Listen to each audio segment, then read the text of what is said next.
Hi. Hi, Ghostly. Thank you for subscribing. I apologize for not being around for 2 weeks. I'll get into also high techno. I'll get into it. Am I good? I don't know. Do I sound good? I think I sound a bit tired.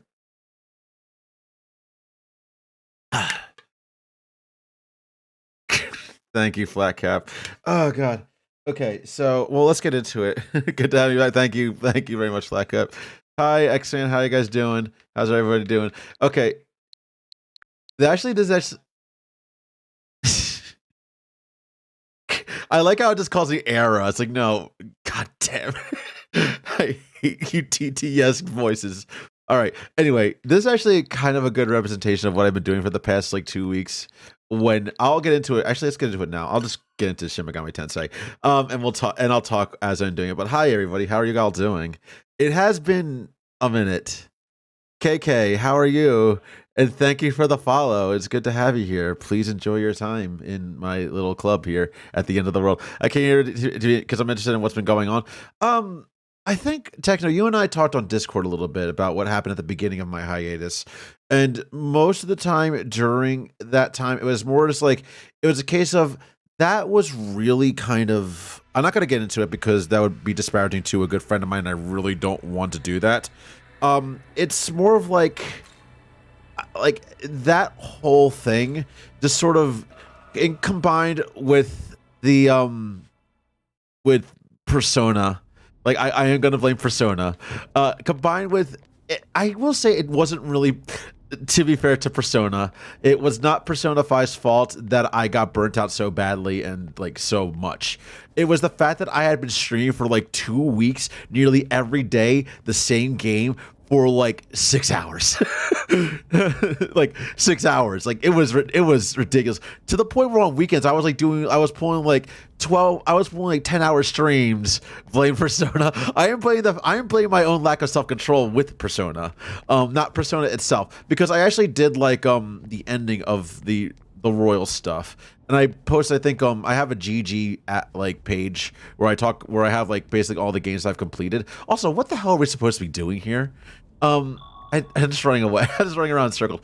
Okay, so we have all my demons and stuff like this. So what are we supposed? I think we had to go, and we're going to go to the summit regarding Bethel is what we're supposed to be doing. And apparently I think somebody spoiled that we're going to be fighting a boss there.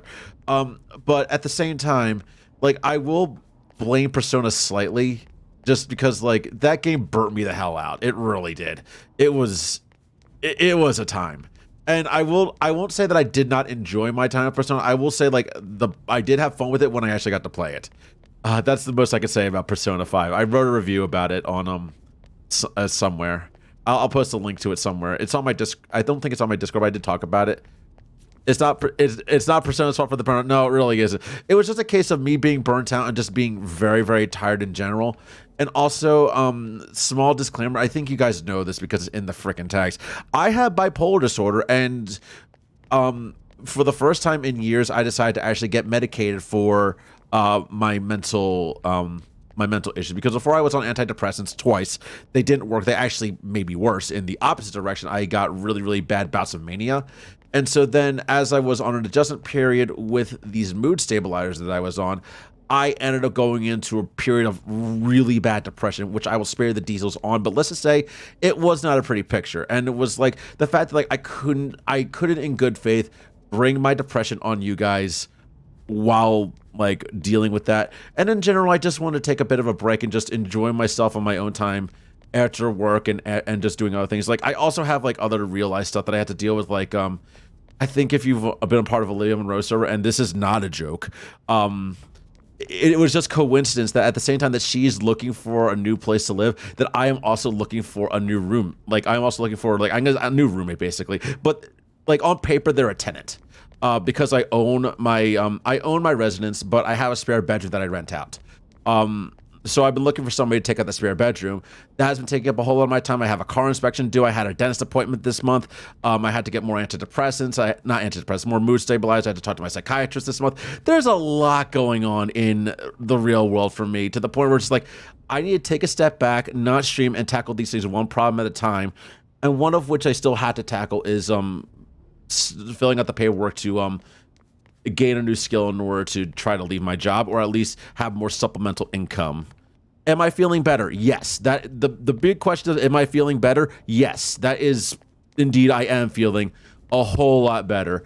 For the past week and a half, I would say, like maybe 10 days or just like a week, I am playing a lot of Warframe and just enjoying my time with Warframe. Just a very a very grindy game that I think Techno you're familiar with. Yeah, yeah, I am. Yeah, it's good. And so I've been dealing just playing a game for myself. Like that's the one thing I felt like I needed to do. It's like I wanted to play a game for myself, so I picked up Warframe again. I spent like $120 on it by picking it up again and just buying shit. But I'm happy with what I bought. You'll see when I actually play Warframe this week. I'm going to be playing Warframe this Wednesday. To catch you up on to how I am doing in Warframe very quickly, I am Master Rank 10. I have not done any of the side quests at all, or the main story quests. I am still stuck on Nata. I am still stuck on Heart of Deimos. The only quest I did do out of the quest that I, besides the tutorial quest, was the Limbo Theorem to get Limbo, and then I ended up buying Limbo Prime anyway.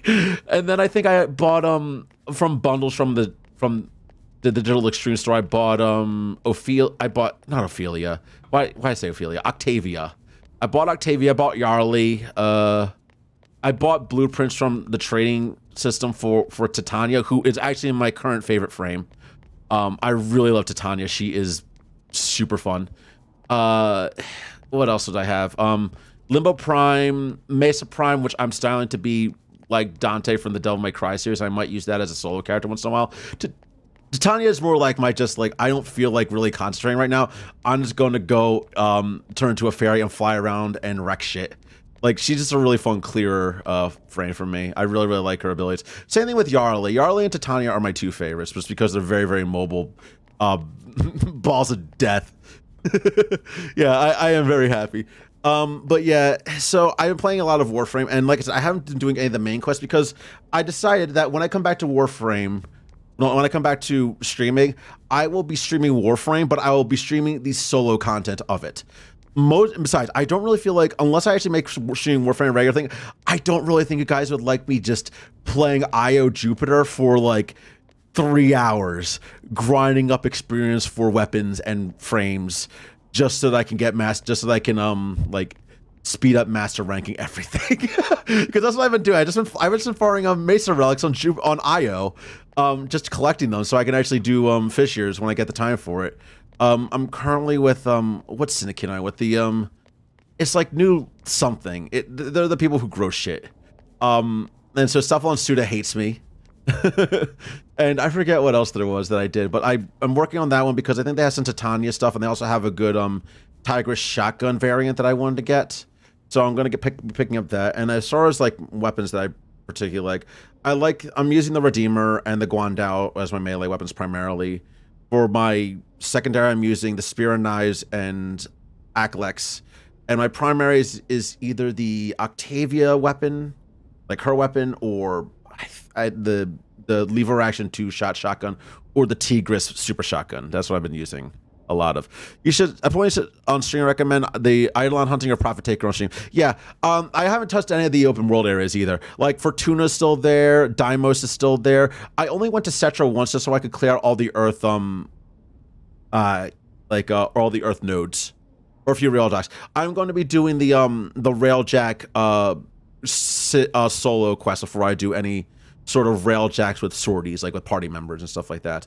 I did join a clan. I joined, I think, Flow, which is like just a very, very old kind of like basic moon clan, just for blueprints. So, I would want to start my own clan, but I don't think I'm really that big enough to do so. Anyway, that's enough about what I've been doing. Just basically playing a lot of Warframe, hanging out with friends on their own streams, like just watching a lot of other people streaming.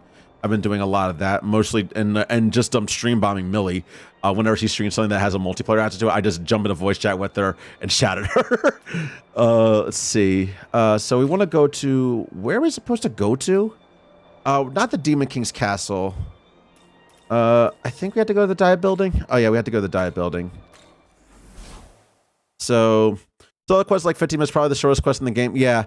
What the one with to get what was it? What's the one?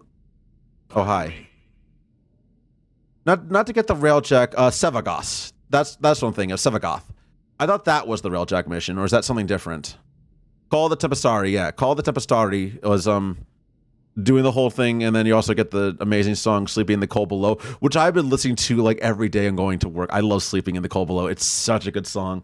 I actually like it a lot more than what was it?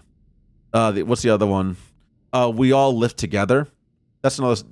Warframe has some really, really great songs. I can't wait to play Warframe on stream. But "We All Live Together" I really, really like. But then "Sleeping in the Cold Below" kind of taught that for me. It's like one of the best video game songs that exists. It's really good. This way. And also, one other thing that I've been doing is I've sort of been getting into tarot. I own 3 decks. It's not me girls, not me boys. From mother's hands we go. We'll be sailing for the sun till the voyage is done, and we'll be sleeping in the cold below. Good. You're here. Oh, hi. Time for that security detail. Let's go, you two. Ah, if it isn't the champion of I'm not gonna sing it. campaign himself, we surely could not have triumphed without your strength. You do me too much honor, Master Abdiel.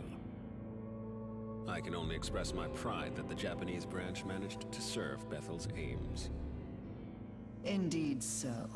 A duty I am sure you will continue to perform. That look of derision, oh my god. I can't wait to punch her in the face.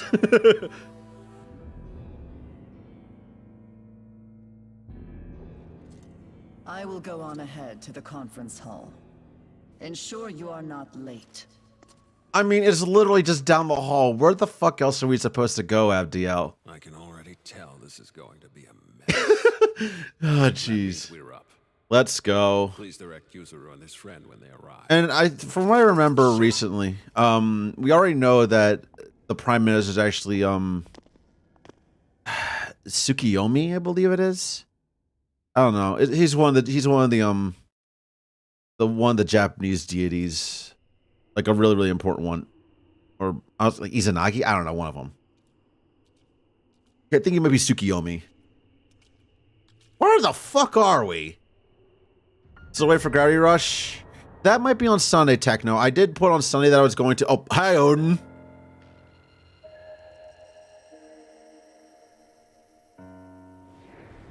Greetings. I, Khonsu, represent Bethel, Egypt. Pleased to make your acquaintance. I speak for the Greeks. Hi, Zeus. And I, the Nordic branch. Odin. I shall be filling in as Lord Shiva's proxy.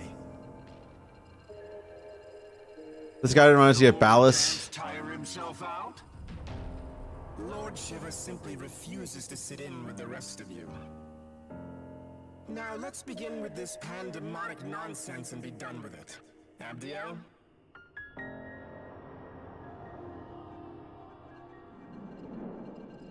I like how she's like the most human one of the bunch and doesn't have an echoey voice.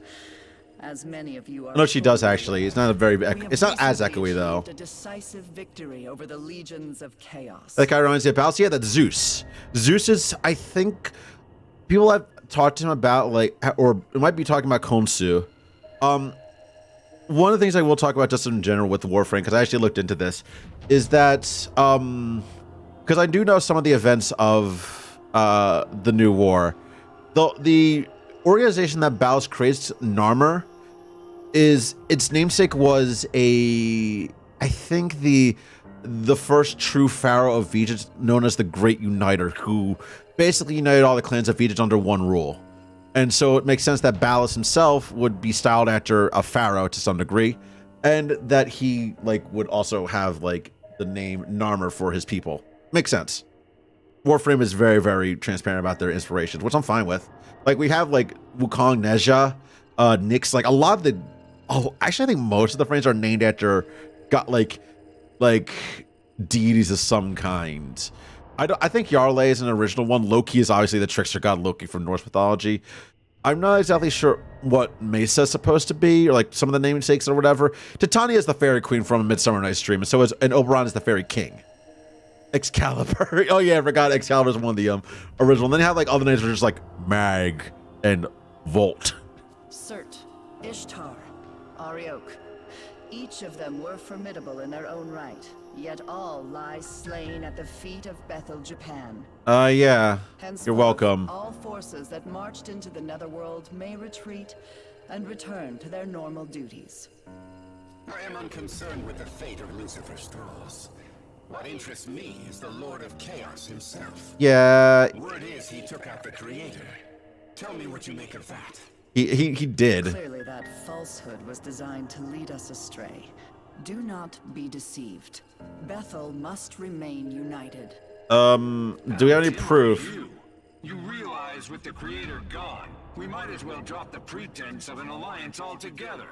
I mean, Zeus has a point. True. I see no merit in joining forces any further. Lord Shiva has in fact expected this, and is already preparing our next move. Patience, everyone. Perhaps it would do us all well to step back and review our circumstances. Khonsu is the only one that's on Abdiel's side. Khonsu speaks wisely. Rather than acting rashly, let us each take a moment to reason amongst ourselves. This is a good opportunity to discern where each faction stands. Go and listen to what each of them has to say. I get the weird filter their voices have. I mean, it's supposed to. I think that's just a thing in general with SMT, is that the demons will always have a weird filter over the voices. It's the same thing. It's like an Atlas thing to do that with the voices in general. They did that with the shadow cells in Persona as well. Like all the shadows have that sort of vocal distortion on them. And I think the same thing happened in when they remade Shin Megami Tensei 3. Most of the demons had vocal distortion on their lines. Let's talk to you. Hi. See for yourself the Creator's almighty handiwork. See how the Earth's inhabitants lament their injustices and buckle under misfortune. Had we the authority, we would create a world of gladness, where all are treated with equity and compassion. So that doesn't sound. Oh, that sounds like Maruki's thing, actually. Let's talk to you. I guess everybody has their own idea of what they want to make the world to be if they're going to assert their dominance over the throne. Is upon us. The word of Lord Shiva has been spoken. Yeah, I'm at this part. Yeah, the congregation of Bethel. This is where we left off. Also, hi Beowulf. Before I went on a 2-week hiatus, we were at this part right here, which is actually a good part to pick up I on. must say, this world of flaws and contradictions fashioned by an absentee ruler is long overdue for renovation. So all of them had their own idea. Again, all of them had their own ideas for what they want this new world to be like. The Creator, in his boundless arrogance, issued an edict of condemnation, damning all gods to primitivity. This condemnation forbade the existence of Nahobino outright, thus preventing any challenge to his reign. Oh, how I long to break free of this curse. I'm kind of upset they didn't get DC Douglas back to voice Odin, but I think he voices another character in this game instead. But wait, are you not a Nahobino? Oh yeah, I am. How could you have broken the shackles that bind us? That's a good question. I don't know either. Hi Zeus, what's up? And I remember this is Zeus's model. They actually gave Zeus an entirely new model when they remade Strange Journey.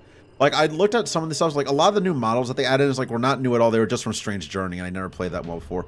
Consus VA, Ryan Colt Levy has never been in an Atlas game before. Yeah, I think some of them are somewhat new. If the Creator's dead, his throne ought to be free for the taking. At least that's how it should work. Ah, I'm sick of hearing babble from that winged wench and her automatons. Is DC Douglas Zeus? I actually had no idea. I think that's everybody. Oh, we also had the students over here. Hi. I'm Japanese too, so I'm all for the idea of protecting Japan. Still, Master Abdiel's words make the most sense to me. Yeah, well, shut up. You already know what your opinion is, Ichiro. I've always aspired to keep our Yuzuru. city safe.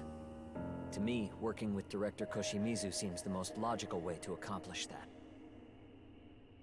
And now, with Koshimizu. everything that's happened, it's clear to me that one almighty being isn't enough to protect Tokyo. Not by a long shot. That's why I want the world to be as the Director envisions. Where the gods of old watch over us, governing with their wisdom.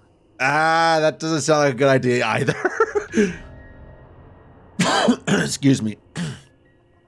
DC Douglas is not in 5. Okay. I do know he was in 4, I believe. He was the voice of Odin in 4. Let me double check that. Thank you for that tech. Let me double check to see if he was. Let's see.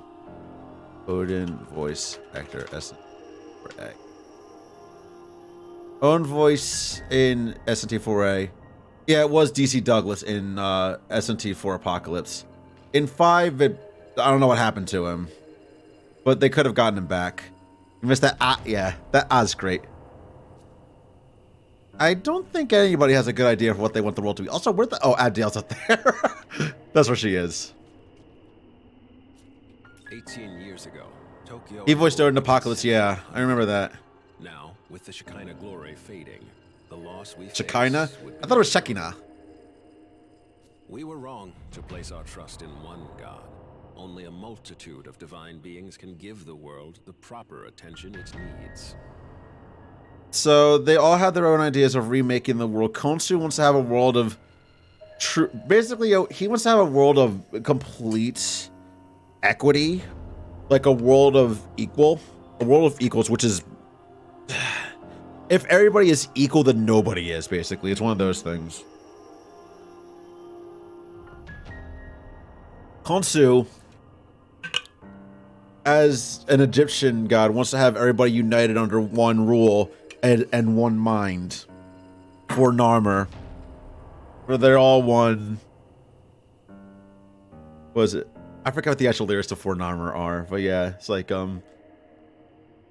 she wants to heal the pain of independence is what she wants to do. Or he. I forget what Konsu is. I think Konsu's a he. And then Koshimizu basically wants a plutocracy or a deocracy where it's just the gods. If everyone is super, then no one is. Yeah. If everyone is super, then no one is. Furthermore, it is only right for us, the Amatsukami, to keep our land secure. I think the only point that he has at this is that he wants to protect Japan. Well, we've talked to everybody now. The Creator can never be defeated. But were that even to be true, surely he would rise up once more. Let's see. How many times has the Creator been defeated? I mean, I'm pretty sure we kicked his ass in Shin Megami Tensei 2. We kicked his ass in Shin Megami Tensei 4 Apocalypse. And in Shin Megami Tensei 3 Nocturne, we were about to kick his ass after destroying his avatar, that fucking disco ball, and then teaming up with good old Lucifer after a successful job interview for the role of as a role of basically the fiendish leader of his unholy army and marching on creation itself. And according to this game, we were successful in that, at least in that world. The Demi-Fiend won. And so then Lucifer decided to take that victory and spread it across all other worlds, which probably includes this one. So, and I don't know if the creator of Shin Megami Tensei, I'm not sure if the creator, Airah, is a multiversal being, whereas like if you kill one of them, he dies across all dimensions. I don't think is considering he exists in several dimensions at once, and he keeps getting killed. I think it's more of a case, like if he keeps getting killed, then he might just be resurrected again in another dimension of some kind. Yes, we must await his glorious return. Until then, we join hands and guide our people. That is Bethel's duty. I don't think any of these choices are good. Hear me. Bethel's mission is to sustain this world, God's world. Any objections? Yes, we object. I say you cut the act and admit your god is dead and gone. I mean, he is. He's very much dead. It's true. Besides, Lord Shiva will soon bring this world to its proper end. Oh my god. Authority. If any being is to decide this world's fate, it will be me. Not while the condemnation stands, it won't. It is undeniable proof that the Most High still sits upon the throne. Does he? Then how do you explain the Nahobino standing here before us? Oh, damn. Nahobino's existence is proof that God is dead. Take it this god of yours deems him a worthy successor to the throne? Forgive me, but is he not the proto-fiend of Bethel? Has your god not chosen him? Oh yeah, he is the proto-fiend. Also, Abdiel's ass is just out If there. his existence serves Holy as shit. blasphemy, I cannot remain in ignorance. Oh, fuck. Here we go.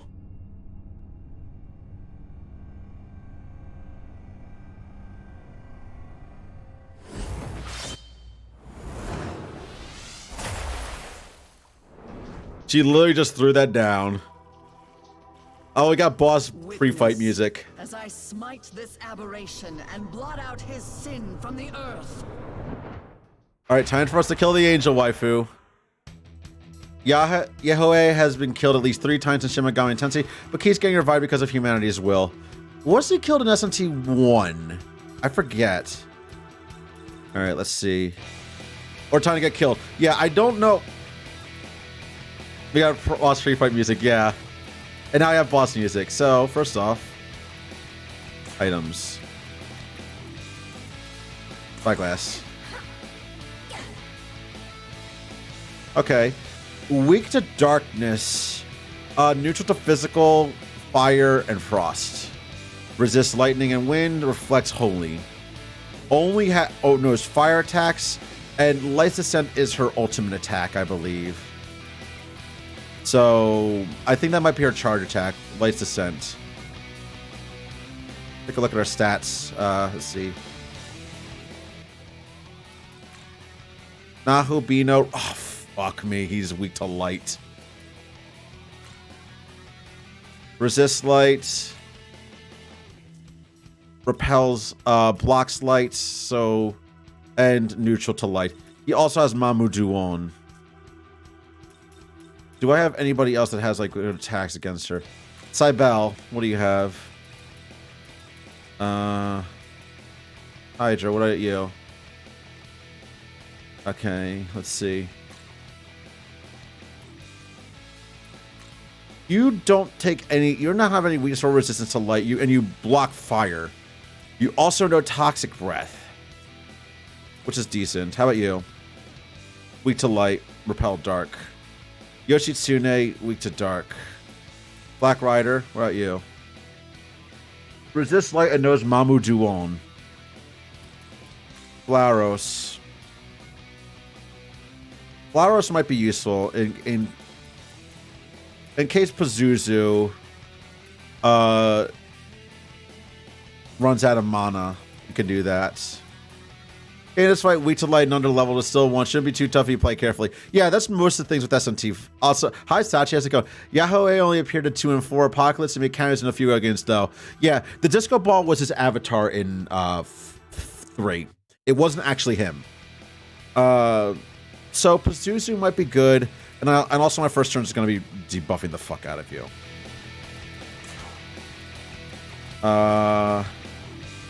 Rakunda.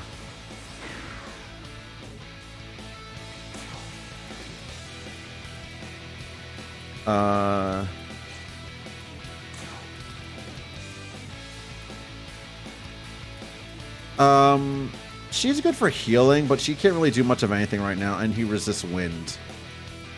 Okay, so let's pass turn. So we'll keep Eden as our healer when we need to.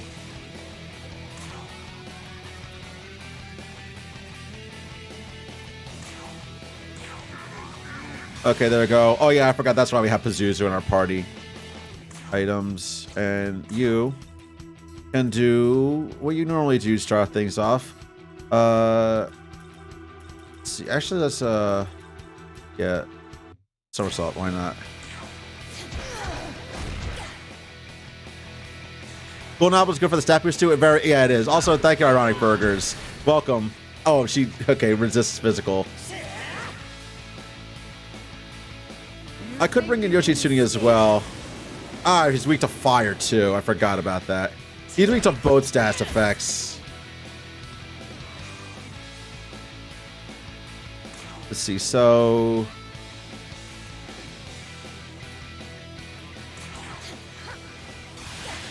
There we go, let's do that. Going to do... Sakanagi.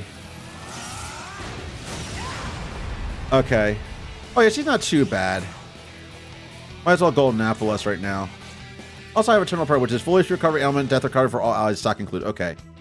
To this one. This one's for you. Here. There we go. So we got doubled up on a bunch of shit. And Mamu Duon on you.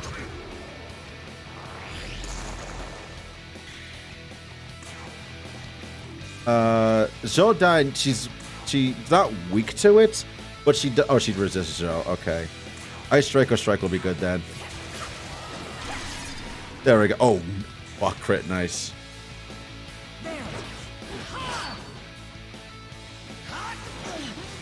There we go. Oh, she will. Oh, she's only attacking me.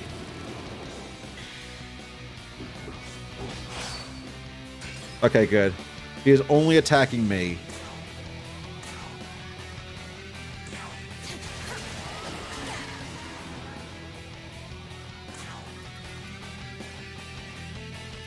Rakunda.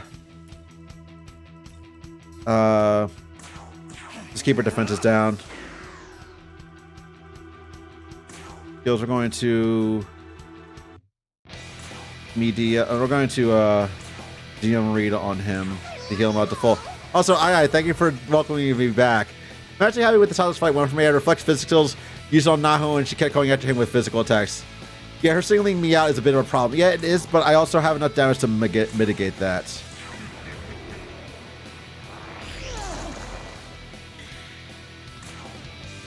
And let's see. Do Ice Strike or Strike on you.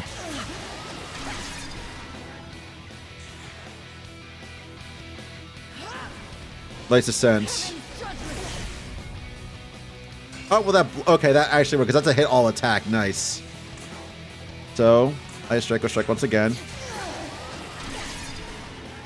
There you go. We're going to do Sakanagi. There we go. Golden Apple once again. This one's for you. Buff up our stats. Okay. And refresh our stat buff. And Mamu Duong. Yeah, this fight isn't that bad. Ice Strike or Strike. There we go. And Sakanagi once again. I think I can beat her in the next turn, or get close to it. Resist, defense down. There we go.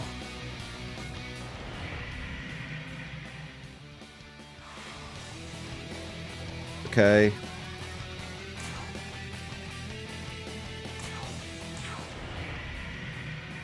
Let's see how well this works out for us.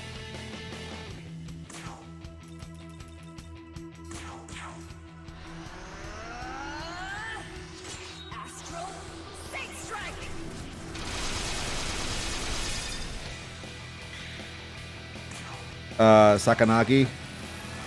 Oh, we got 2 rounds of attacks with this shit too. Oh yeah, we're definitely gonna win. Let's go.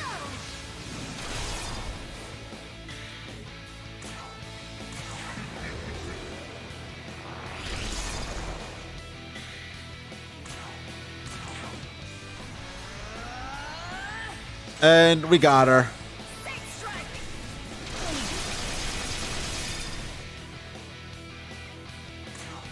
And perfect. deliver the final hit with the uppercut. Yep, there we go.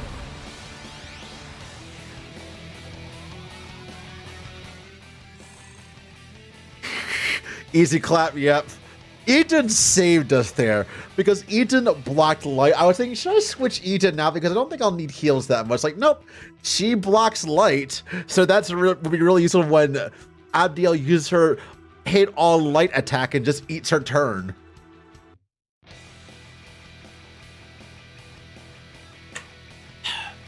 And once again, Artemis proving to be like one of the top MVPs in this entire my entire party. I love Artemis so much.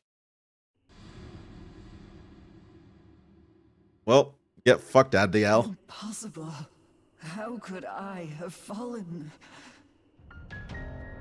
So this is the power meant for us. Yes. Not bad, Nahobino. God was right to be afraid.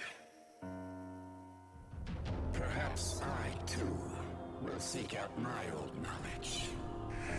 All right. See ya. And so were our ties to Bethel severed. When we next meet, it shall be as adversaries. May none be so foolish as to cross me. I must inform Lord Shiver of this new development. Okay. Well, I'm done. Zeus just leaves. Ooh. Astral Saint Strike is an amazing skill, yeah. For their own selfish gain.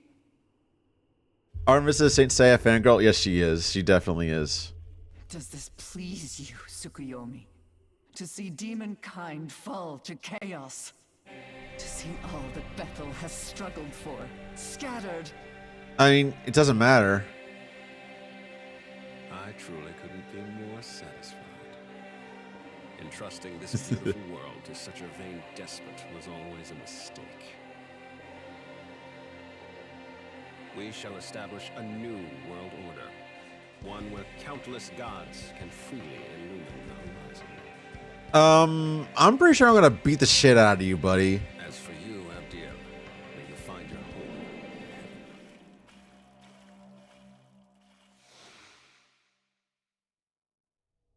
in heaven. I do like how I came to be his bodyguard, and Abdiel just decided to beat the shit out of me. She just tried to beat the shit out of me instead. And yeah, Artemis is basically, I love Artemis' design, it's so good. By the way, I'd like to discuss our next move and our plan for the general future. Come speak to me in the conference room later.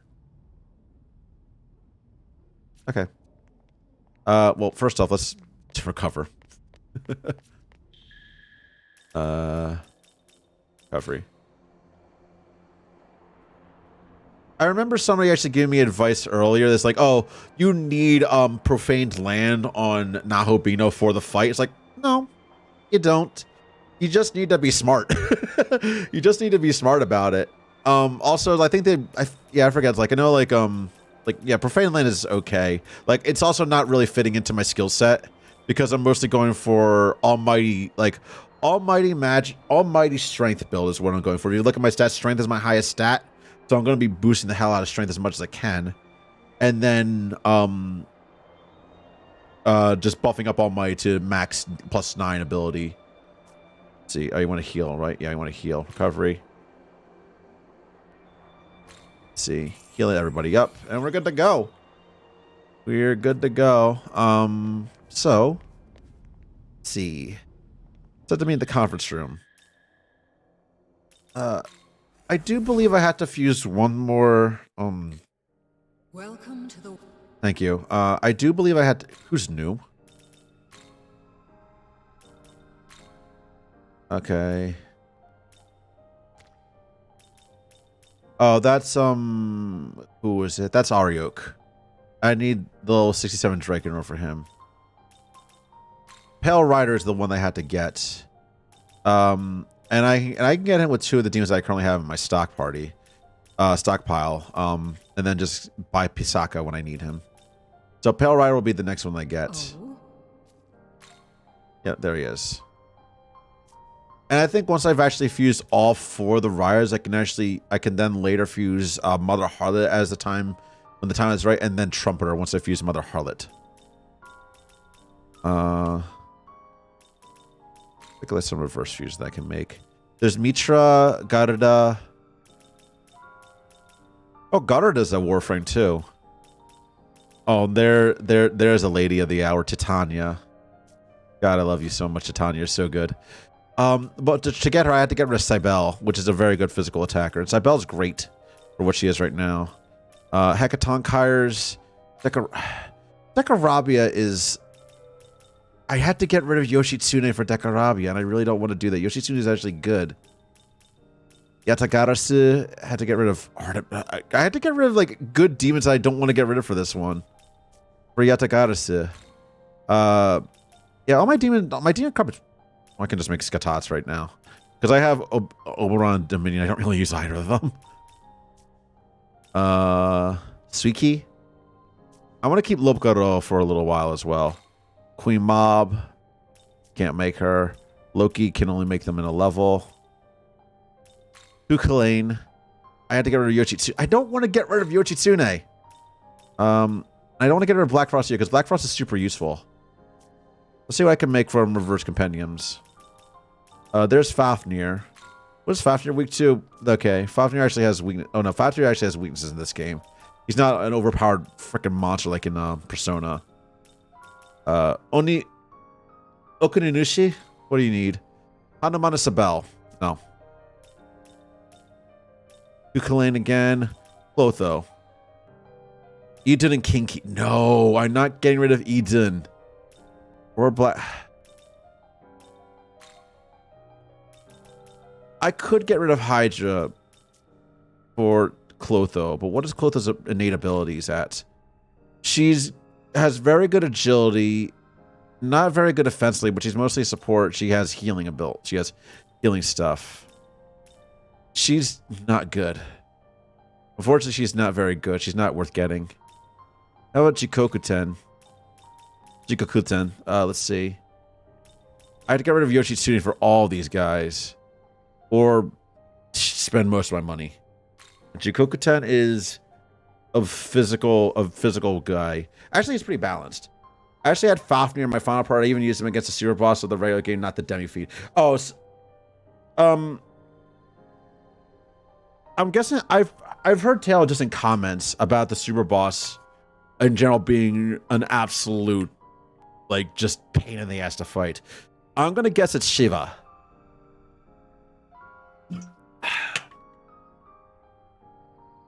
Because I remember people saying like Shiva's like a ridiculous fight, and so I'm gonna guess that's the actual super boss, like the final boss battle of the fight, final boss battle of the game. I also realized that like at some point I'm just going to get Cleopatra, and she's gonna be like my go-to caster for a lot of the game, because she's broken. I just had to beat her. Actually, it wasn't that bad. It's just a really long fight. Yeah, I've heard Demi Fiend the same way. Demi Fiend's fight, even if you know what you're doing, takes like an hour. He's just a long ass fight, which is why I feel like when I get to Demi Fiend, I'm just going to bump the difficulty down to safety, beat him up, and then just continue on with the game. Because I'm more interested in the lore behind Demi Fiend than going in for an hour fight, especially if I'm unprepared for it.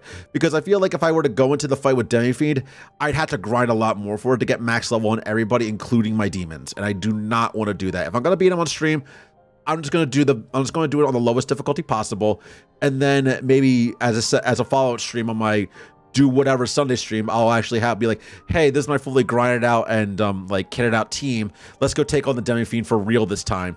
The super, it took you 40 minutes to, yeah. Like those fights are ridiculous. Like I kind of don't like super boss. Like I like boss battles that are like. I will say this, like I don't think the length of a boss battle really determines its difficulty. It's just a test of endurance at that point, and it's not like, I'm not gonna say it's bad game design. It's just kind of like it's game design that I really am not a fan of.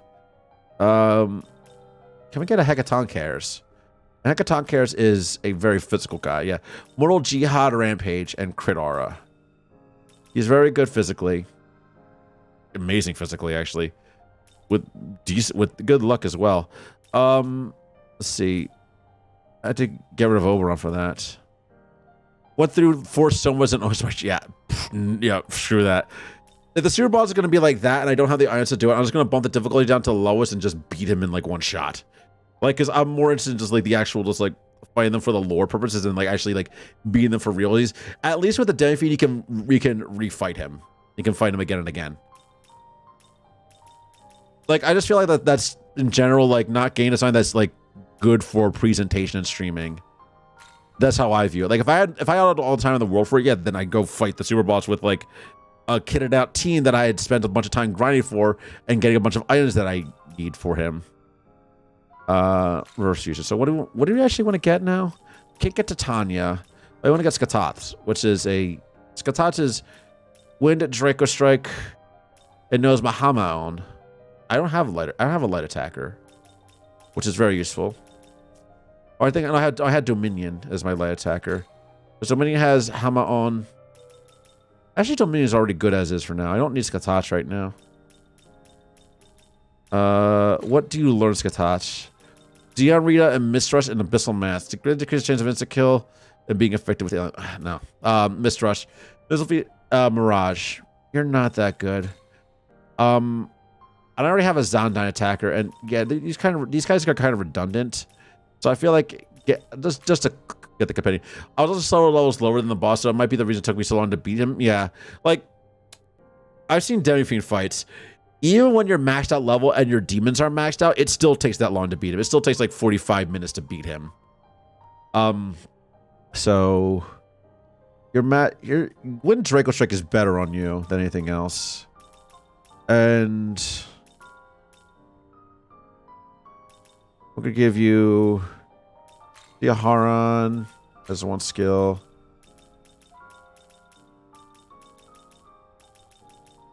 You don't have any debuffers or whatever, so first off, let's register my demons before we do anything. Are you registering demons? There you go. And now I can do our fusion.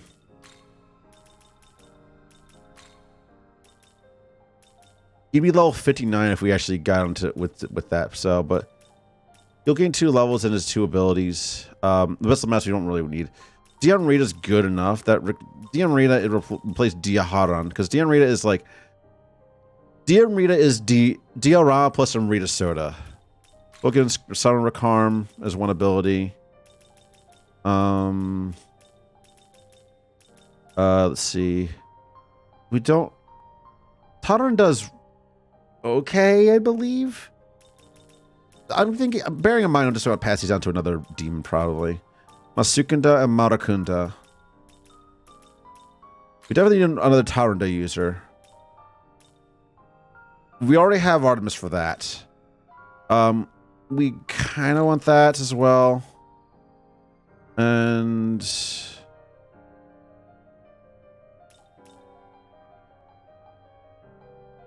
all right. Tarakaja. We don't need that either because I think we have plenty of stuff with that. Raises defense of all allies by 1 rank for 3 turns.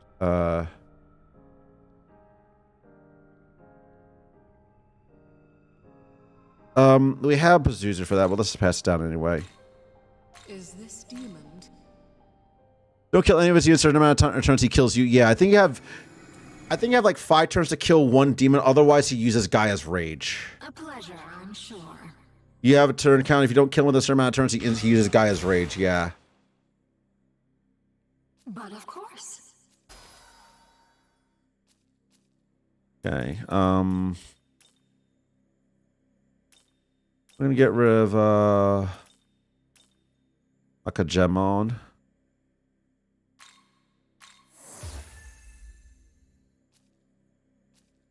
And Mistrush, we don't need that one. Okay. And can I make anybody else, really? Adavaka. I don't not sacrifice Yoshitsune because I like Yoshitsune.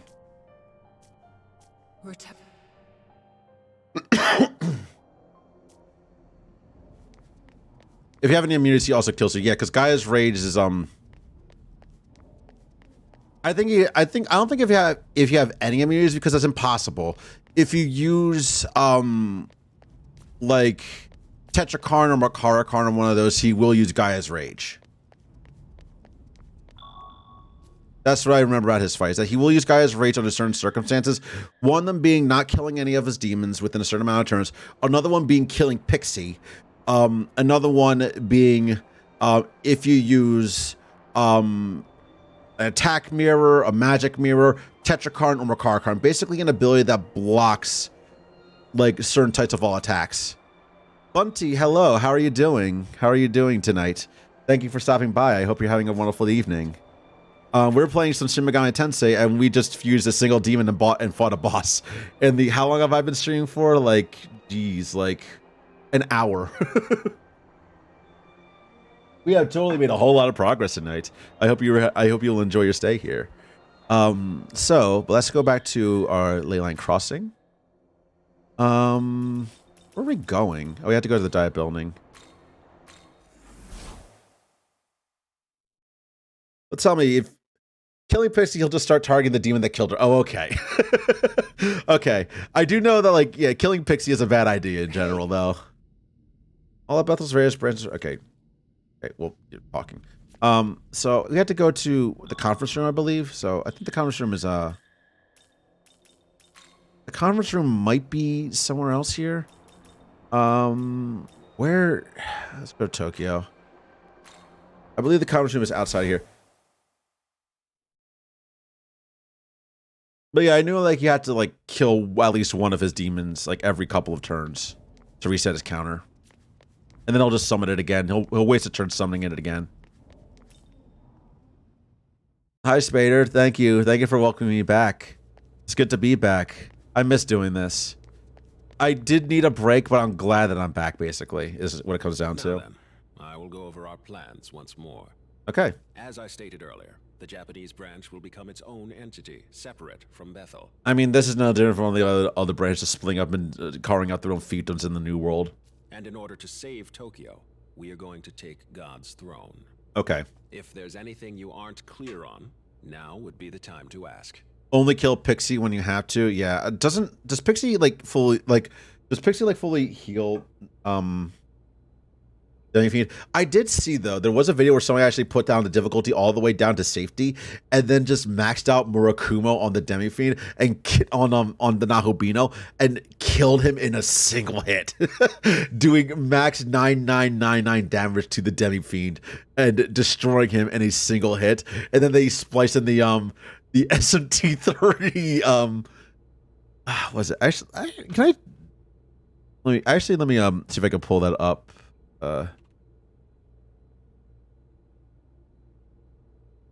If you single hit.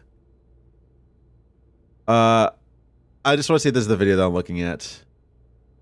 Give me a second, actually. Oh, here it is. I'm going to show this very quickly. There's also strategies that people use to fight the Demi-Fiend. Also, hi, Slender Quill. Good to see you. Yeah, we'll show this really quickly because this is just hilarious. I just realized this dude. Okay, this dude. What's his name? Credit to who the hell is he? Why am I angry? Oh, there we go. Let me pull on my tail. Can I pull on my tail? There we go. Okay. Credit to Buffmeister. I guess he's an SM. There's also another guy. I forget what his name is. I really wish I knew his name. Who does a whole lot of other Shin Megami Tensei videos, and he basically just has a modded ROM on the PC, basically running at 60 FPS, and put like all the bosses in his party just for stupid things. He also has a mod that like makes Cleopatra tan, which is like I think the best mod ever. It just make Cleopatra tan. That's all it does, or like put different movesets on their characters, like using non-demon form of Nuwa, who has a really good physical attack ability. Harry something. It's Harry C, I believe. Yeah, Harry C. Hit my controller. Harry C.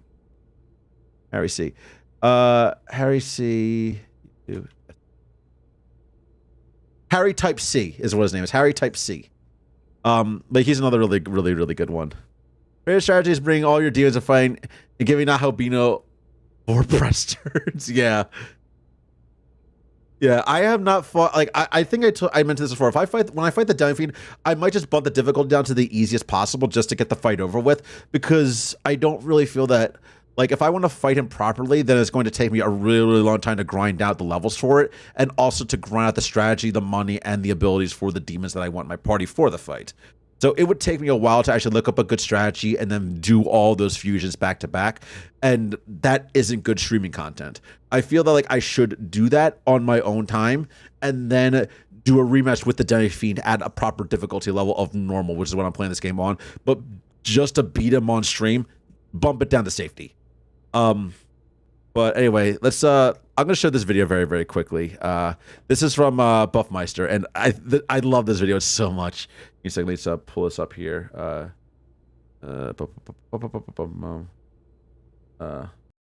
Okay, and then capture and just audio, and we're good.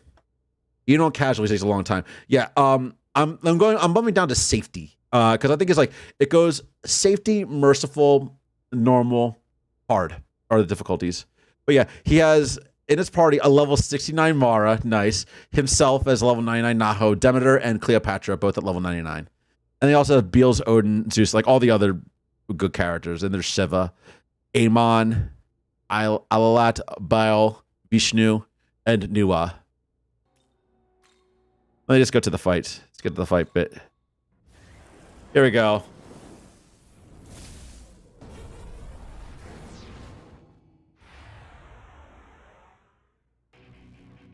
And bear in mind, this is a 1 minute fight. This is like, he actually makes mention that he put the Demi-Fiend down.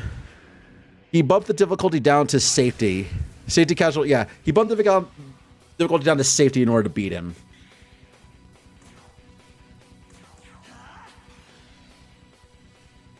So he uses focus, luster candy,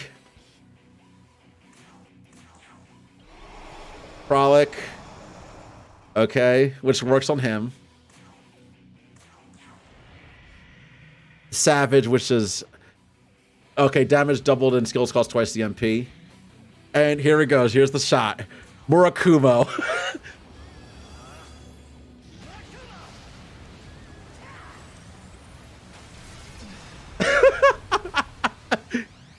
10,000 damage or 100,000 damage.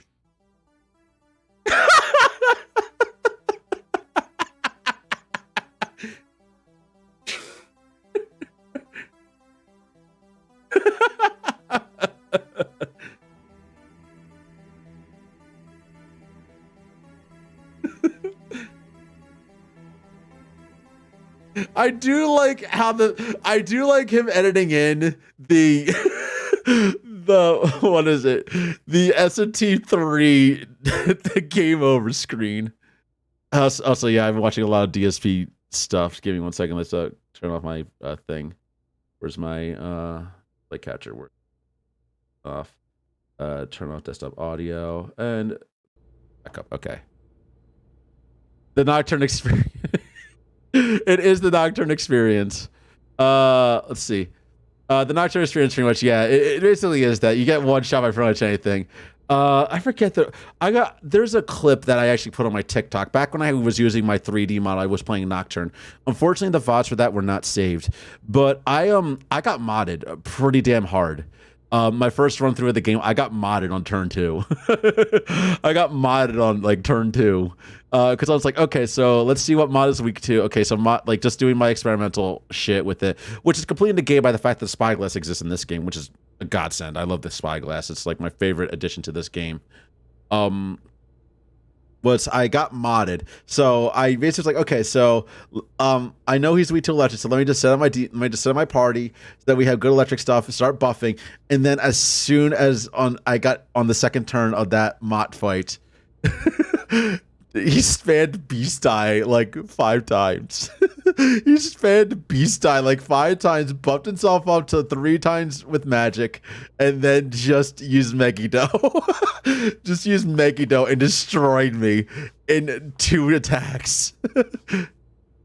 My God, that came over. Yeah, it's the Empyrean, the throne, or perhaps perhaps creation itself, I will explain in full detail. Like, I will say, like, as far as like an S&T experience goes, I feel like this game overall is better as far as combat goes, because there's a lot more versatility that you get with creating your team of demons than there is in Nocturne. Nocturne Remastered fixed that a lot by letting you actually choose the inherited skills, because I remember in original Nocturne you couldn't choose the inherited skills. You had to basically rely on the luck of the draw for that.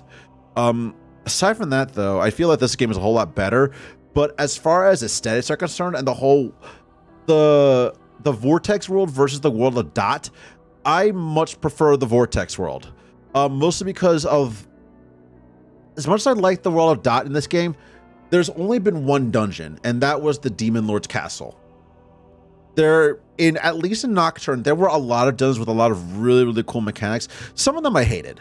The Obelisk was one that I actually liked a lot. The first run through the Obelisk. The actual second run through the Obelisk to the tower, to the Tower of Kagutsuchi, the final leg of that with the teleport maze, I did not like all that much. The Diet Building was an amazing dungeon. There were a lot of really good dungeon designs in Nocturne, and I feel like that I had this problem with Breath of the Wild as well.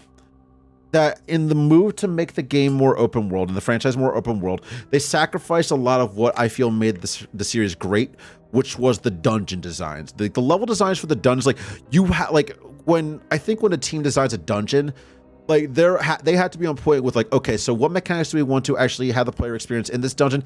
How do we want to implement them, and how do we make them, and how do they make them work in a fun way that doesn't actually frustrate the player into quitting the dungeon? Persona 5 did this perfectly. Like, I absolutely hated mementos, but every single time I got to do a palace, I thought the palaces were all very well designed. Even like the kind of bad ones, like was Okumura's palace, I thought it was very well designed. It's just I didn't like the procedurally generated world of mementos. The actual handcrafted palaces were great. All of them were. They're my favorite part of the game. And this one, like, as much as I like the world of Dot, the only thing I really remember about Dot is the music and some of the areas. The Demon Lord's Castle is just an amazing area, though. Like, that's just a really, really cool area of the game. As far as like just the big open world areas, I don't really remember much about them. I think they're kind of forgettable. Internal enemies are spongy, and you have to deal with higher MP costs. Oh yeah, Spyglass, Return Pillar, Reverse Companion Fusion. 5 is so friendly. It's for an SD. Yeah, I feel those are good quality of life changes, because here's the thing. The Spyglass is really, really useful in general, because as true as whenever I fight a new demon, I will use a Spyglass. It makes the fights a lot better in my mind, just because like even if you use I will say this, even if I use a Spyglass, if I'm running into a boss for the first time and my party is not ready for it, it doesn't matter if I use a Spyglass or not, I still die. Most bosses I either get down in the second or third attempt. I will say that. The first attempt is usually the experimental, okay, so here's the new boss, what can I do, what does he have? And even with the Spyglass, I still fail. That's because most of the time on switching out, I'm actually creating my party on the fly in the middle of the battle. And let's see, internal enemies are spongy, and you have to deal with the higher MP costs. That is not that big of a deal to me. At least not, yeah, it's not that much of a deal to me.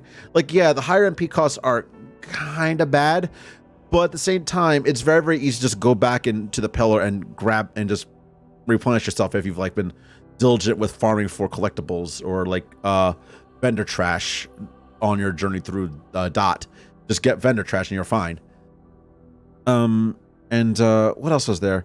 Like, the higher MP costs, like, if you notice, I haven't really run out of MP during a boss battle all that much, just because I've been really smart about managing my attacks and trying to use low-cost abilities and stuff like that as much as I could. The one change I don't like, though, was the fact that, like, physical attacks now cost MP as opposed to HP. I feel that was a very, very good trade-off, where it's like, if you have a very high physical damage dealer, you're going to have to deal with the fact that they're going to need heals pretty much every other turn if they get targeted, and there's a very good chance that they might die. I thought that was an amazing trade-off. I liked that, and I'm kind of upset that they got rid of that change. I liked using HP as a resource. And the level scaling sucks. What do you mean? Like, just like, I haven't really found much problem with the level scaling in general. It's just like I find for the most part, like, yeah, I'm under leveled, but it doesn't really matter that much because I'm still doing stuff very, very well. I always saw this dot as the dungeon because I think that it helped with the memorization of the area, but I would love to see properties return with SNT6. Yeah, like I would like more dungeons in general. Like it would be really, really cool if like they capped off certain areas with like certain parts of the game with the dungeon. Like they did that kind of with the school in the when you fought Lamu for the first time. They kind of did that there with him. The school became a dungeon, and then they did it with the Demon Lord's Castle. I wish there were more dungeons like that. Like if they had the diet building be a dungeon for like the first like leg of the game, that would have been really, really cool. Or like have every leg of the game capped off with a dungeon. Like I felt that was a really, really good way to end that chapter in the third area of the game. If they had a dungeon at the end of the first area and the second area, I would have been great. I don't really count the school as that much of a dungeon because it's very, very straightforward with no real puzzle solving, if that makes sense. What is the War of the Gods? Out of mind, the gods would do battle for the right to rule the world. Before the Creator reigned supreme, the throne belonged to Baal, god of the harvest. And even before that, it was held by Ra, the sun god. Hold on a second. I feel this Baal. Baal or Baal. Not Genshin, god damn it. In the Bible, Baal was an important Canaanite god, often portrayed as the primary entity to the Hebrew god Yahweh. Semitic god of Baal, meaning the Lord, was also used to refer to various deities of the Levant. God fucking damn it, where is Ivory when you need her? Baal was an Arabic title meaning Lord in the Northwest Semitic language, is spoken with a Levant during antiquity for its use among people. It came to be applied to gods. Gods use a theonym with solar cults and various story fertility god Hadad. In the Hebrew Bible, it says Baal. Historical significance of Baal. Whose patron god is that in terms of what people? And thank you for the resub, Ivory. I didn't know you were here. Because I feel that with the reason why, this is like this dumbest thing. It's like, oh, like, it's like things that cause neural activation. Cute monster girls or cute animal girls, and discussing of occult or religious historical events. Get a cute girl to talk to me about the occult, and I am set for fucking life. The reason I ask this is because Baal seems to have some sort of historical significance to which people in the real world were considered rulers of the world at the time that they existed. Because with the mention of Ra, I fully believe that the reason the world was controlled by Ra at the time is because of the Egyptian empire that existed in antiquity. So I feel that his explanation is mirroring real-world events and the rise and fall of various empires before the inevitable rise of Christianity and the prevalence of Yahweh.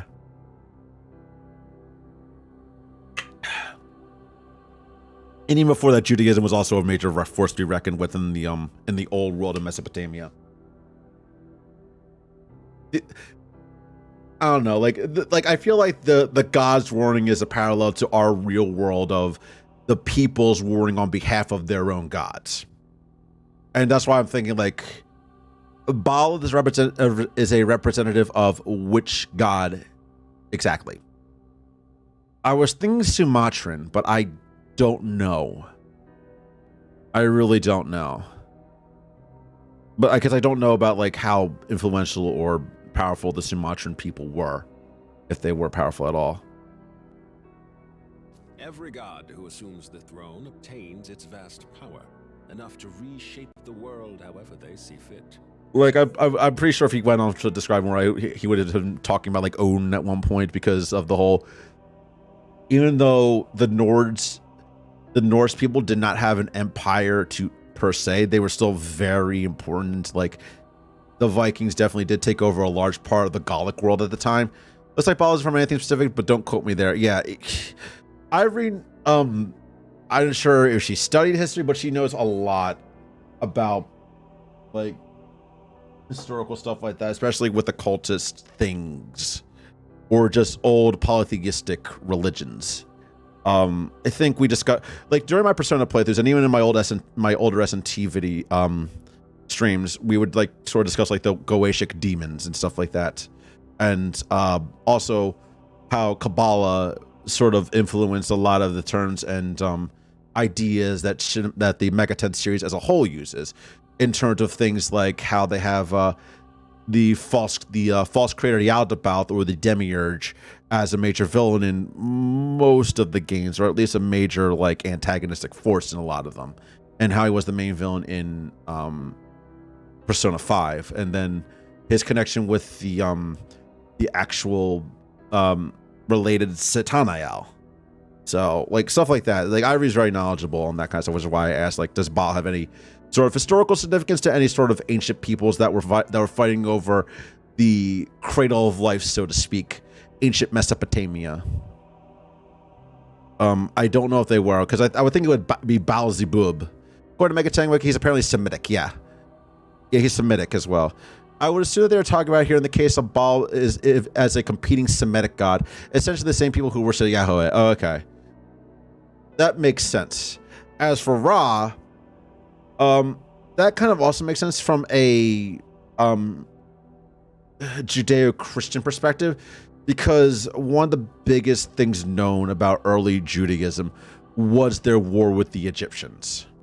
You were still sleeping? No, it's fine. Don't worry about it. I didn't think you were here. Like, I was just like wondering, like, if you were here, you'd be able to chime in on what was available. You don't have to like talk if you don't want to. You can just lurk. It's fine. But yeah, that's what I was thinking, was like that Baal was like of historical significance to some degree in regards to this war of the gods.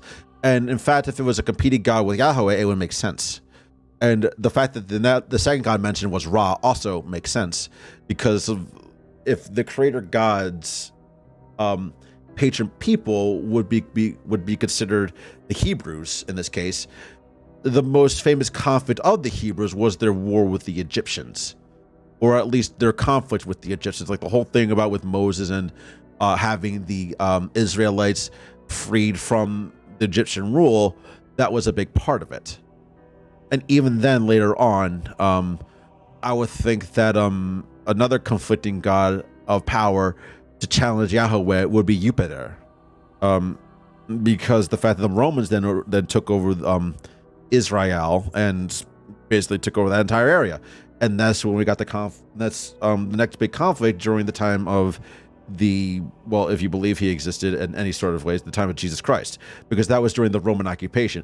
I don't think Zeus would have played a major part at all in any of these conflicts, because the Greeks did not really get involved with Israel.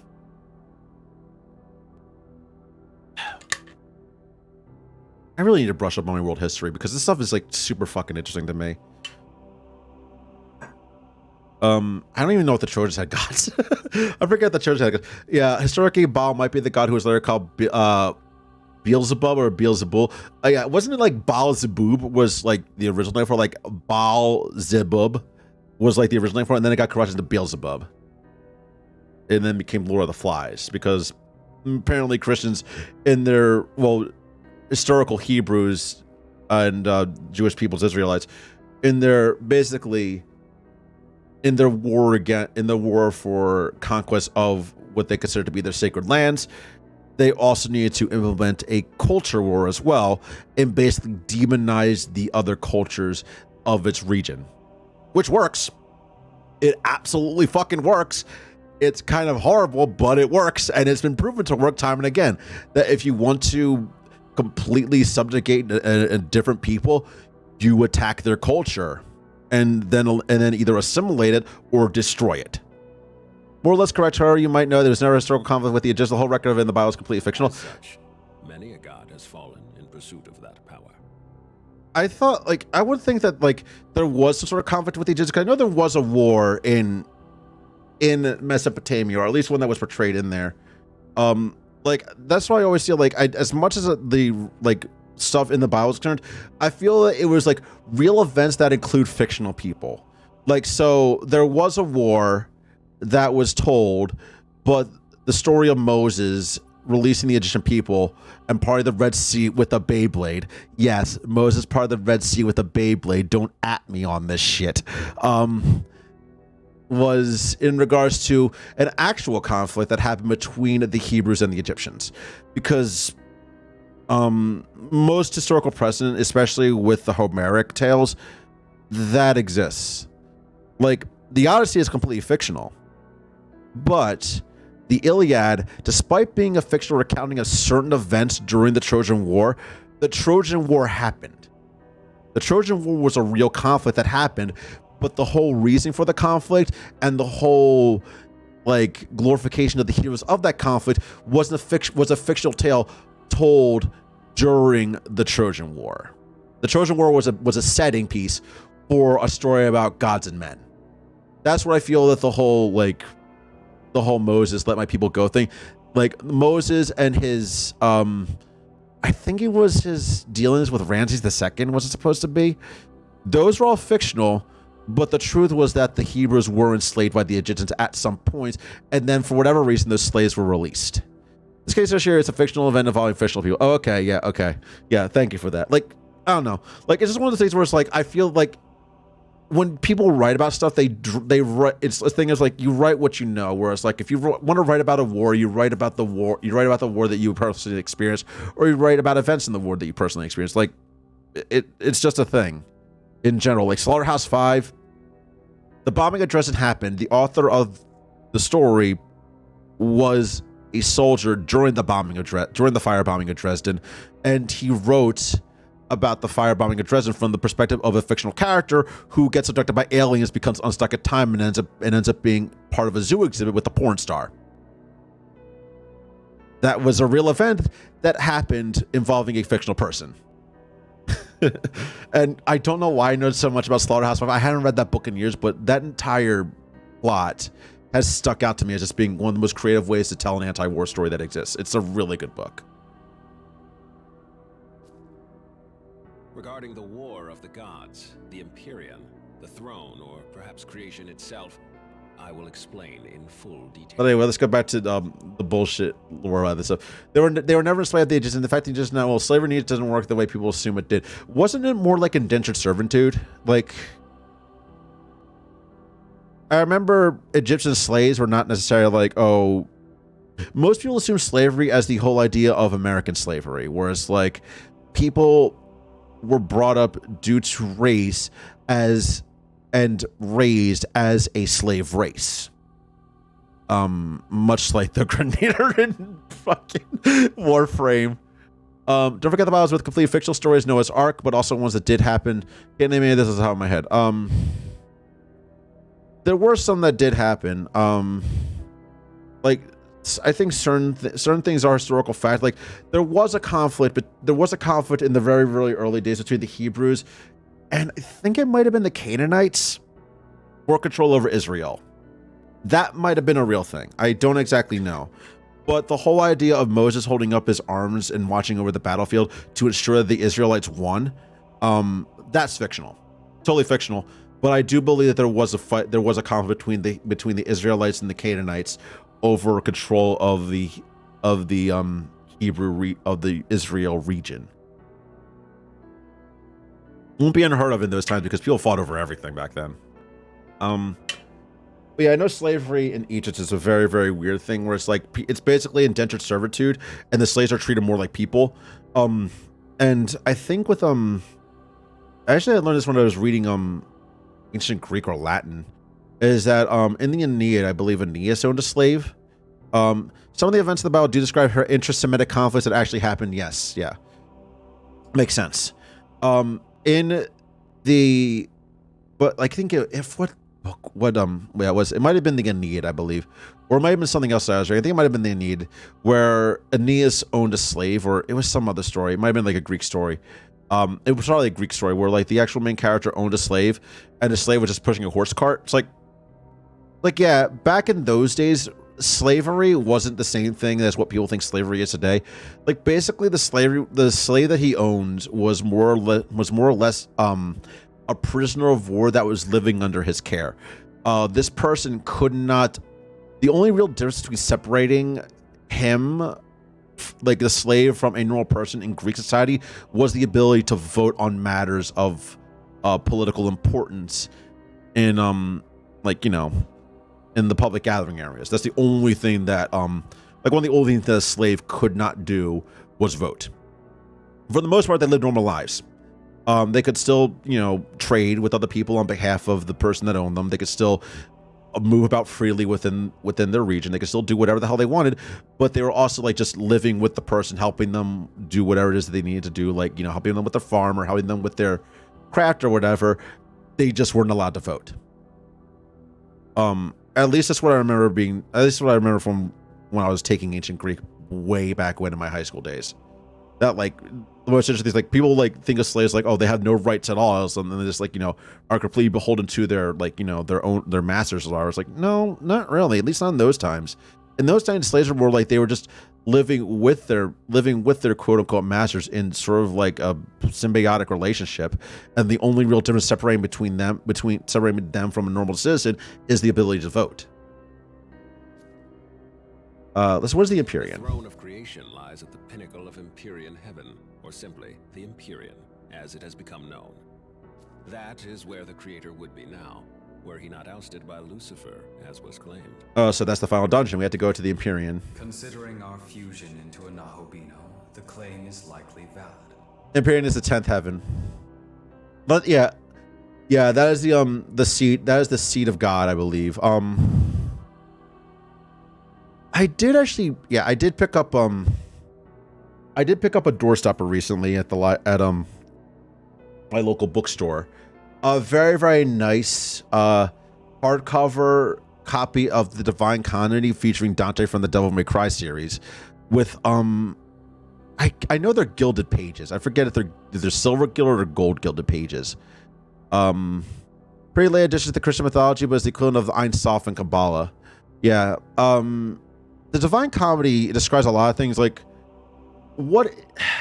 how much of the Divine Comedy is Dante's original creation? How much of it was derived from various esoteric Christian writings? Obviously, Virgil from the Devil May Cry Special Edition series was based on the actual poet Virgil. And that was a guide through Purgatorio and Inferno. And the layers of hell, I do not know if they were his creation or if they were the creation of somebody else and he just described them. And then the 9 tiers of heaven, with the 10th being the seat of God, where he was led through that by Beatrice. Obviously, I don't think they were his creation at all. Like the 9 tiers of angels, he had probably read about through Ezekiel, because that's where a lot of people get their information on what the angels actually look like and what their hierarchy is from Ezekiel, I believe. Now, whether or not you believe Ezekiel was actually onto something or if he was just high as a kite is another story entirely. Be sure it's purely fantasy invented by Dante. You're seeing the hit video game Shin Megami Tensei 3 Nocturne featuring Dante from the Devil May Cry series. But yeah, I was thinking he got some of it from other sources. Like as far as like what they're like definitely is fiction. But as far as their whole existence, I thought he might have pulled that from somewhere else. I do know he's really the first one to actually go into detail and say that the seat of the fallen angel Lucifer is actually cold. Because most of the idea for hell or the underworld in many cases is that it is basically a plane of fire and torment. Whereas in Dante's thing, hell, the Inferno has very, very diverse biomes featuring all sorts of different environments suited for punishing the sinners of whatever sin they created. Even the highest region of the Inferno is apparently not a bad place. It's fairly okay. It's basically just your crime was that you were following the wrong religion. So we're going to let you live in eternity knowing that you were wrong. But for the most part, it's pretty pleasant here. You can still go about your business and act like you did in the moral realm. Just know for eternity that you were wrong. Bits and pieces are taken from here and there. How it's interpreted and presented is pretty unique to the Divine Comedy. Yeah, that makes sense. Like I said, the first ring of the Inferno is literally just for people who did not recognize the one true God, and that could have just been by birth and not really being raised in that kind of like mythology, which is again not the fault of those particular sinners, but because they were never cleansed of original sin, they exist on that plane. Religion, especially Christianity, is a mess, but that's what makes things like S&T as fun as they are. Yeah, like I think one of the best things about the Mega 10 series in general is the fact that they have a very, very, not necessarily a nuanced approach, but they have a very like outsized approach to the religions of the world. They have an outsized approach even to Shinto. Mostly because Japan, since World War II, basically outlawed the practice of religion, the practice of Shinto. Because doing that basically revered the emperor as a god king, which then resulted in fighting for the glory of the empire, and that resulted in them starting the Sino-Japanese War and contributing in large part to the conflict of World War II. So Shinto worship, as far as like actual true worship, was pretty much banned. So in the wake of that, Shin Megami Tensei takes a very secular look at the religions of the world and applies them into a completely fantastic setting of a conflict greater than the scope of humanity, and into something more like this could literally be a conflict between aliens and humanity as the pawns, but they decided to go with extant supernatural deities that were worshipped by humans in the past instead, and it works out just fine. I mean, the one time they actually did do that was with Assassin's Creed, and that ended up being a hot fucking mess. The thing with hell is that neither Judaism or early Christianity had a concept of hell. Both religions start out with that only heaven exists and is divided into 7 layers. Christianity is divided into 9+1. Hey Rock, how's it going? I'm doing fine mostly. Fallen angels would inhabit the lower heavens. While there were some ideas about how the various layers of heaven looked like, they're a very different way of finding the divine comedy, mostly because the comedy is incredibly Eurocentric. Yes. Yeah, I do know that the divine comedy is very, very much Eurocentric because Dante was Italian. Like, that was his perspective. And even then, like the whole concept of like, because I think in the one thing is that separates Western religions in general from Eastern religions in general is the concept of reincarnation, and I'm going to call it the do-over. Because it's mostly prevalent in Buddhism. I'm not sure if it's present in Shinto to any extent, but at least in Buddhism, it's the idea is that every single life you're striving to get better and better and better until you reach the top of existence, at which point you ascend to the higher plane, where you basically become like a godlike being, free from the shackles of the mortal realm, and you just exist in that realm. Whereas with many of the Western mythologies, once you die, that's it, you're done. Your time in the mortal realm is considered finished, and you will be judged based on how you spent that time, and your residence in the immortal realm will be assigned accordingly. That was a lot of the case with a lot of older religions, that there was a judge of the dead. I know there's a Judge of the Dead, and I think there's a few Judges of the Dead. There's a few death gods in Japanese as well. I'm actually not sure how Shinto treats death in general, like, because that's Shinto is a very, very complicated religion to the point where it's like the deceased can return as spirits into the mortal realm, existing somewhere between between the mortal realm and the spirit realm, but the spirit realm exists in another layer on top of the mortal realm, but is not entirely separate from it. It's very strange. The original version reflected Emily's a lot more, including there being a heavily Jerusalem stuff like the lower and higher Garden of Eden. Oh, okay. I'm not talking about the Jerusalem Cube. What is the Jerusalem Cube, if I may ask? Only Nahobino are allowed in the Empyrean's sacred space. As such, none have entered thus far. I will say this, I actually know what Nahobino stands for, and I don't really know why they're like, they're making it sound like, oh, only they're not, oh, like they're using this very Japanese term to describe what is basically the successor to God. Because Nahobino stands for Nahobi no Kami, which is basically like considered a perfect being of some kind. I had to look up what the actual term means, but Nahobi no Kami is actually a thing in Shinto, I believe. Take a look here. Nahobi no Kami. The Nahobi no Kami are deities in Shinto. They are considered to be deities of purification and the removal of calamities. In the Japanese myths that deal with the birth of the gods, when Izanagi returned from the underworld of Yomi and went to Misogi underwent misogi, which is ritual cleansing. The Magatsuhi no Kami were produced from the impurity. To rectify the disorder produced by the Magatsuhi no Kami, the Naobi no Kami were born. According to the Kojiki, the records of ancient matters, the appearance of the evil Yasumagatsuhi no Kami and the Omagatsuhi no Kami was followed by the production of 3 ADs, Kami Nahobi no Kami, Onahobi no Kami, and Izunome. The 6th addendum to Chapter 5 of the Honshoki, the appearance of the Yasumagatsuhi no Kami was followed by the production of 2 deities, the Kami Nahobi no Kami and Ohonahobi no Kami.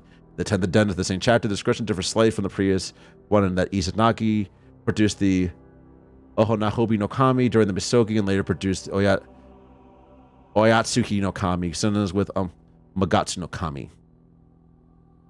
Let's see. It's a hypothetical future Jerusalem that takes the form of a giant cube of pure gold that's also at the same time a city. It's one of those hypothetical Jerusalem that takes form of a giant. That actually sounds like it'd be the setting of like an SMT file dungeon, the Jerusalem cube.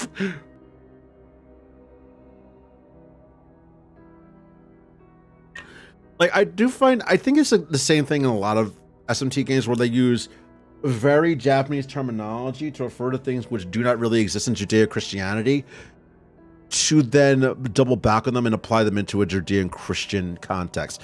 In this case, the Nahobi no Kami, which is a god of cleansing. That was birthed from one of the major Japanese deities. In this case, the Nahobino in this game is closer to being a demigod, which is basically a godlike existence born of humanity, or like a human with a deity's blood running through them, something like Heracles, or if you really want to get into other things about this, a Nephilim. Like I feel like that he has more in common with the Nephilim than in terms of heritage and creation, and actual like appearance, because Nephilim is supposed to be ugly as sin. Yeah, well, yeah. Pun it kind of intended. But yeah, Nephilim is supposed to be incredibly ugly existences that are born from the union of angel and demon. And Nahobino is closer in like existence to a Nephilim than he is to like anything else. Now, does it really sound like an SC? The Nephilim, another complicated angel and human, not okay, angel and human, not demon. Okay, like yeah, Nephilim are like yeah, they're a complicated existence, and like they have been told many different times. But yeah, it's like a combination of angel and other is what it is. Sometimes it's an angel and a demon. Sometimes it's an angel and a human. There are different things that like basically make up a Nephilim. In the Darksiders world, the 4 horsemen of the apocalypse are the 4 remaining Nephilim after a great purge of heaven, when the angels in that game are basically all like technological gods. I should play Darksiders again. Darksiders was a good game. Darksiders was actually really, really good. I really like that game, but their concept of what the Nephilim were was really strange. Arrogance hands on El Shaddai. I love their version of Nephilim. Yeah, like Nephilim in general are an interesting concept, but I believe like I don't know why they call him the Nahobino one. Basically, he is a Nephilim. Like, that's what he is. He's a Nephilim. He's not a Nahobino Kami. He's a Nephilim. He is a half god, half demon fusion, which makes him, I guess, have the power of both and makes him a more complete being. And that makes him a threat to Yahweh's power. Yeah, it's a Nephilim. Nahobino is a Nephilim. I don't know why they just didn't call him the Nephilim.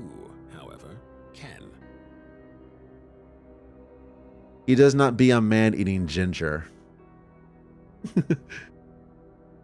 Oh yeah, aren't Nephilim supposed to be redheaded giants that eat people?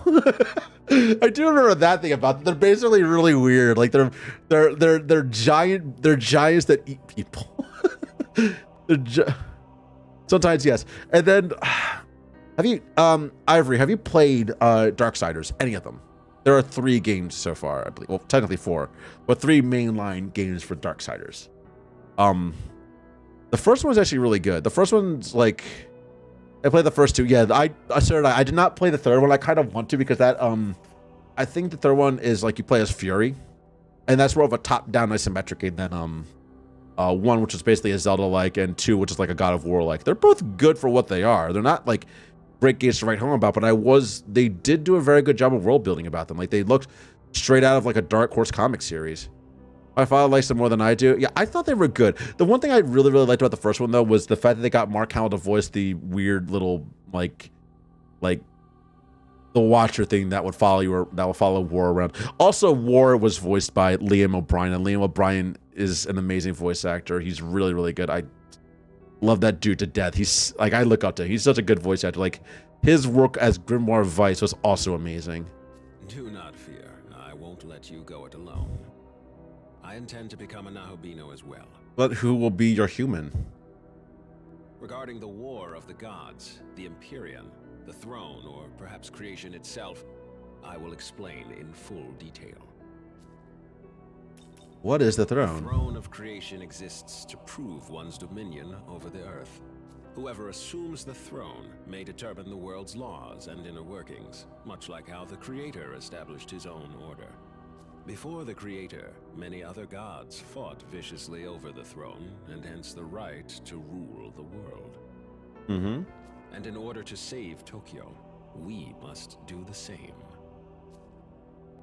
Regarding the War of the Gods, the Empyrean, the throne, or perhaps creation itself, I will explain in full detail.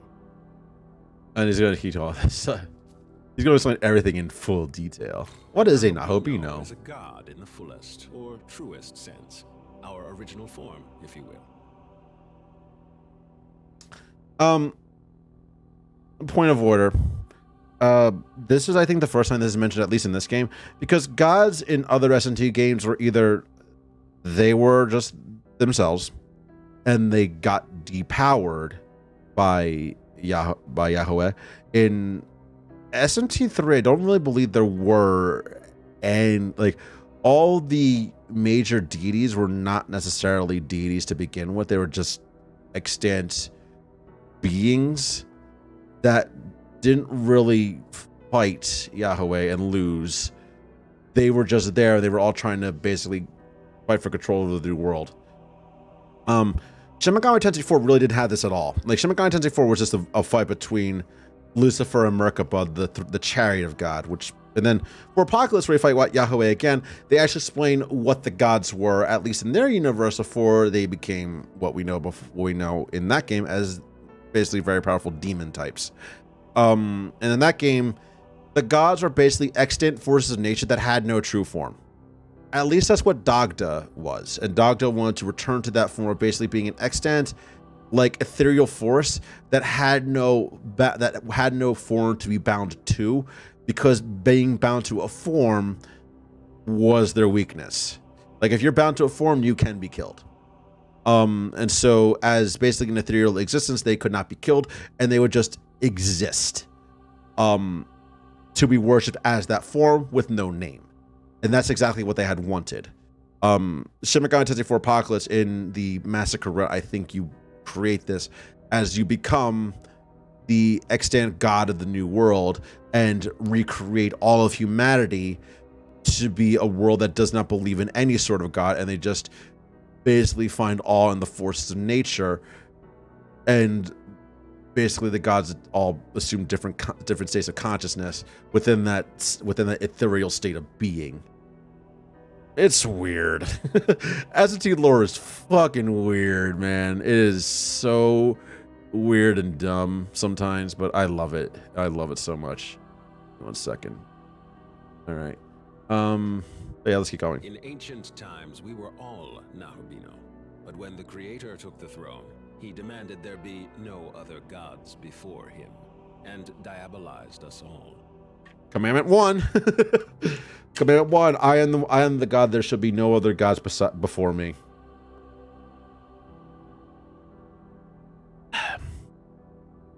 And there was a fucking golden calf that got destroyed by lightning. Or no, that didn't get destroyed by lightning. Moses broke a slate in half because people got bored and started worshiping a cow statue. That's really what happened. Like when you contextualize Christianity with like Christianity myths or any sort of myth in the real world, when using like modern terms, it just makes everybody look like a fucking dumbass.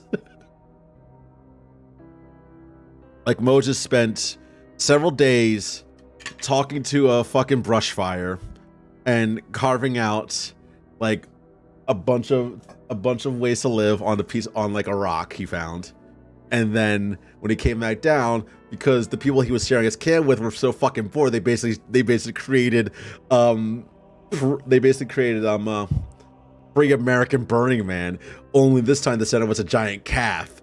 And then Moses got so pissed at them, he broke the rocks. Moses shattered the cow and melted it down, punishing his worshippers and making them drink the molten edifice. I actually didn't know that part of it. I do know that like he came down from the mountaintop and he saw what they were doing, and then he basically broke the slab that the commands were written on over his knee, and that thing is heavy. So Moses was mad. Moses was super pissed. But yeah, that would not be I wouldn't put it past him to do that kind of thing. And then I think we talked about this before, where the whole reason why Heracles is because some woman fucked a duck, or no, that was a different story. No, it's this of Helen, I believe, wasn't it? It was Helen of Troy. Was born of Zeus as a swan, right? I think that was her. Heracles was because Zeus just fucked somebody. But no, not Helen of Troy. Helen was abducted by a cow. Helen was abducted by a cow. No, okay. Okay. I had to tell this story. I always simplify. Like I always simplify. The most fun myth to simplify to me has always been the abducting of Helen of Troy, because it's just so good. Like if you read it, it sounds like a much more epic tale than it is. But if you actually look at the details of it, also I like how we're just stalling because I'm getting sidetracked by myths. Also, like, yeah, this is just mostly story bits right now. Is the fact that like with the story of how the Trojan War began and the abducting of Helen of Troy is that there was a party going on, and Airah, who was not invited to that party, got pissed and threw an apple and nailed Athena in the back of the head with the fucking thing. And on the apple, she had carved to the fairest one.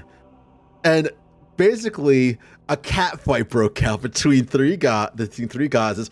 And they're like, okay, so in order for us to decide who was the hottest one of us and who actually deserves to eat this fucking apple, we're going to go find some dude and we're going to go ask him, hey, which one of us is the hottest one, do you think? And we're gonna try to bribe him. So it's like, okay, I think Athena promised him wisdom. Hera promised him like victory in war or something like that. And then like, yeah, it's like Hera was like, all right, I'm gonna, like, you know what? If you pick me as the fairest, I'm gonna make sure you're like a really buff strong guy and you can beat anybody you want in a fight. Athena was like, oh, hey, you pick me, I'm gonna make sure you're the smartest one in the room and everybody will goddamn know it. Then Aphrodite walks up, I was like, hey, yo, pick me, I'm gonna like, hey, hook you with that fine bitch over there. And of course, Paris picks Aphrodite as the winner because he is down bad for Helen. And so then they just fucking kidnap Helen under the nose of Menelaus, the king of Sparta, and it starts a war. Zeus was restraining order against humanity. Yeah, but I don't know why. That's just so funny to me. It's like literally the whole reason why Aphrodite wins that is because Paris was horny. That's it. The entire reason why Aphrodite wins that like cat fight at all is because Paris was like, hey, yo, can you help me with her over there? Like she's pretty hot. And then Aphrodite's like, yeah, sure, whatever. And they just steal her. Don't know why that's so funny to me. I love that so much. He accomplished this by spiriting our knowledge away. And even then, like the whole point, seriously, if the three were called to you and ask you which one is the phrase abscond post hastily, No, I ask which one is I specifically ask like, yo, which one is the gods of love? Which one you could hook me up with that fine bitch over there? And then I would say, okay, you win. Now hook me up. They don't even need to be gods, it's just run. Listen, I don't know about you, Ari, but I don't want to turn down an orgy if the opportunity presents itself.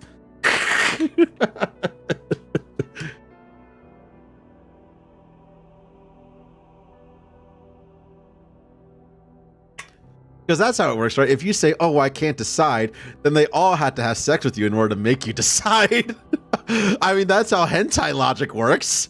That's how the real world works, right?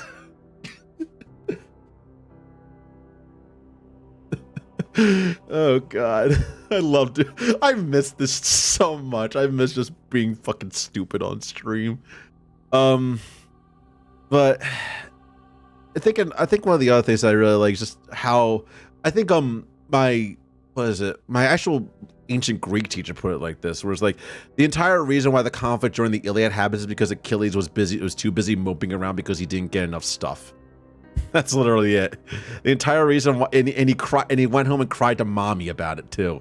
That's exactly why the Iliad happens, is because he didn't get enough stuff. Specifically, he didn't get enough women as far as the spoils of war, and so he went and cried to mommy about it. Who then said, "Okay, honey, we're gonna go let the other side win for a little bit, so you can come back and be the big hero and prove everybody wrong and prove that you're the greatest and you're my little special guy, all right?" And then he gets fucking killed. Without the knowledge needed to shape a functioning world, we ceased to be divine, and were left to contend with our fallen nature. Our knowledge was sealed within the Garden of Eden. Mortals soon ate of its fruit, binding all knowledge to their souls and all who came after. I still don't understand what the Garden of Eden is within the context of this game. Excuse me. Because the way they describe it, it is a place. It is like a metaphysical place. And the fruit was real. Like the divine knowledge or whatever, the glory of God is what we've been collecting over the course of the game. That's real. Oh God. My throat still hurts. Give me 1 second. Let me just mute myself so I can actually clear my throat a little bit.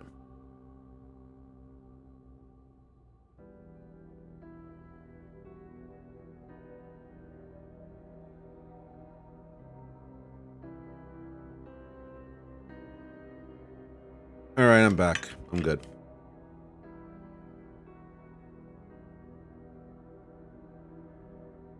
Ever since the fall of man, demons have vied to steal the souls of humankind and restore their former selves. But they were doomed to fail. So that's why the demons are doing this, actually. Long, it was futile to seek out our knowledge and reclaim our former glory. But with Armageddon fulfilled, the rules have yet again changed. Aogami's true name is Susanoo. As proto-fiend, he was created to inherit the Amatsukami's full power. I myself provided the template. Okay, so that's who Aogami is. It's Susanoo. Oddly enough, Ian does not actually come up in SNT a lot. It comes up a fair bit, I think. Well, no, not. I think recently it only did.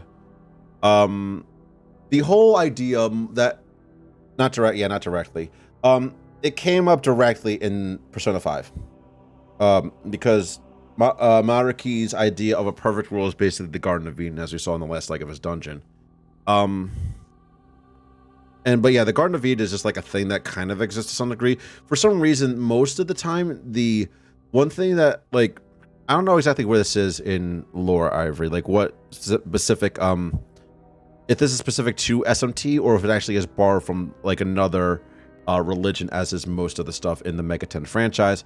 The cosmic egg, from which all life comes out of, and to which all life will return to eventually, in accordance to the rebirth of a new world. The cosmic egg comes up in a lot of SMT stuff. It was in Shin Megami. It was in 4 Apocalypse. 3 Nocturne the Vortex world could be called a cosmic egg to some degree. I'm not sure if it came up before that, but it also comes up, oddly enough, in Tokyo Mirage Sessions as the name of the stadium and the location of the final dungeon where you fight Medius. So the cosmic egg is a thing that exists. The only thing that I can really think is a parallel to the Cosmic Egg in anything would be the actual door to Guff. Because the door to Guff isn't, like, as you pointed out before, it isn't exactly a place or it isn't actually a structure. It is not specifically a door, but it is the reliquary of souls to which all souls will return to at the end of their time. It's a universal thing that one form or another crops up in a lot of religions, including Judaism and early Christianity. Yeah, I think the closest thing to it, though, I think from what we talked about before, is that the Cosmic Egg would be the Cosmic Egg's closest parallel would be Guff. Yeah, because we all return to the egg at the end of our time, and are reunited with the whole of humanity. And I think you said before that Adam Kadmon itself is considered a cosmic egg, is Guff. Like, Adam Kadmon is not an extant being, correct? It's like the name implies that Adam Kadmon is like not necessarily a person, but you know what I mean. It is like it is an entity. It is not necessarily like the name of an existence, which is what Guff is. Guff is an existence. It is not an entity. And as I've said before, I am Tsukuyomi of the Amatsukami. It is my personal mission to become a Nahobino and rescue Tokyo from the mouth of danger. But to do that, I require your aid. See, that's actually very confusing because I can see Guff as being like not a thing. Like not a being, but Adam Kadmon is a thing with a name. Whereas like Sophia is a thing with a name and is also a being. Like it might be a very, very ephemeral being, but it is an existence that is referred to by a name. She is the archetype of humanity, a man made in God. Oh, okay. It is a template then. It is not necessarily a thing on its own. It's just a template for what humanity is supposed to be in its truest self. So, yeah. But yeah, like I would say, like in that case, it would make sense for our little character here to be basically Adam Kadmon, or seen as one. So that's why human souls are born from it, and why Adam is Guff. Oh, okay.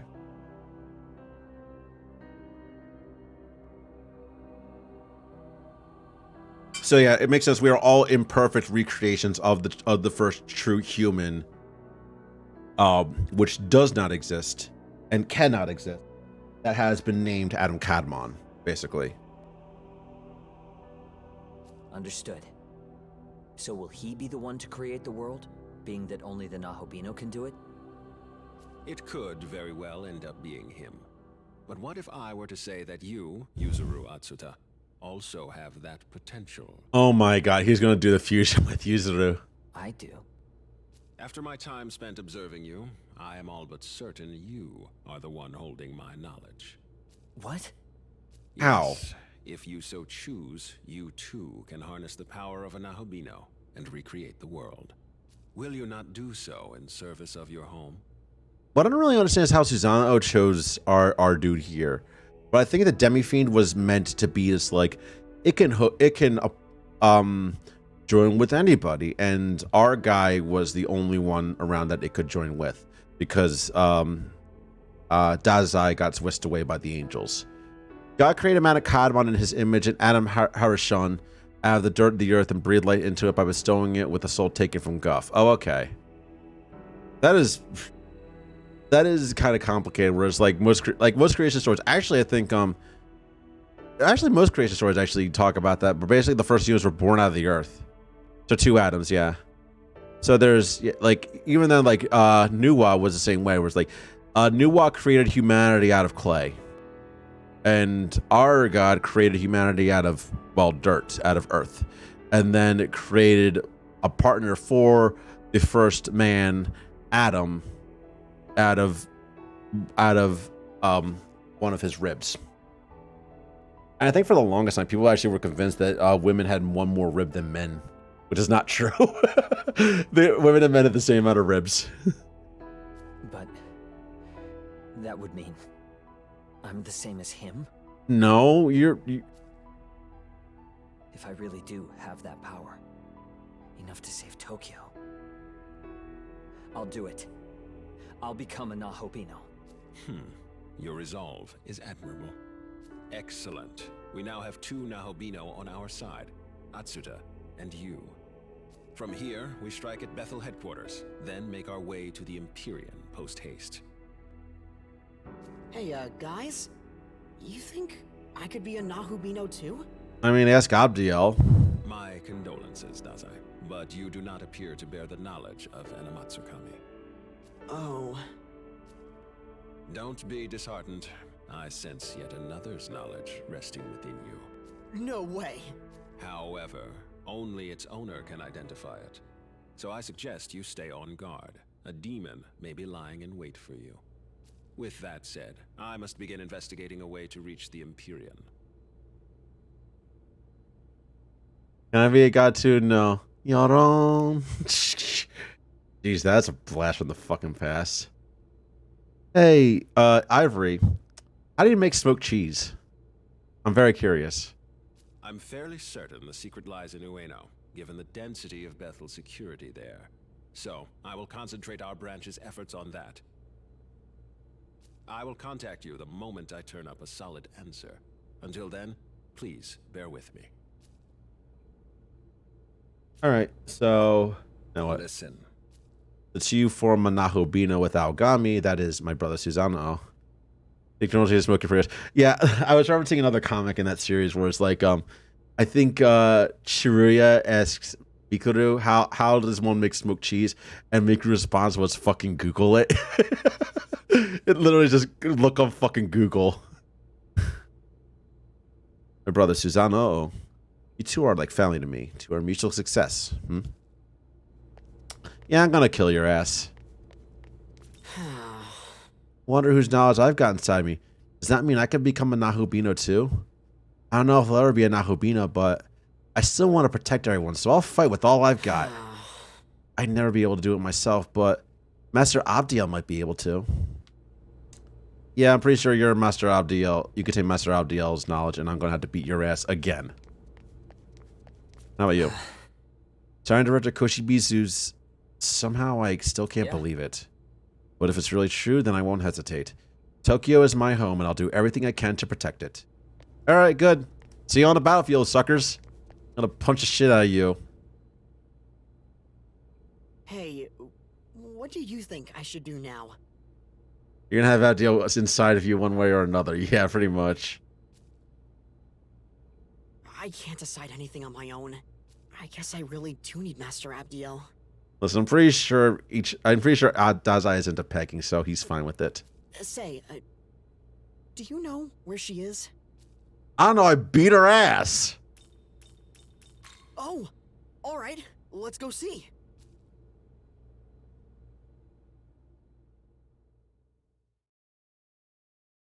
Fuck's sake. Why are you asking me? I beat you up. Oh, hi.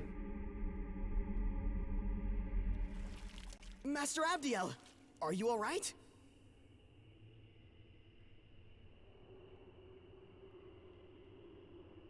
I lost to the Japanese branch. It no longer matters what happens to me. That's not true! You're not done yet, Master Abdiel! You saw what happened. Even an Archangel is no match for a Nahobino. Is this also the first mention of an Archangel named Abdiel? Because I don't remember this being in any sort of scripture. You just have to become a Nahobino too.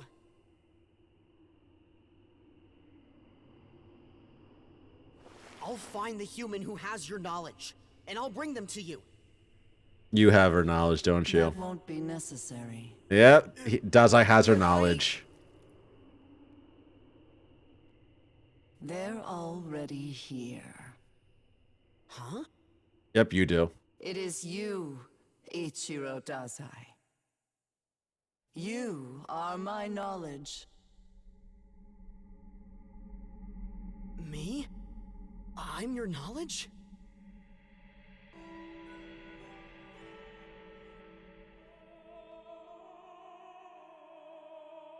Wait, that means you can use me to become a Nahobino! The power of the Nahobino is forbidden. As the Archangel, I must not defy Brothers to the Paradise Lost makes Confirmation. sense. But if you became a I would have expected then you Mephisto could- to have more of a role in this if that was the case, though. Too bad it's only like a DLC side story.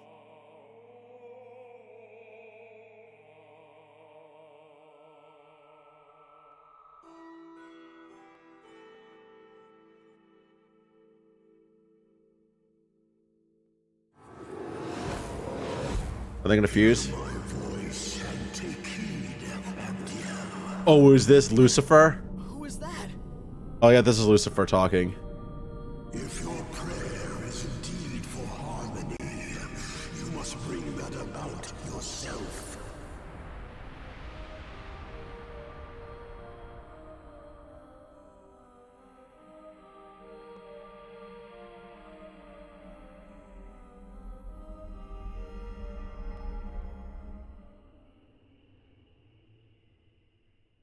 This audio is definitely not based on that audio, but where I assume the name comes from at least. Yeah, it makes sense. So, alright, let's talk to you guys.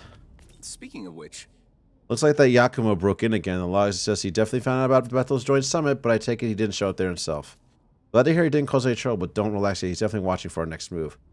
Though after watching that fiasco, he might just be gloating. Seeing Bethel so defiant is probably exactly what he wants. Makes sense. A moment, please. I always thought there was something about Prime Minister Koshimizu, but I never expected he'd actually be a god.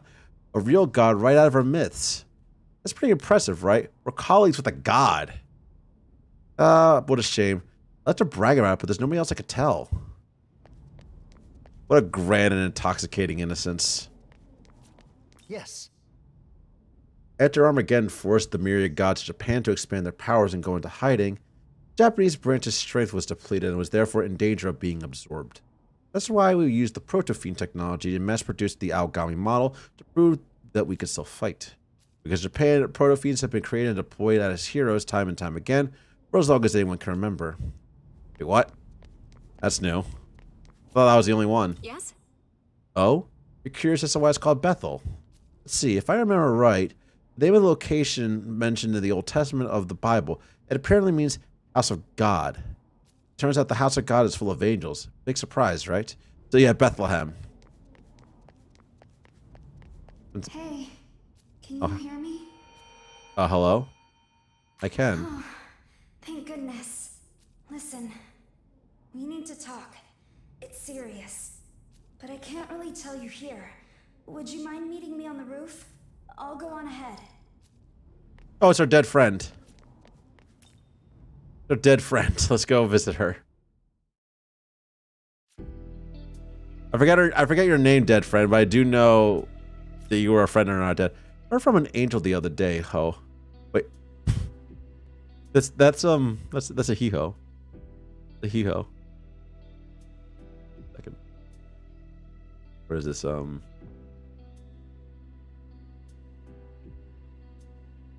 This Tokyo is just a big fake, and soon it's all gonna be gone, huh? But this Tokyo's full of fun and goodies, huh? I kinda don't want it to disappear. There we go. I forgot I had that ability. So apparently we're now full of we're now in demon territory. Bethel JDSF, Japanese Self-Defense Force official. It seems like the demons have a more corporeal presence in this world, so we thought normal weapons might work against them. We're seeing demons everywhere, and our machine guns, even our anti-tank artillery doesn't do a damn thing to them. Might be where it ends for all of us. I mean, most times I just punch a demon in the face. I just give them a fucking Shoryuken uppercut. And it works, and it seems to work fine, but I guess I have, like, the power of God and anime on my side when I do that. Look, I saw this ghostly figure just fade to that high-rise apartment complex. The residence, whatever. I swear, it was right there. Huh? Was there a building like that there? You sure you're not just confused? I guess I'm finding a bunch of plucky teens with attitude. Yeah, that might help. I'll just talk to all the townspeople. Sergeant Yakumo had a son, if I recall. Good kid, honorable, just like his father. This world hasn't beaten him down too. Oh, okay, so that's so basically we're fighting Yakumo's kid. This is we got a report at that sky tower. I can never remember, even though it was pretty famous. Or was it? Oh yeah, so as this world is fading into demon territory, the landmarks are fading from everybody's memory. We live as long as I have, Sonny. You get used to old haunts and familiar sights disappearing on you. I'm still gonna go to that bathhouse every day. That place ain't gonna vanish on me. How about you? If there's anything else going on in the world, it helps to focus on my running routine. And you? You know what I really think? My theory is that our current prime minister is an alien. Well, not like that'll fly with the Sunday morning talk shows. I'll keep that one in my pocket for the end of the year TV specials. He's literally the aliens meme. That fucking what is it? I forget what the actual show is called, but like the dude's like with the hands that goes aliens. When the demons come, initial D shots are come. Yeah, pretty much. Yoshinagawa East and Yoin High School dormitories. Oh, hey, let's talk to you. Hey, I think the sound of pier. We're calling someplace a wharf. That's some nasty seaboard phonetics.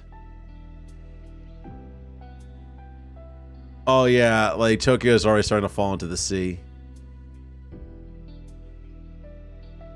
Go there for the school. I do like the story dump though. It's actually kind of comedy and a good way to get me back into the swing of things as terms of streaming goes.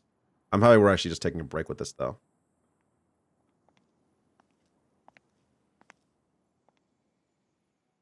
Oh hi.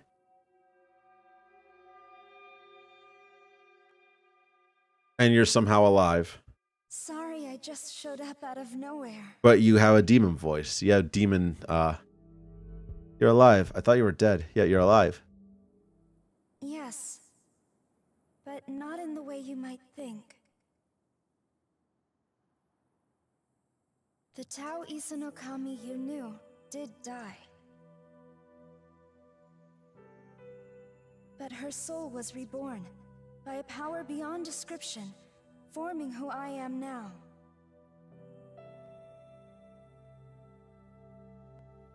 As the goddess of creation, my new purpose is to guide the Nahobino to his throne. Oh, hi!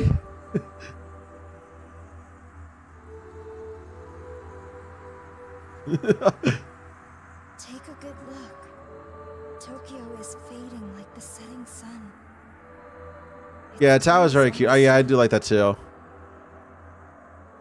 Before it's too late, I want you to reach the Empyrean and recreate the world.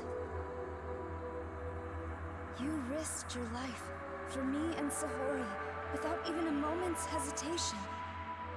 To us, you're a true savior, and in every sense of the word.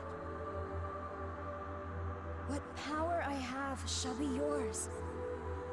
And together, we can forge a new future. Until then, will you let me fight at your side? That's all I ask of you.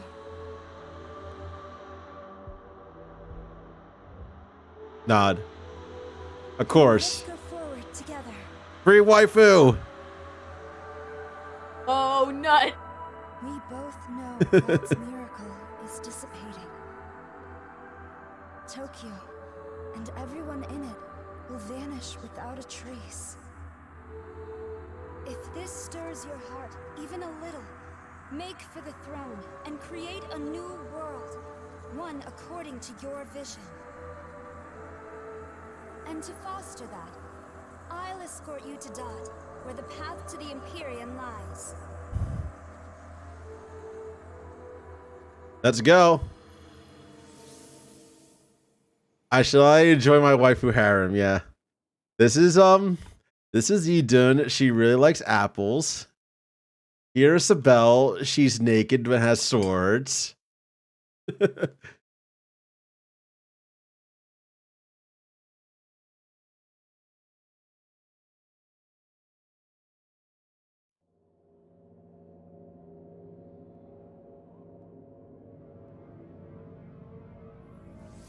So we're now in the 4th zone. The 4th open world area. A new realm of Dot lies before us. One that leads to the Empyrean. What's Cleopatra, the resident time mommy? I guess Path to so. the Empyrean. It has also been called the Temple of Eternity. Long before the first human being, the entity who oversaw this world created a bridge to the throne. However, Bethel headquarters has hidden the keys to access it, and so the path remains closed. There are 3 keys in total. It used to be that Bethel guarded them for safekeeping, but now, the branches that possess them think only of their own gain. So the first thing we need to do is get those keys ourselves. Perhaps a proto-fiend could detect the energy of divine instruments such as these. I am indeed picking up sources of incredible power. 3 in total. Not to mention hordes of demons around them. I say we'd better hurry up and find them. I'm sure you can guess how many Nahobino aspirants are after the keys themselves, so keep an eye out. You're way too underleveled for any of them.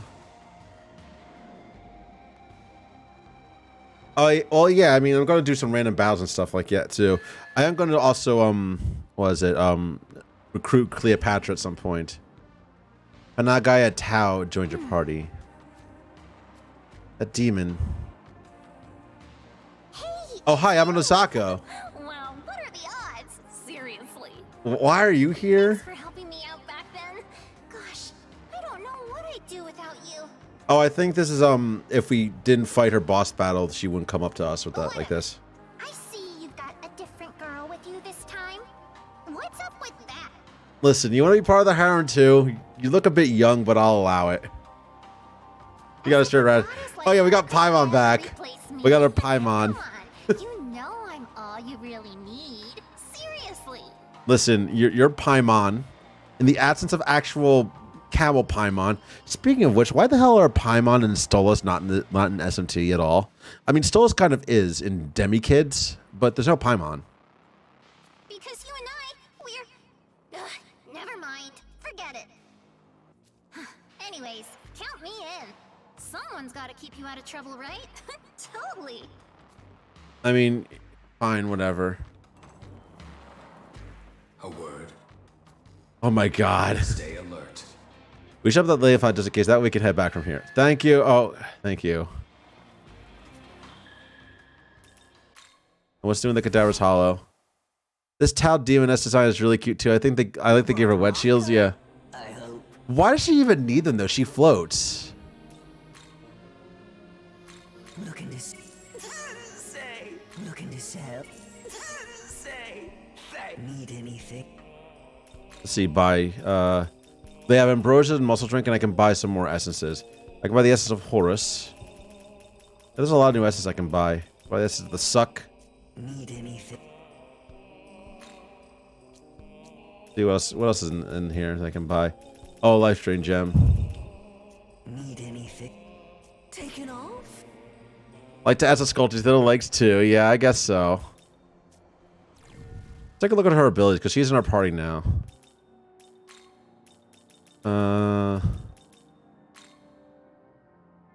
Light of Order, modern HP recovers, cancels debuffs and okay. So this is an improved version of it's kind of bad now because now that we have was it Tau? We kind of don't need Idun anymore.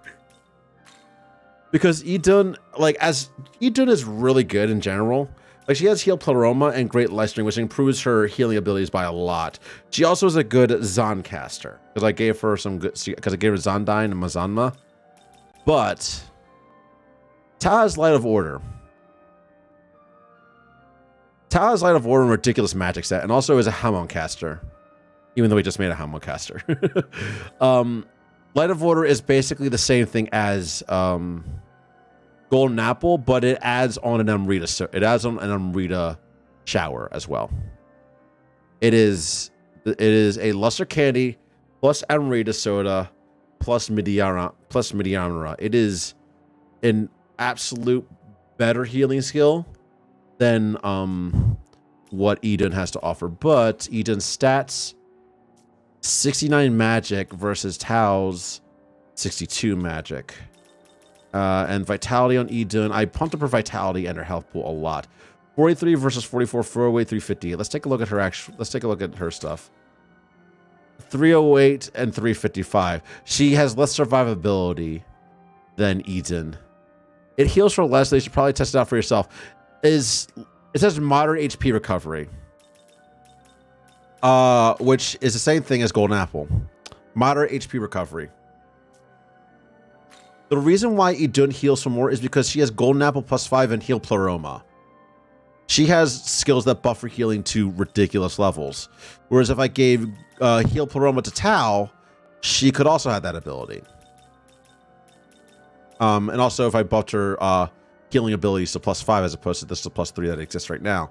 But moderate is moderate. Like moderate is moderate, which is basically diorama. We should probably change our resistances up. Take a look at our essences, see what we got here.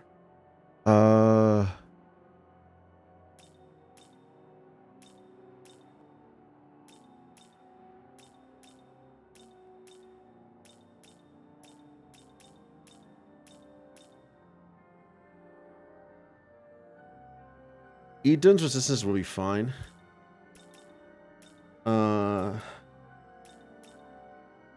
I don't actually know what Cleopatra's abilities are. The plus by the apple is still higher. Yes, that's because Idun's natural healing is +2. I gave her three buffs to it to get her to max healing ability. Like I actually powered up Idun to be a healing powerhouse. Now I had here for and she still healed for more than Tao. Oh, okay. Did she have any more health plus than Tao did? Because moderate HP recovery is like, I think it's magic stat dependent or something like that, and it also is just it also is based on the tier. It's a tier 2 healing spell basically. Cleopatra S&T 5. Let's take a look at what Cleopatra's ability, like see what she has. I know she has a bless skill.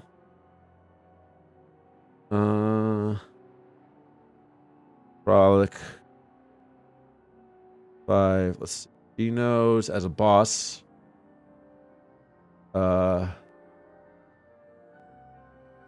She knows Mabufudine, Mazandine, and Mabufarion. So there's ice, there's force, and light. They both have 5 protecting and healing, and the magic wasn't too different at first. Oh, okay. Yeah.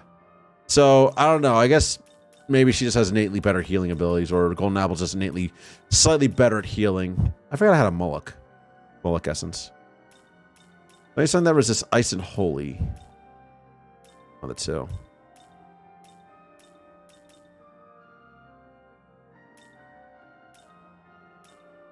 Let's see. Orthodox snow. Ice, holy, and wind.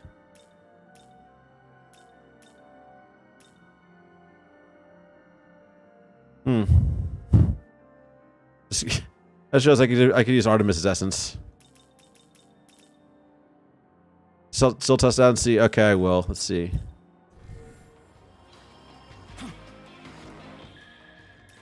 Line crossing. World shadows. Welcome to.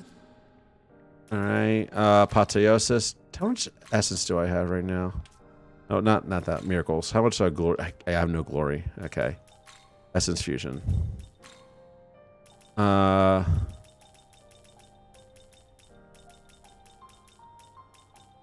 Artemis is not really that good for anything. She really isn't. Also, I have Lilim essence. Realize that. Where are you, Artemis? Alchemy type 3. Nope. Is there another Alchemy essence, by the way? Oh, Alchemy type 8. And there's Profane Land, Slumber Vortex, Poison Adept. Now being unique, a chance to inflict sleep and rush to all foes. That's actually pretty decent. I'll keep this around for when I get my 8th slot, and then give myself either Profane Land or the sleep skill. Takanagi, Zionga, and Light Spring. Yeah, we're not doing that one. Feng Wang. Okay. Where's Artemis at?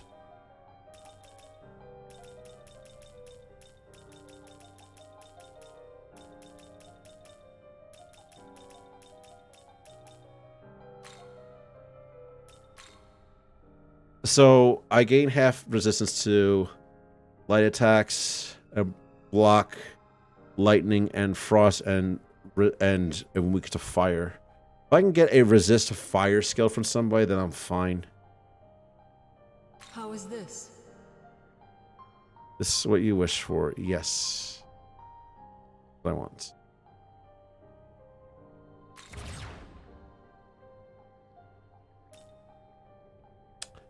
Okay, good spread of weaknesses. I want to get Pazuzu out of here. Rip Fizz resistance, yeah, but like I have other resistances, which is nice. If I give myself like another, it's only temporarily until I finally something else with Fizz resistance again, because that was a Belphegor essence that I was using before. I can always get another one if I farm up a Belphegor again.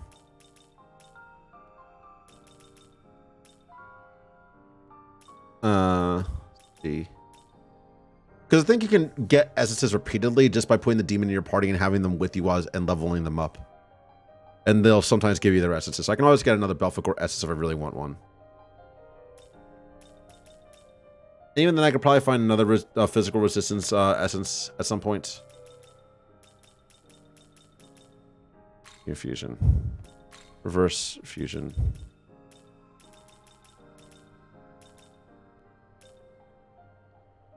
I use Belphegor throughout the whole game. Yeah, I know you told me, like, you use Belphegor as throughout the most of the game and gave yourself fire resistance at the end. But I want to be able, like, because specifically I want to get Cleopatra and I want to fight her pretty early on. I wanted to get holy and I want to get holy resistance for her holy attack.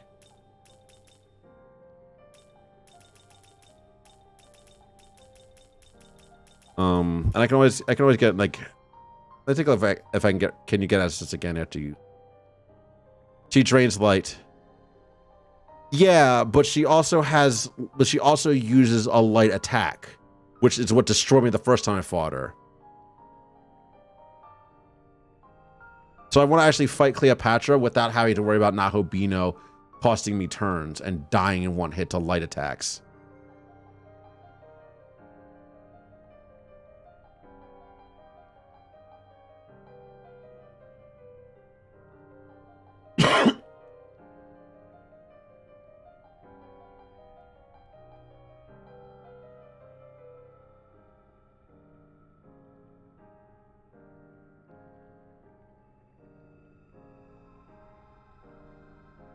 You can carry essence at once, but you obtain infinite essences.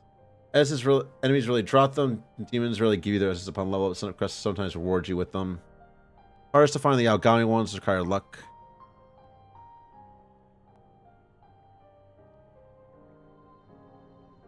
So you can take essence of the demons and they level up. They learned all their level skills. What you should do is save them right before they level up.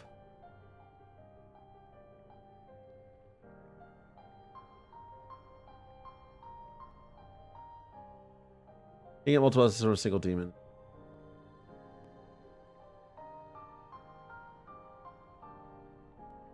You can get them again. So if I really want to get another Belphegor essence, I just have to have Belphegor in my party and level them up That's all it really requires. I just have to have Belphegor in my party and level him up, and then I can get the Belphegor essence once again. But I'm always want to use up essences, like, just to change my resistances around. Even though, yes, Belphegor is useful, I don't have resist fire.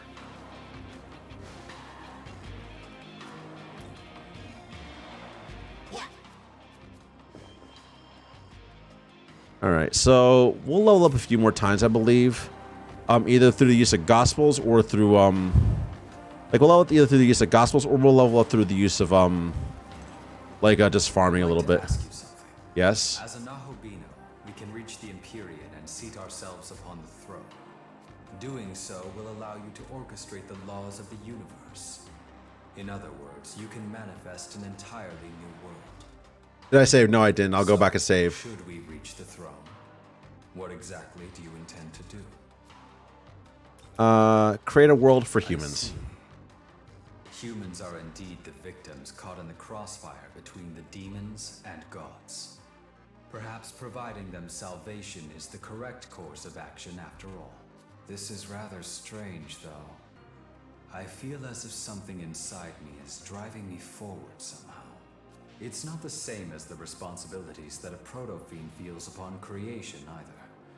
This is something that developed much later. It almost feels like it's come from a place of higher power than Bethel. Ah, my apologies for speaking so strangely. Please forgive my nonsense. As always, I know my purpose is to lend you my strength so you can carry out your will. I want to ensure that you create your own destiny without a single regret. For this, I will do anything. All right. I did not save, so I'll go back and save now. Thank you for reminding me. Otherwise, I had to go through all that shit over again. Oh, hello. What the fuck?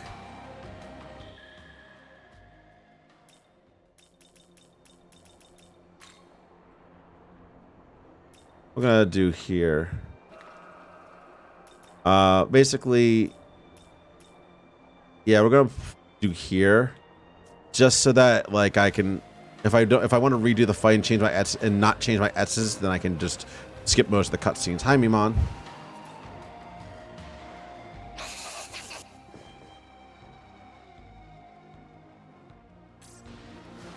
If you died, you would have lost 2 hours of progress. Not necessarily. I would have lost literally 1 boss battle's worth of progress.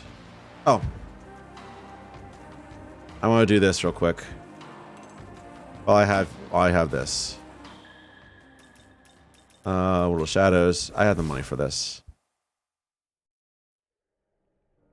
Welcome. I wish I could actually search my name and type in the names. I'm used to doing that with Warframe. View compendium. You can summon tiles as much as you want. Where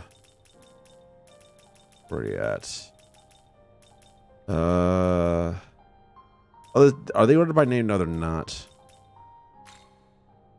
Ordered by name. By alphabet. There we go. Okay.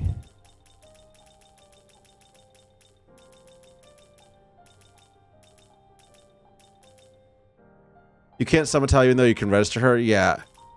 Then it's really weird then. There's Black Rider. Hello. Will you summon?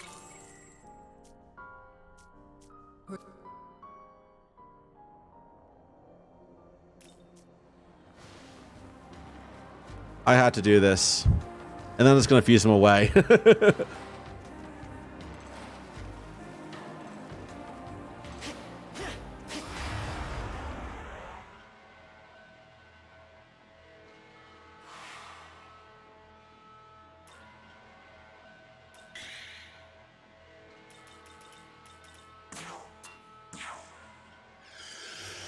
There we go. Hi. Shoo, Tokaramia. Yes, the reunion. Like what? Nearly 20 years in the making. Because I remember Tokaramia's been waiting in Shibuya for his friend Forneus all this time, and they're finally back together again. Oh, Forneus. We finally meet again. It's been forever. Indeed, I think it has been quite some time since we last spoke. Yes, well, last time you didn't show up at all. I didn't show up? Apologies, but what are you talking about? You don't remember? We were supposed to get together in Shibuya. Shibuya? No, I can't say I remember that. That's strange. I assure we arranged to meet up. I waited for you by the crossing, but I can't remember what happened after. Sakurabia, I think you might be mistaken. Now the world has changed a lot since those days. Perhaps you're simply misremembering. Now that you mention it, maybe you're right. It almost feels like a far-out dream, or maybe just a fuzzy memory. I had trouble remembering things myself these days. Though in my case, I suppose I'm just getting old. In any case, good to see you again after so long. Here, to celebrate our reunion. 4 luck incenses. So how about it? Shall I plan another outing for old time's sake? No, I think I'll pass. Even I can't say what the world will be like in the days to come. I guess you're right.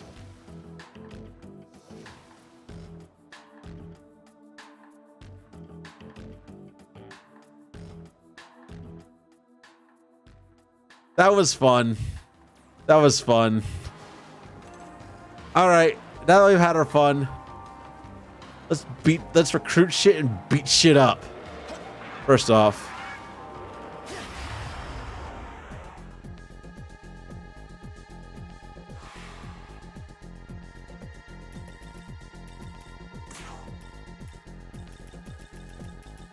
Where are you at?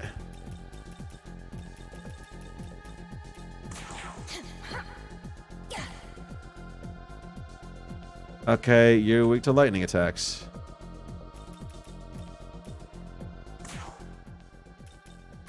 Who has lightning?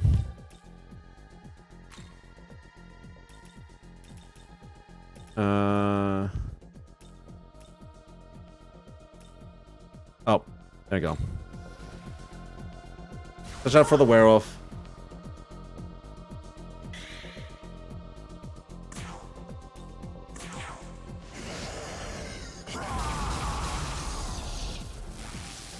No Electgens? No, I do have Electgens. I just prefer not to use them. If I could have a demon that just does it for me, it's fine. It's better that way.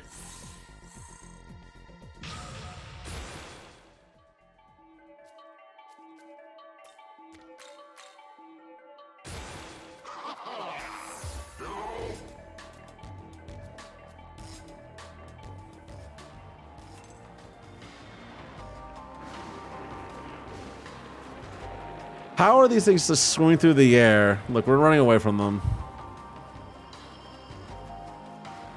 Also, I really like the music of Ueno a lot. It's really cool. Most of the music in this game has been, like, amazing. Let's see. This looks like the territory of the Greek demons, huh? Yup, must be. Gotta say, though, not the biggest fan of those guys. It's like they think they're better than everyone else. You know what I mean? I mean, yeah, it makes sense. Oh, but their leader, Zeus, is kind of a scoundrel. I can kind of relate to that. Just a little bit. How do you relate to the fact that he's a scoundrel? Lose. Got it? Good. Oh, you want some? Well, do ya? What do you want? Hey, uh-huh. 2 light stones. I got a rubber duck and a can of jelly.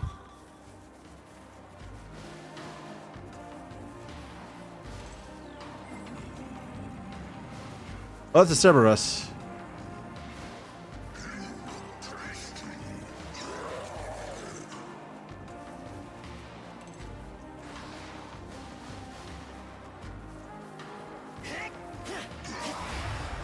There we go.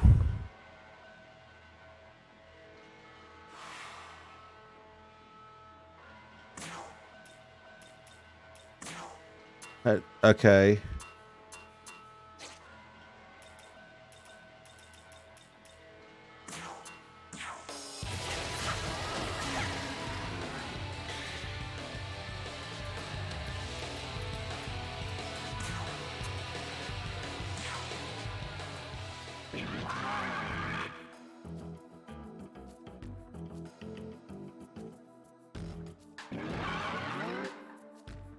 The Maka. Yep, here we go. Take it.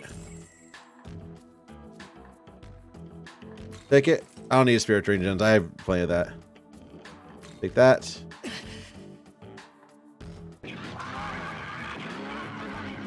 Hecatonkars. Got him.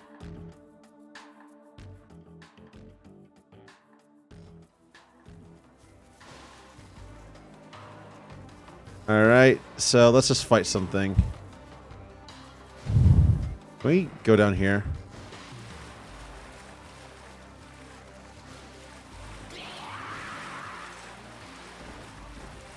Those are sweet keys. Here you go.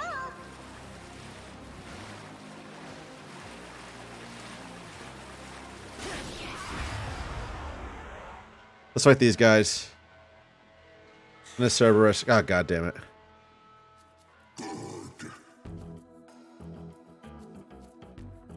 No way.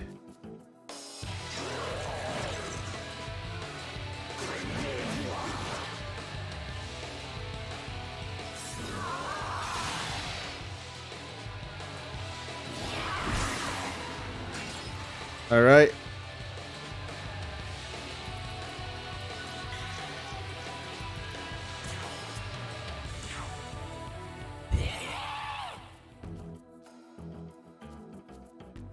All right. Take that. There you go. Sure, why not?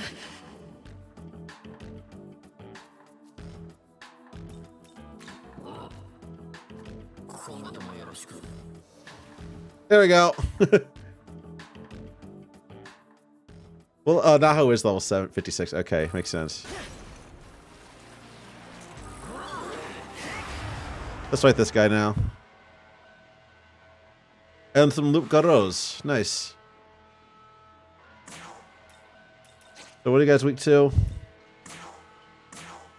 The fire, ice.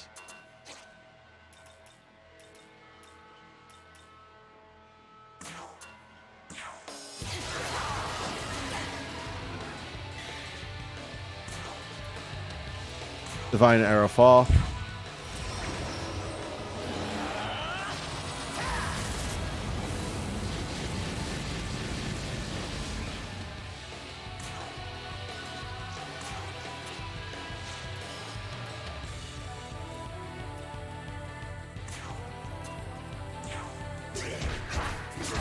There we go. Got one down. Let's see.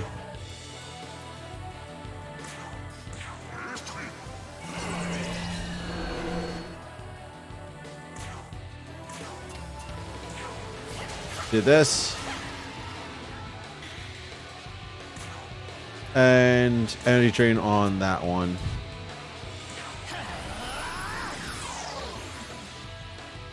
Perfect.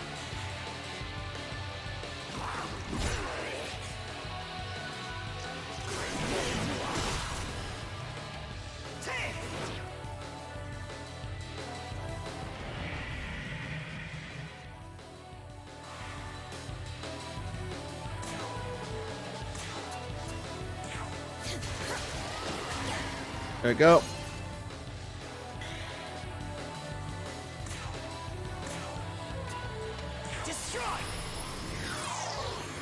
Perfect. That mana still almost killed me. Yeah, it did.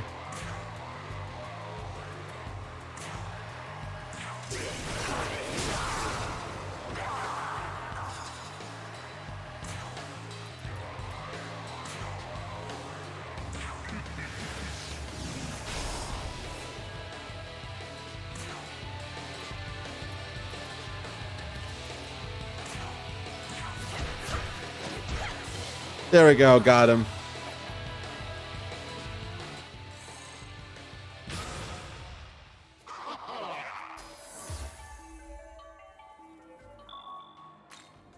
Go. Oh god, all right.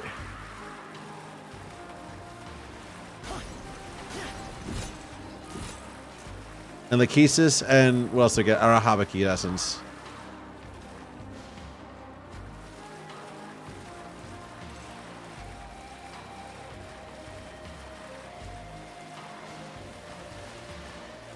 You're gonna head out? Alright, no, CX, man. Have a good night. Thanks for stopping by. I have no idea how we're supposed to get out of this pool. Oh. This is a way up out here.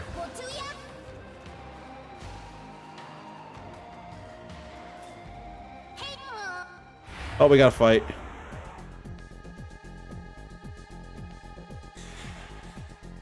He's gonna fucking peace out. Oh, no, he's not. He's actually gonna fight.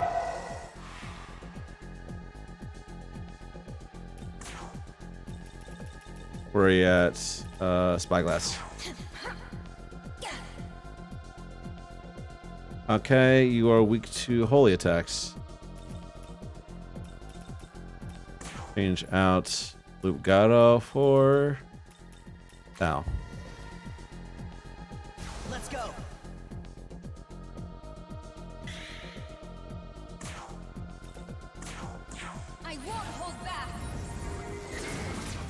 There we go. Got him.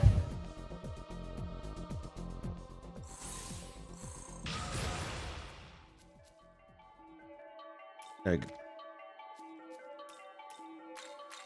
There you go. And we'll use our gospel.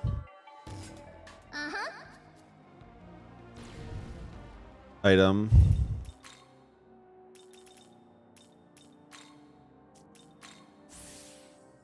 All right.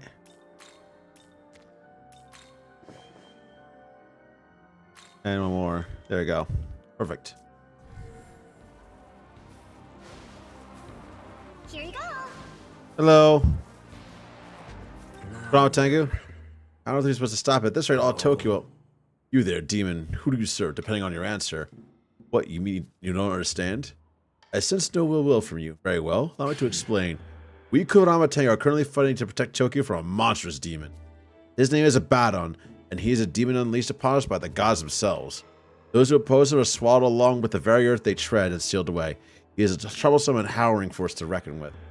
He has already consumed several cities within Tokyo, leaving only nothing but a silent abyss in his wake. It is only a matter of time before he reaches here, too. Abaddon must be defeated as soon as possible, but it pains to say this, we stand no chance against him. You, on the other hand, well, I can sense a great power within you. Airah, would you defeat Abaddon for us? Splendid. Now, I should tell you where to find him. I passed Ueno Park from here into Shinobazu Pond, and you should see him. A demon his size is difficult to miss. I implore you to make haste.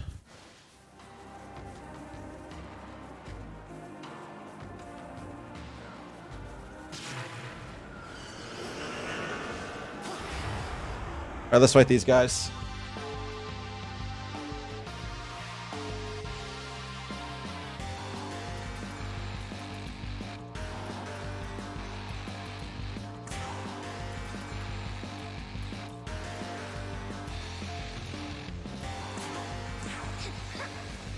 There we go. Oh, whoops. I won't hold back.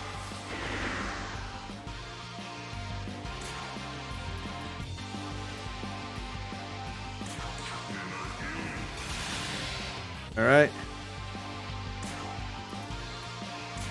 The moon's grace. There we go. One more.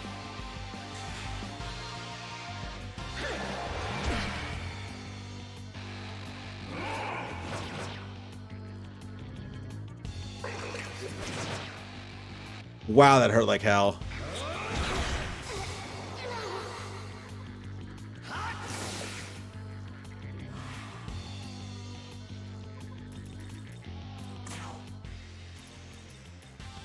Let's see.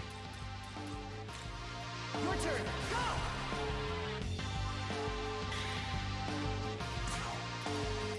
All right, where's this at? Out of order.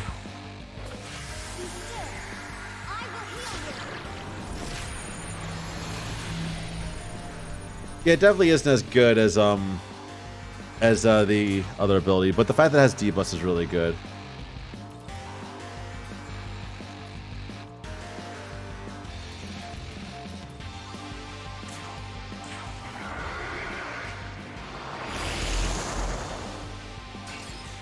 Alright, at least you found two of their weaknesses.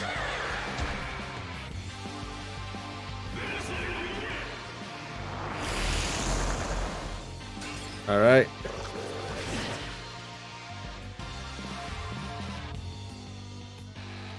Skills, let's see.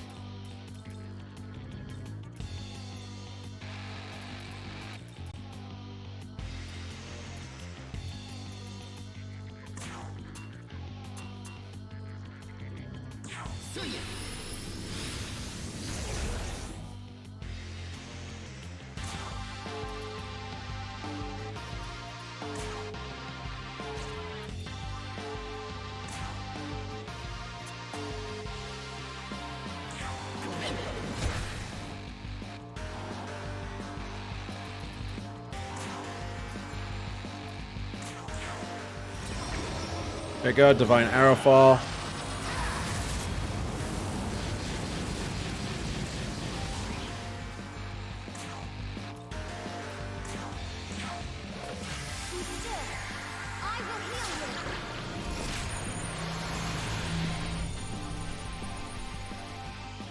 we go.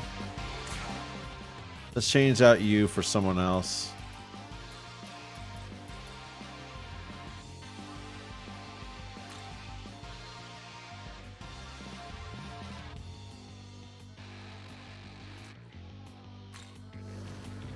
Yeah, let's put in Black Frost. Why not? Jeez.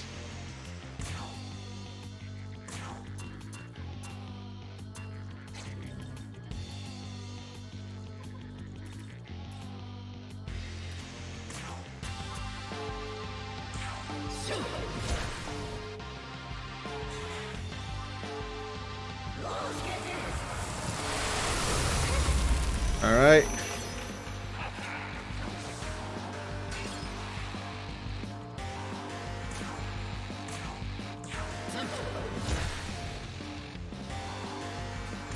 All right, Divine Arrow Fall once again.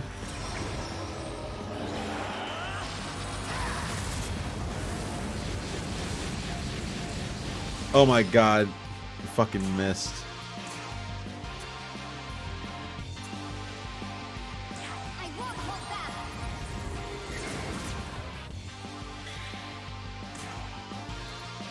Black Draco Strike on you, on Siegfried. There we go.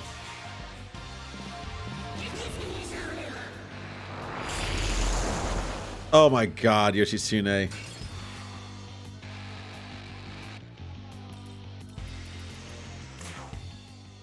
Let's see.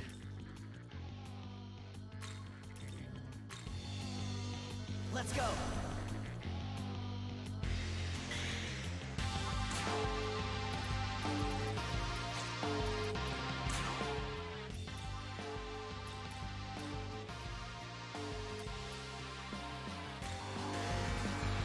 What's the bell in? Your turn.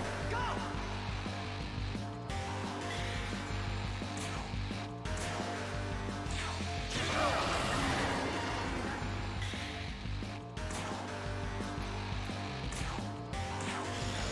We'll do one on Siegfried.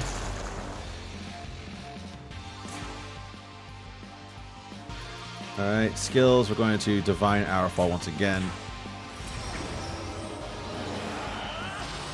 But these seems to work rather well.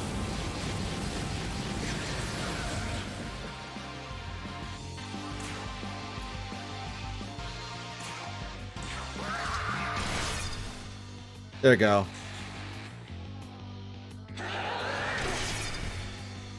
Damn it.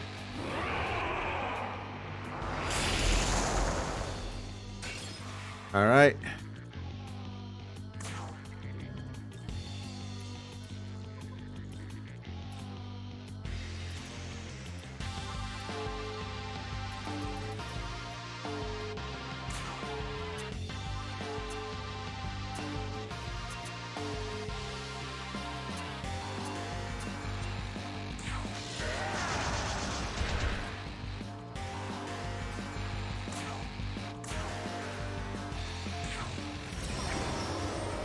Alright, and Divine Arrow Fall once again.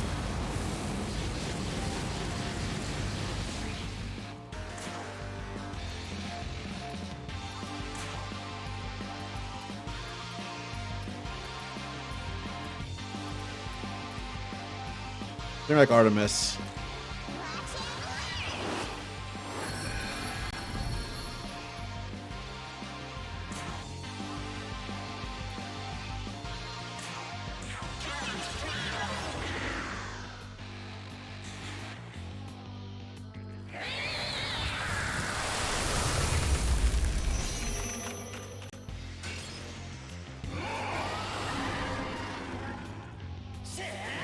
All right. At least he resist. At least you know he's kills.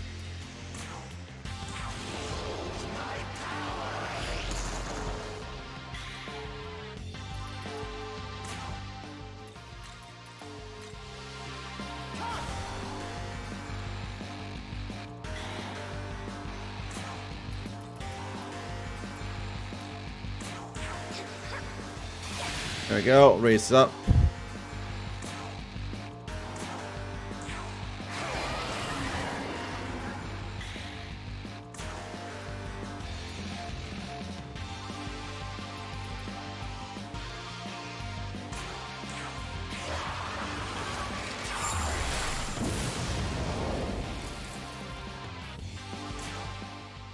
All right, and let's see.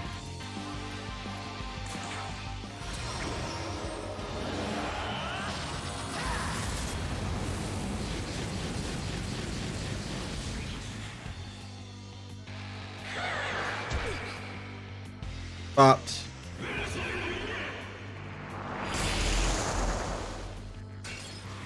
All right, let's see.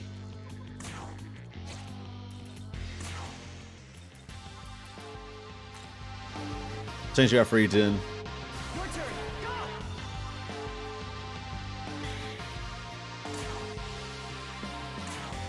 Divine Airah fall.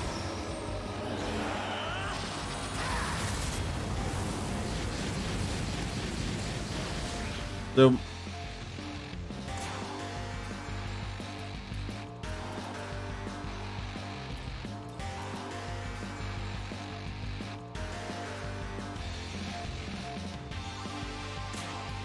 Let's do this.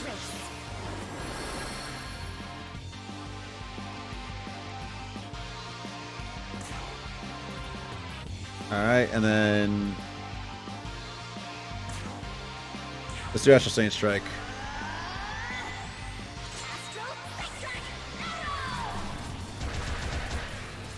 I took out all the Atlas. Yeah, I am working on taking out. I have taken out all the Atlas so far. This one's actually tough for me because everything is such high level right now. Like they're all level 65, and I am. Look at my party. We are low level compared to them. And golden apple. Done. Divine Airah fall. We should be able to do everything with them. And the only reason I revived everybody in the stock is because it was a free move, and also just I wanted to have everybody be like skilled up to receive like different buffs. All right. Well.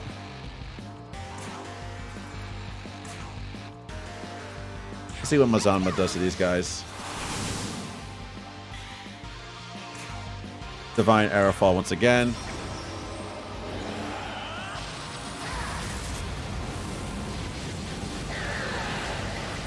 The only one left is this duder. Let's see what's actually weak to, so we actually can plan accordingly. There's a good elemental spread. He is weak to frost attacks. Perfect.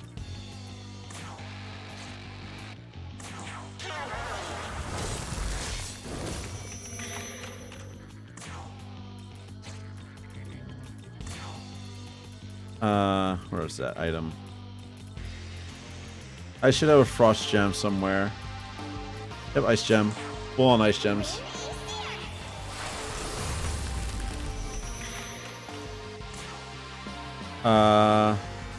Takanagi.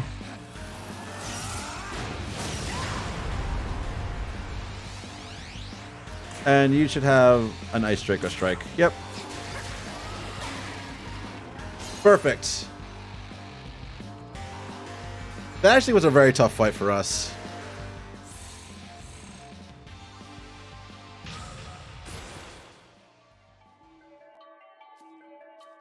All right, let's buff up our strength one more time. Yes.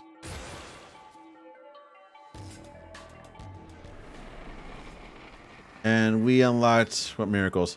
Dark Mastery, like Strength and Magic. Okay, nice.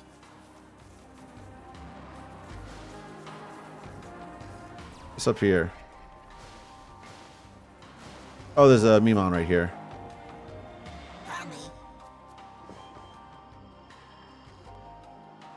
All right, let's see. Got 133 of the buggers.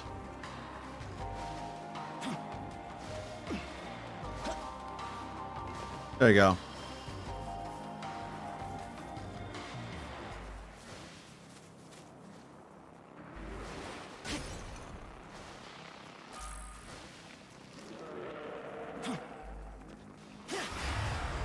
Let's go fight this duder. Just a lone duder.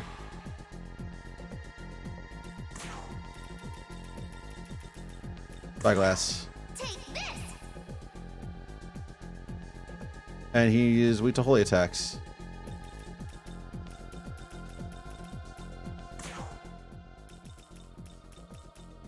Do you have any light-based attackers? I should have one. Tao has no mana for it.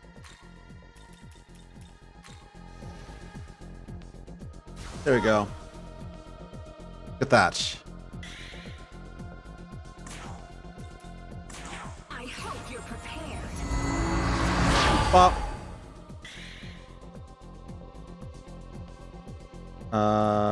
Do I have any gems for this though? Light gem on you. Yep, I have plenty of gems. Perfect.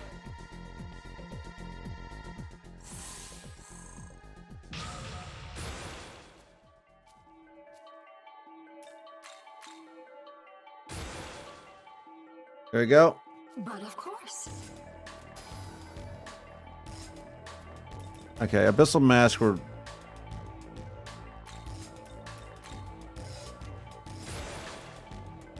Okay, we're good on those.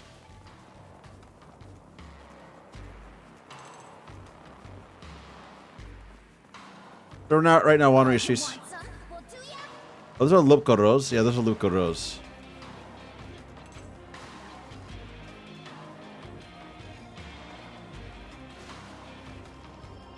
And we're hiding under here right now. Okay, so there's nothing here right now. Let's just go around to see what we can explore. Those guys can see me, which is a bad idea. Bad news bears right now.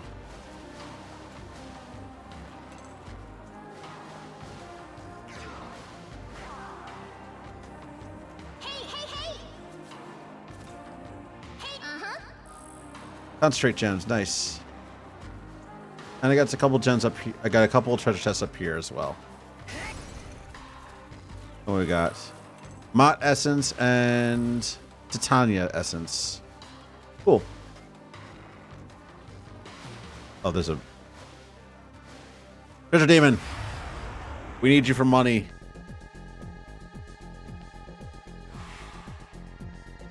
Let's see. Items. Spyglass on you. Take this. Ice. Okay. Ice gem on you. Take this. Okay, that's one down. Item. Spyglass. Let's see. Fire.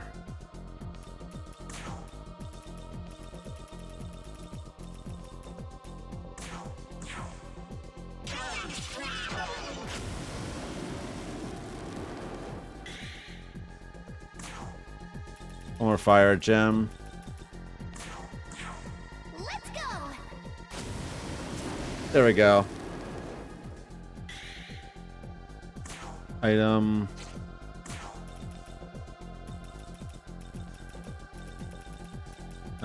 Where's my Spy's bastard? Here. Weakness 2. Play attack. Let's use an ice light gem on you then.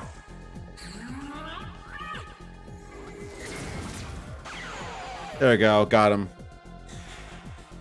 And he's gonna run? If he's gonna run.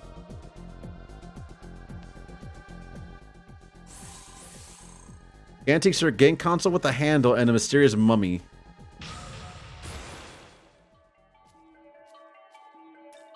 There you go. Leveled up you. You leveled up, and you got Nihil Claw. Nihil Claw is 2-3 headed physical attacks to one foe.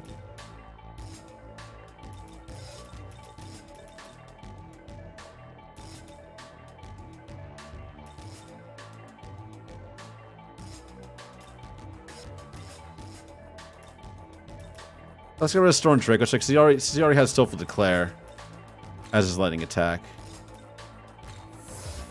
There we go. And you learned Megiddo, which is useless. And you got Severing Bite.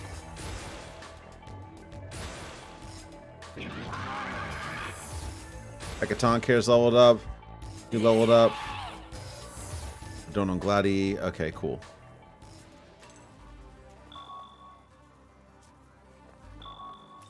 Let's return to the pillar.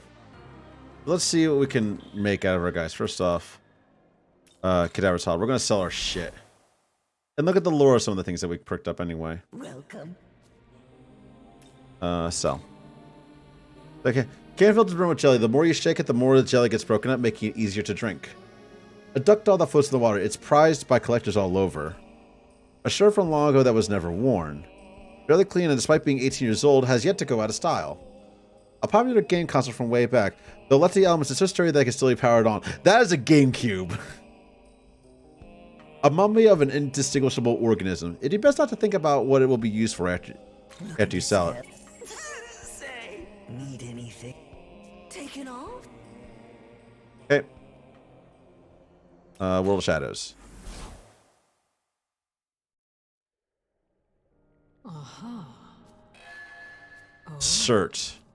Welcome to the... Alright. We can now make Cert, Special Fusion. He's level 62. Cert requires Hekaton, Chaos, Florus, and Valkyrie. Okay. And he's mostly fire-based. We'd like to see what Cleopatra's weak are. Cleopatra is weak to dark.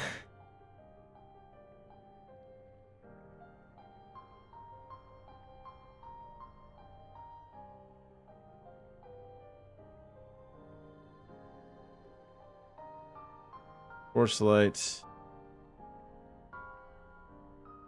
Yeah, weak to dark. And resist literally everything. Okay. Can I make you? I can make the powder.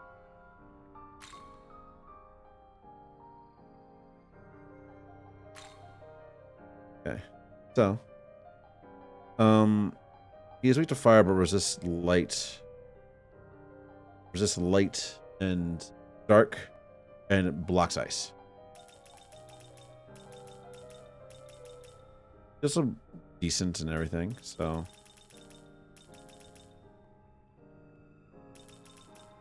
Give him. He has Pestilence and Mabu for 9 by default. Give him Maduon. And Rakunda. And. He learns Maraku Kaja naturally.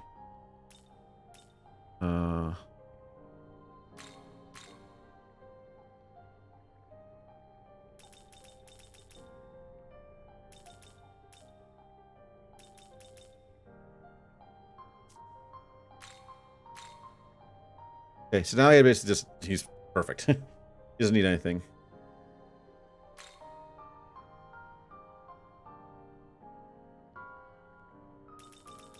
Poison Master is greater case effects of poison. Pose.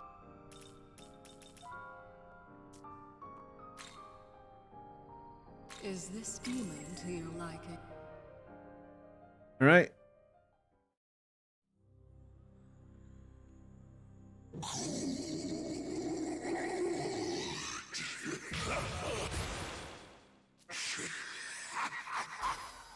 All right.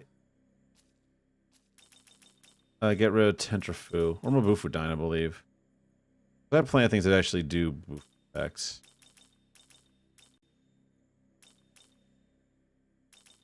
Let's get rid of Mabufu Dine.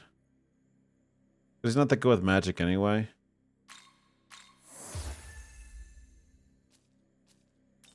And Maraku Kaja.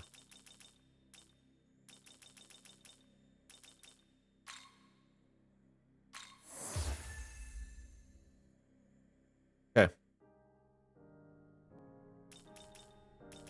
All 4 of the riots have been fully crafted.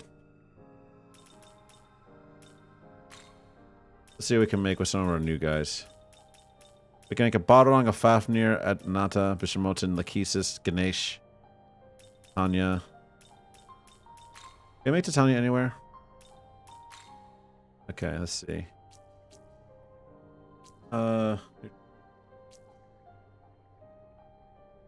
Queen of Fairies and the wife. Gosh. Neutral. You can just find. Okay.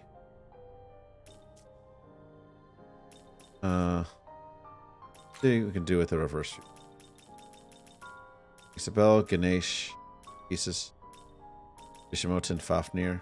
Fafnir, what do you require? Taurus Nekatonkers and Furnace Nekatonkers. Okay. Thank you, Fafnir. He's weak to ice and lightning. Strong against... Very strong physically. Page. Mysterious Roar. Arakunda. And... Ice Block.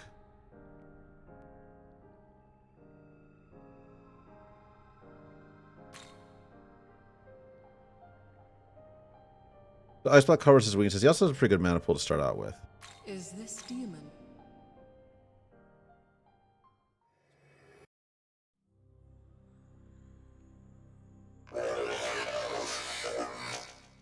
There we go. We got Fafnir.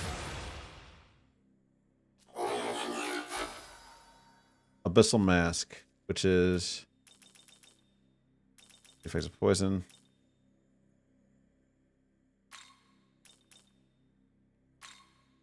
Yep. All right. The Fafnir's fine. Recruit Loki.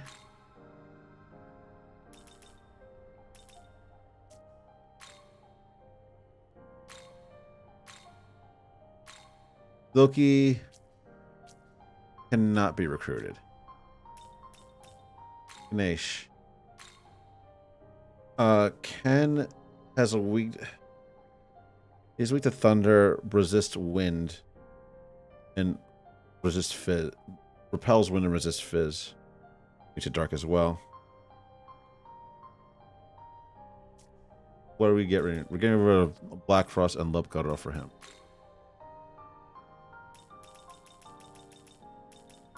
He's very physically based, so we're going to give him Black Draco Strike.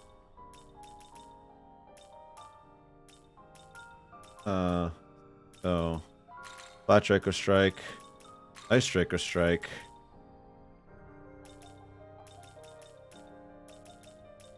Fizz Pleroma to skip that ability that he needs. A Fizz Pleroma to skip that ability.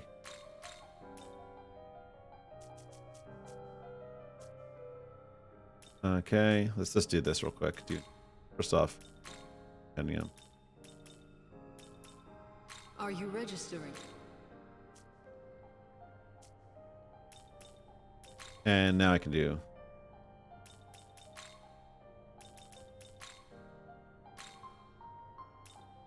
All right, so Ice Striker Strike. Yeah, he basically just does a lot of physical damage with a bunch of shit. And he's going to go up by 4 levels. This Pleroma. And he knows Mighty Cleave and Miss Rush, which is, let's see. Middle times make flows. Ability shows have to 1 for a low accuracy, but hits are always critical. And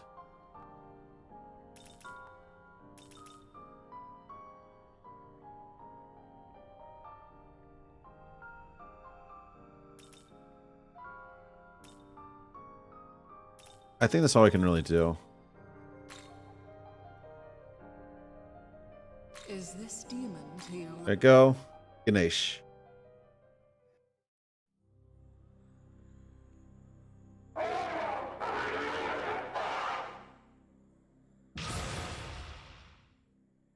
He those up 4 times. There's Fierce Roar, which is what? Fierce Roar is draws enemies to stealth, increases defense by 1 rank. That's a taunt. And Critical Zealot, which basically increases crit rate. Anyone else I can do? Adavaka, Dekorabia. What do you got? I'll get in touch of Karn.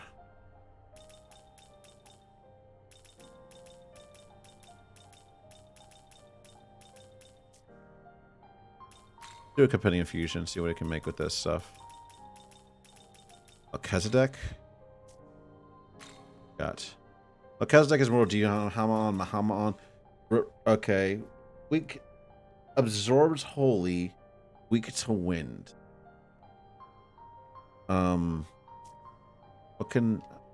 What do you require?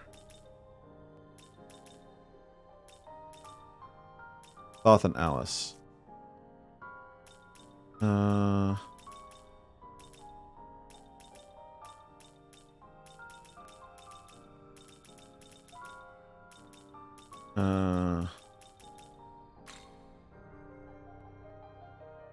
You're not that good for the fight.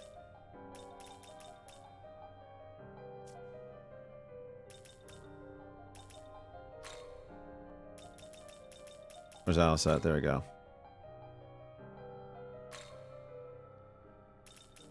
Alice will get 40 experience.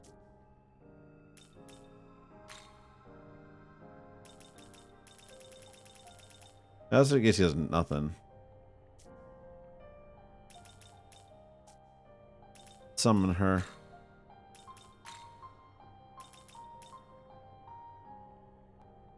Will you summon? See what we got here. Here's this light. Die for me, Moduon. And she has, like, yeah, no strength. Basically no vitality. Good magic stats for being level 46. And resist dark pleroma and, yeah, a bunch of Moduon. Very useful for the fight. So, yeah, we're definitely bringing it.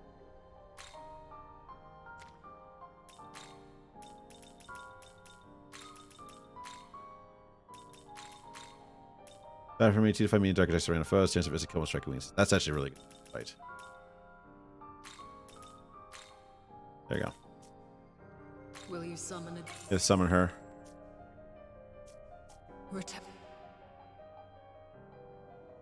Alright, so... Got to heal up. That's what we had to do.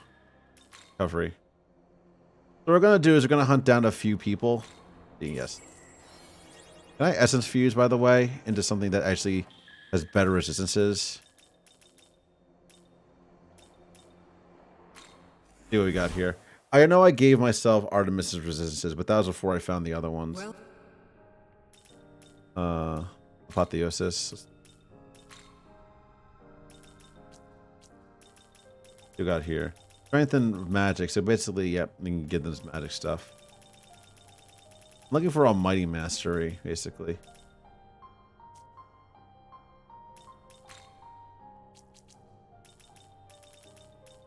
Talent Mastery and Essence Fuse. Hobino. Let's see. Out of Habiki. Resist Fizz, but weak to everything else. No. Thesis, no. Tanya. That's actually pretty good.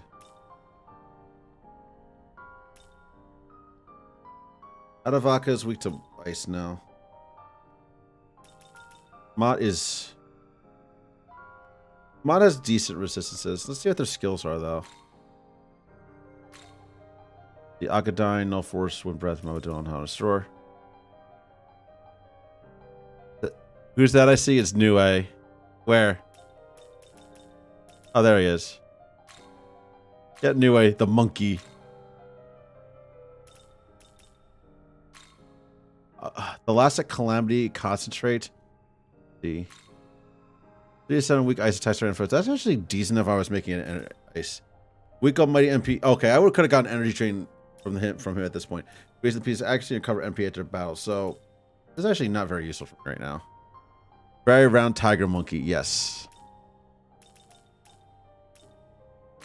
If Aura Habiki wasn't weak to literally everything, he'd be pretty good resistance-wise. Let's see. I'm trying to find a good resistance that I actually can take with me to the fight against, who was it? Against, Cleopatra. I think I'm fine with what I have right now. I can get myself Yoshitsune. Because Yoshitsune has physical resistances as well as, like...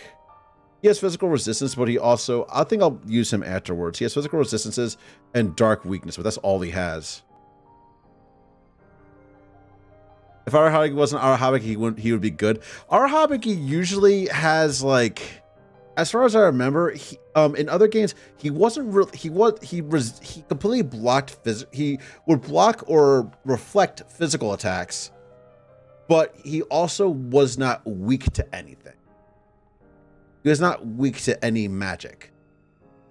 And they had Dekarabi, who was weak to physical attacks, and luckily he's not that anymore.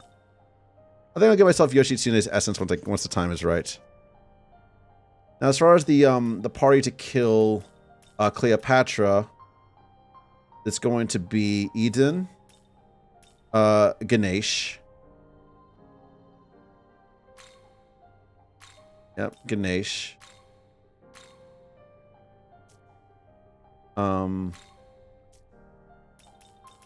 And Yoshitsune, I believe, would be good for this fight as well.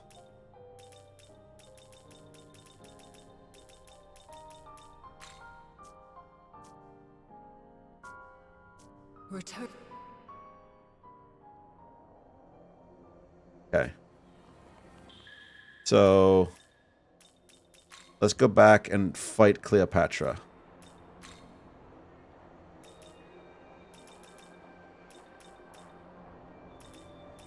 Where's she at? There she is, Amita.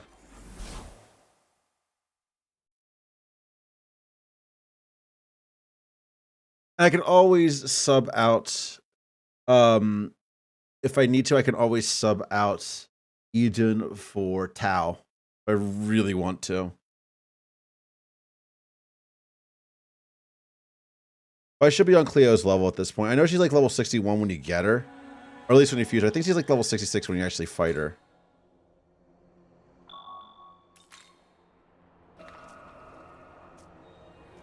Oh, you want some? We'll do ya? Okay, so these guys are running away from me. Where's the bus at?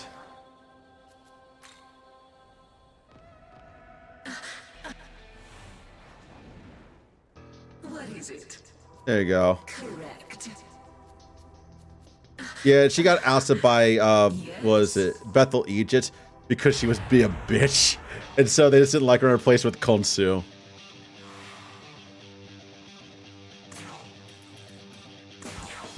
Starting off with Golden Apple. This one's for you.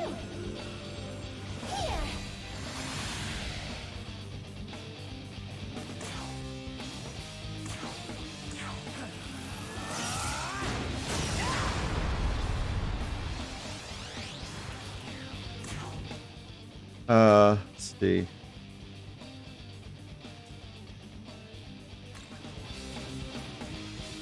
Your turn. Go.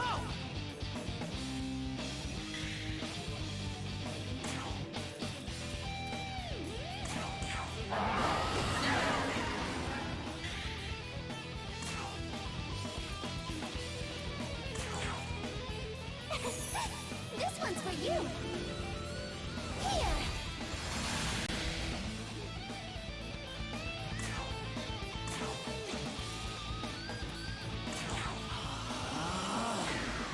There we go. Defense down on you.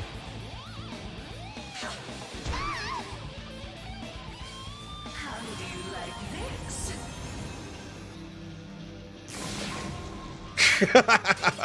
Blocked. Perfect. I'll stream nap it a little bit. Okay, no problem. No problem. Let's see. So we can do that as well. We can just bop her, I believe.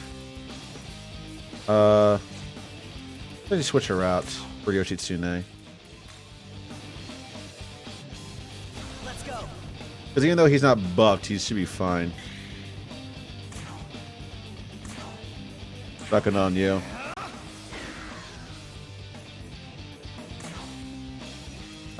Somersaults.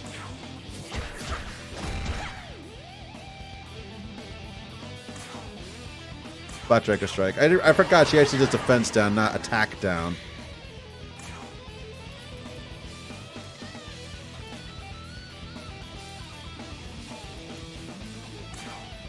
There we go. Hasotobi.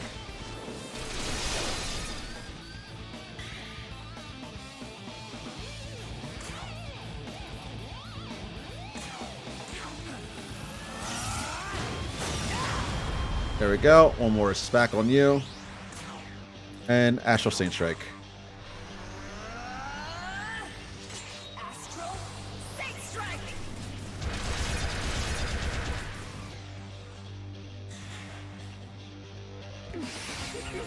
Mabraon on you, which you resist, I believe, or just does nothing to you. Oh, for fuck's sake! It hurts like hell.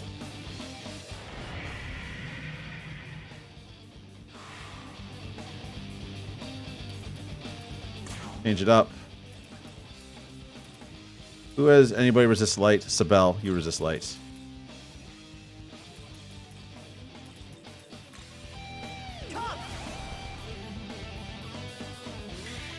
You're also mostly a physical attacker.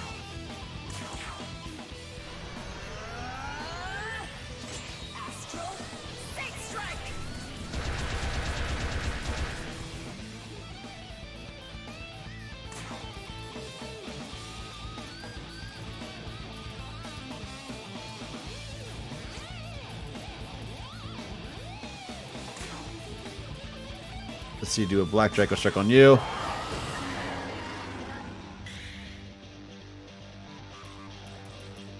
Let's see, items.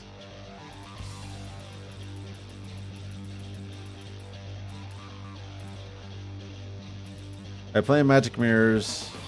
I have ice dampeners.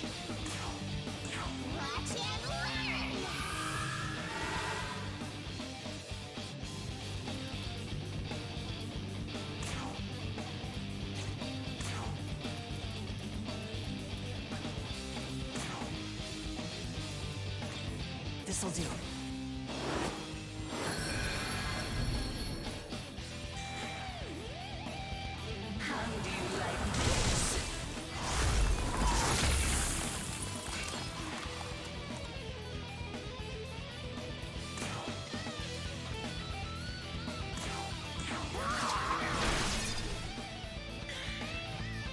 Oh, she's sealed. I just realized she's sealed.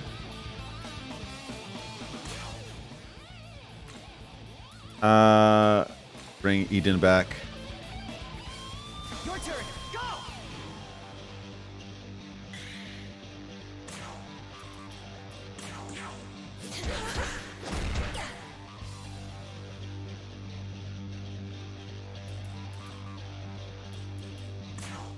Put a Pale Rider, I believe, because he can do this as well. He can do well here.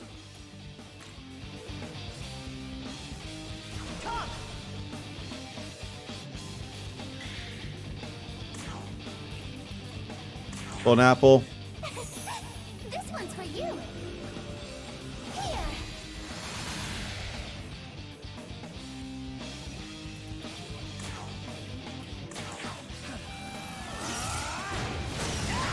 There you go. Nice hit. And Astral Saint Strike on you once again. But your defenses are down.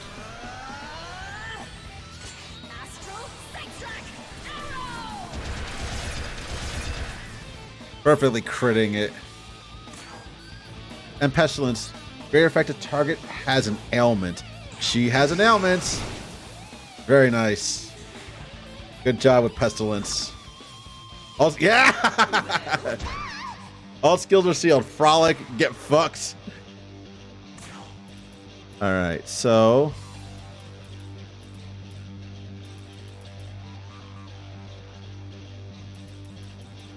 let's do this.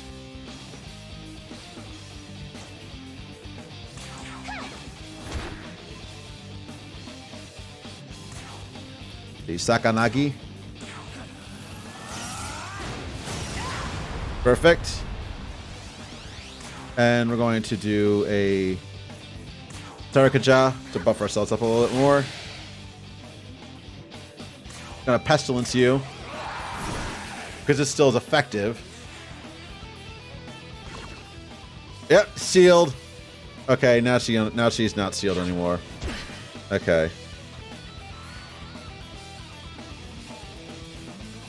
Change you out for Sabel again. Oh, for fuck's sake! Did I just not do that? God damn it! Change you out for Sabel. Put you in. Your turn. Go.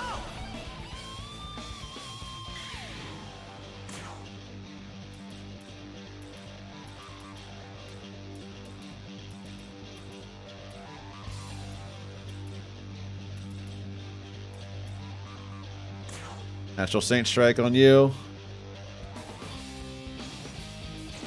Oh, you're almost out of debuff, so I gotta do our somersault on you again. There we go.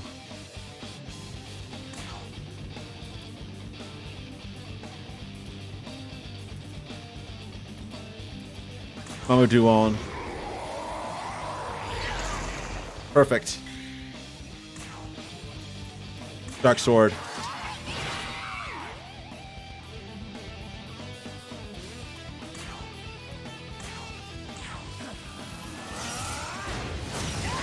There we go. And Astral Chain Strike once again.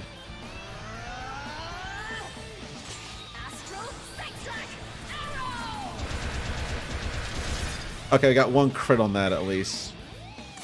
And we're going to Mamadou on once more. Perfect. Now it's your turn. Brion on me, which I resist a little bit. Yep, I resist. And she's going to nearby counter with Magatsushi. So first off, skills. We're going to what's Mars Youth? Blunt pre-recover. Okay, that's pretty good, but we're going to do this one. There we go.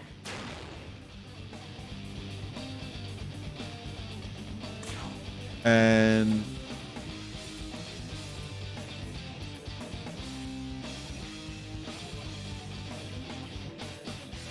Madness Nails.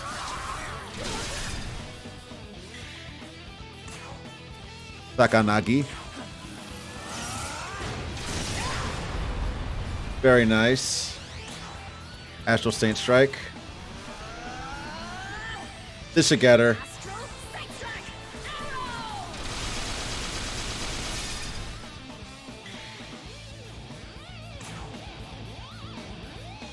Mamadou on. Got her. And Matt. Oh yeah, there you go. Perfect. Got her.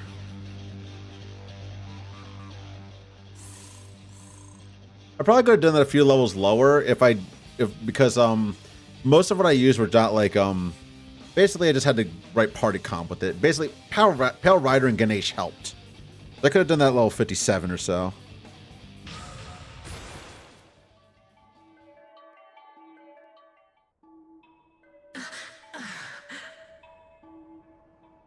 Eliminated. Accomplish our objective. Correct. Stop her.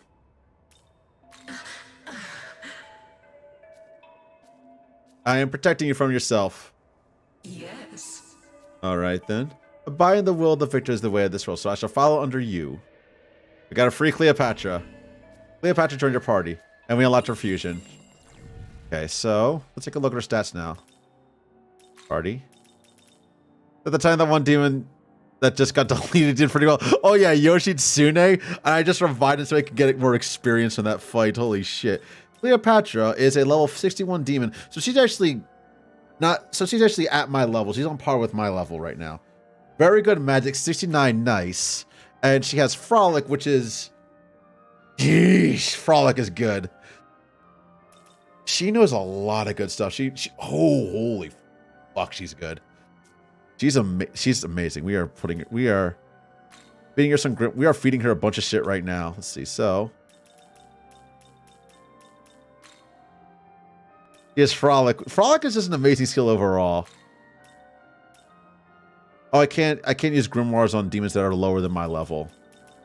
We can use Luck and Sense on her.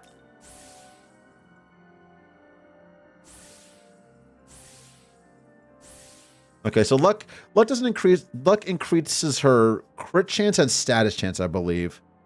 Let's give her. Oh, these are bombs. Another health bomb for you. And Light Sutra on Cleopatra. I can't use grimoires on you.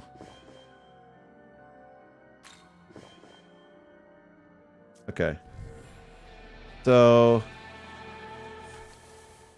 see.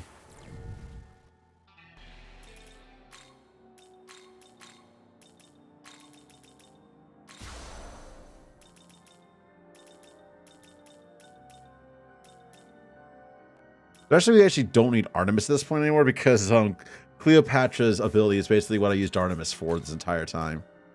I can actually sub her out. And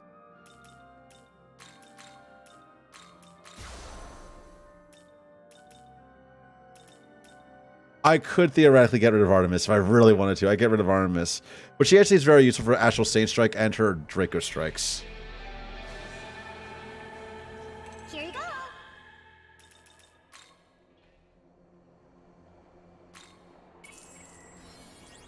Alright. Let's cross over. And what time is it? We got like another 15 minutes before I actually had to call it. But we actually did do what I said to do. Taito, there's a lot of shit in Taito that we had to do. There's 3. Also, I think that's a fiend. So there's a lot of shit we had to do in Taito. Yeah, Ueno was the only checkpoint that we have right there. Go to the diet, but let's go to, not that one.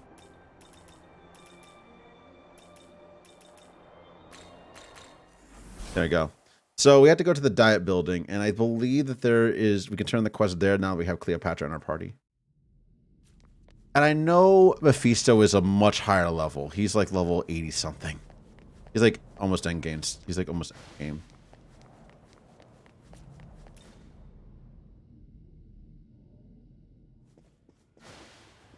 Okay, so we can actually talk to... Hello. Person. Right. Be careful. Oh, that's Mephisto's quest.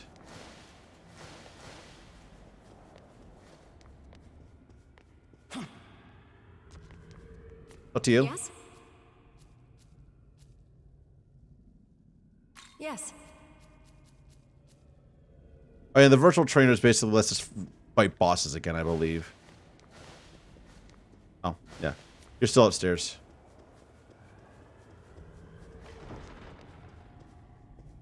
Yep, you're on this side. Hi. Hey, you. On Cleopatra? Yep, we reported on her. After defeating her, you took her in under your protection. Very like her. She did once enter another's ruler's protection in order to keep her own country safe. Well, thanks to you, she won't cause any more harm to Bethel. Thank you for your help.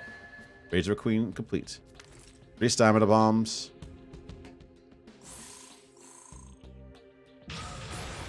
Hydra leveled up. Cybele leveled up. Alright, so what we got here? Mighty Cleave. Lower accurate hits are always critical. I believe Severing Bite is better.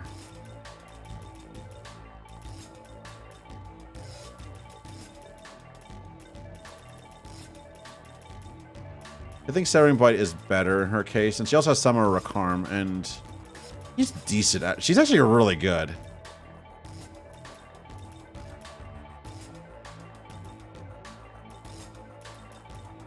So yeah, she basically has a lot of stuff to see. Get rid of Mighty Cleave, yes. Attain a bead. And Null Fire Essence. Masukunda and Marukunda, yep.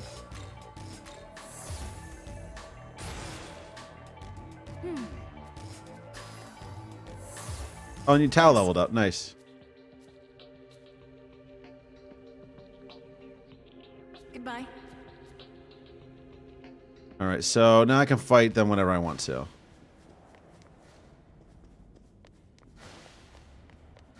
Alright, so let's use our new items very quickly.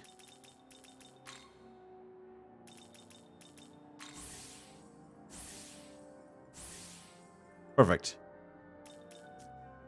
So we basically have our massive debuffer, our mass buffer, 2 of them actually, and then a good damage dealer right from the start with Yoshitsune. Then they can also sub out Yoshitsune if need be.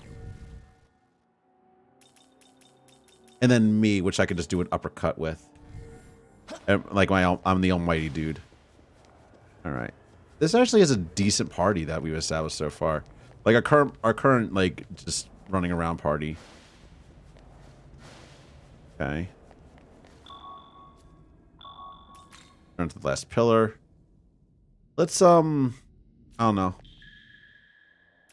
Alien Crossing. Let's go back to OA now. Let's see if we can actually find another fast travel point. Also, we'll see if we can get to Abaddon and either fight him. I'm not sure if it's a choice between Abaddon or the Tengus. Jesus Christ! I hit my microphone thing again. I always hit that fucking thing. If it's a fight, if I don't know, Kurama Tengu seems pretty easy to get a hold of. Abaddon probably not. So if I actually had to side between two, I'll probably side with Abaddon. But I don't know. So.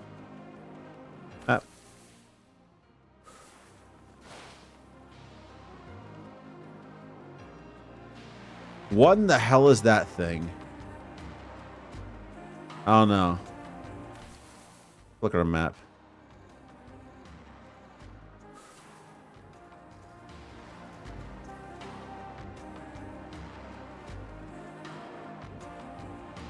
Okay, that's another demon.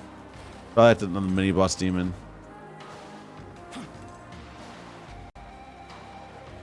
Oh, those are loop Goros, which we don't need a loop Goro right now.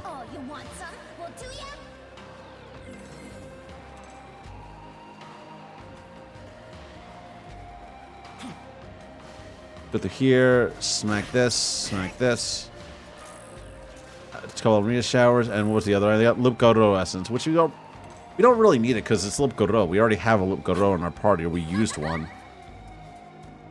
Up to you. Ice Sutra. That'd be really good for Cleopatra. 12 sodas. Let's go smack this guy. I think this is just for a grimoire. I should probably buy some more. Some more spyglasses and dampeners.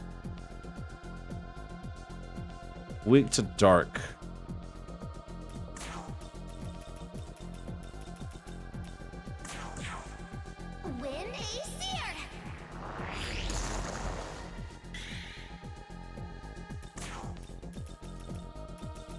And dark. There you go.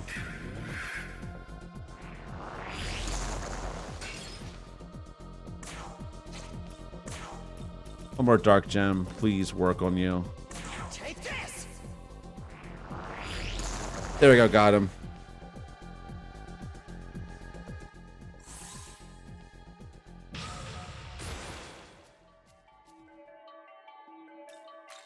There you go. Level they got with that. All right, and I could probably just give Cleopatra a bunch of magic essences that I want her to have. Like give her, basically just have her use every single magic attack that I want her to use, if she has them possible. Is that a Clotho? Yes. Get in the harem, Clotho.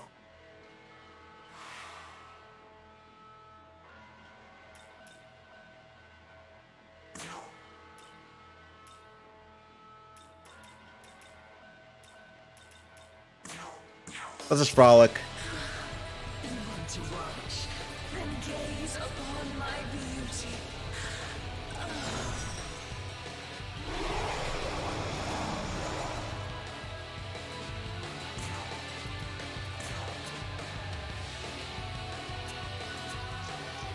Let's see.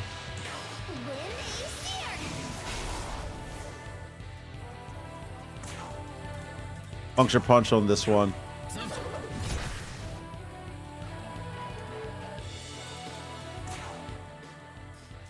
Let's talk to you.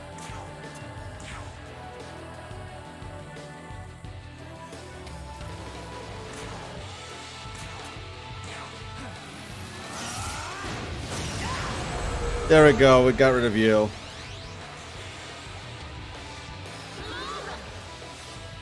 Thought that was swooning.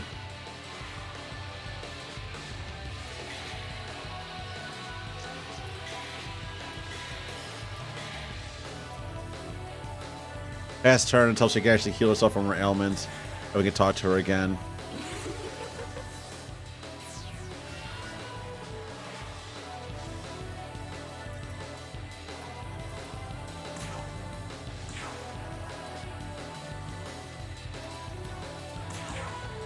There we go. I kind of wish Charm made it easier to talk to demons. Because that would actually make things a bit more interesting. Like, if you charged something and then did a negotiation, it would make it easier to actually win them over. Okay, there we go.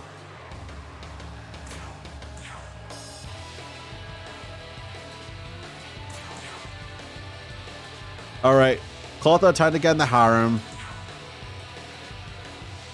Let's talk to you.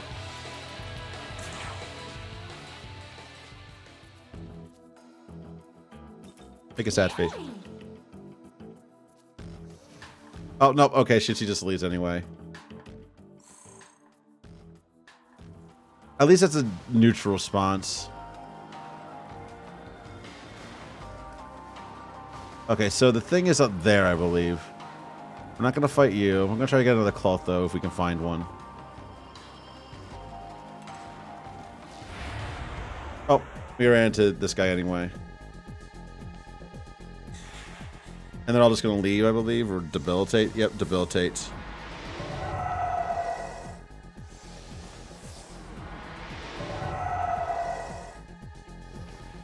And escape.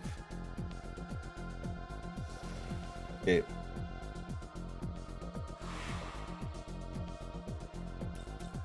Let's just get out of here. And now they're going to leave.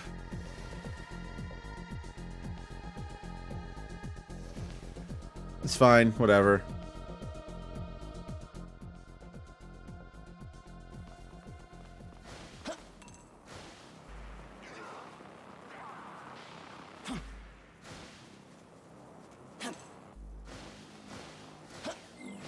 Up here.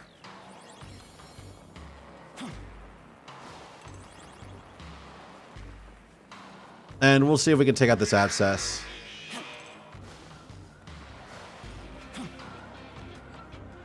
Oh, the abscess is all the way up there.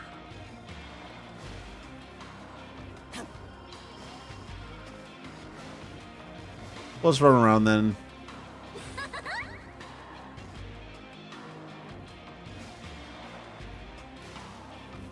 Let's see. Get that. Queen Meds.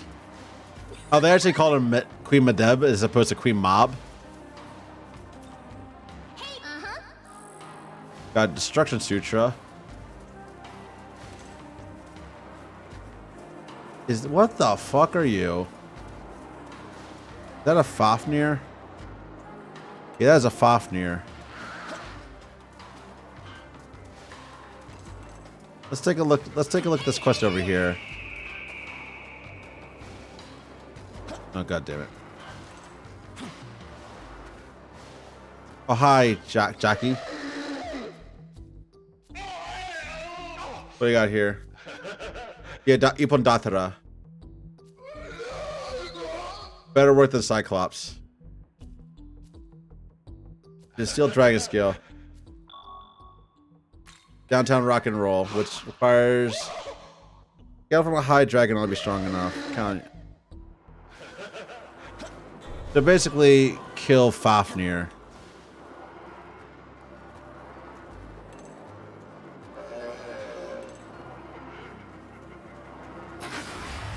There we go.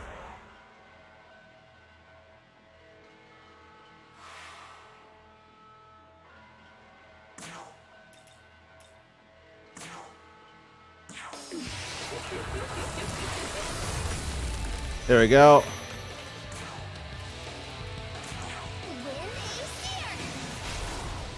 Perfect.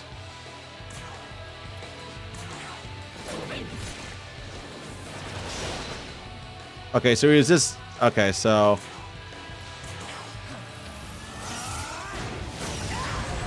There we go, got him.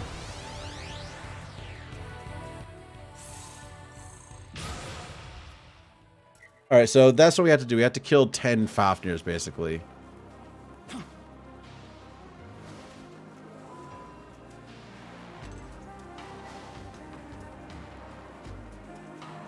Vending machine. Give me a vinyl umbrella. Okay, cool. We don't need that. There's some more Mitamas. You're not gonna fight those Mitamas. Hey, hey, hey!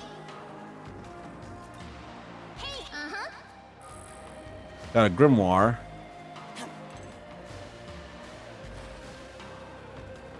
Go back here. The loot Garos. Let's see if we can actually fight something that actually gives a Clotho in the party. Oh, there's a Cerberus at least. Skills, let's see.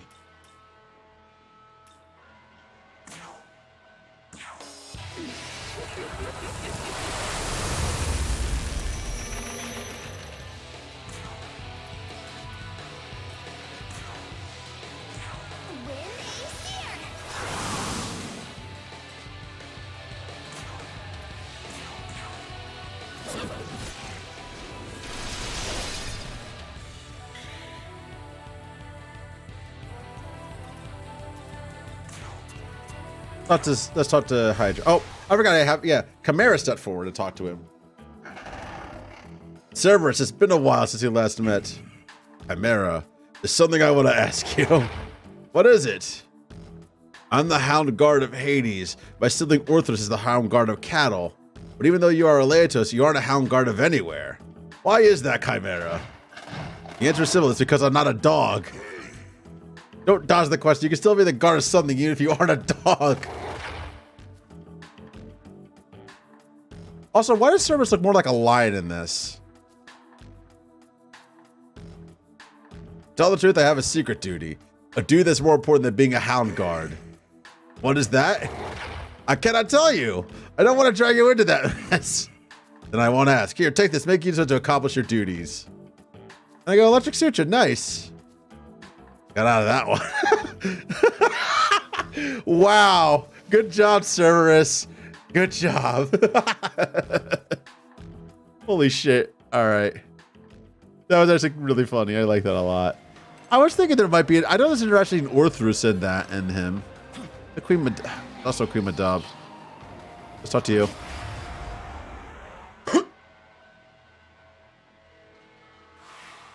The Hecaton cares. Skills, the... Okay, what are these guys? Okay, they're weak to wind attacks. Queen Mob, I don't know. There we go. Mazanma. Okay, so you block that. Asotobi. How do you dodge that? Jesus Christ.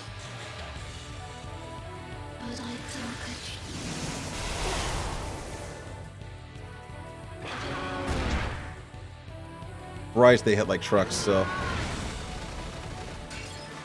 Okay, cool.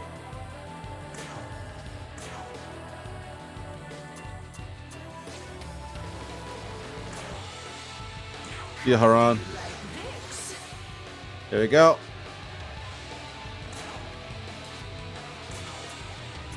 Let's kill this one. Perfect, done. He's gone.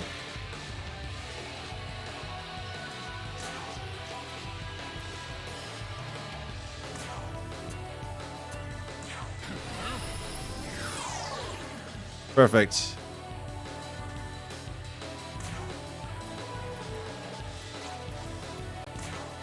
Nope. I keep forgetting the top one's right here. Let's talk to Mob.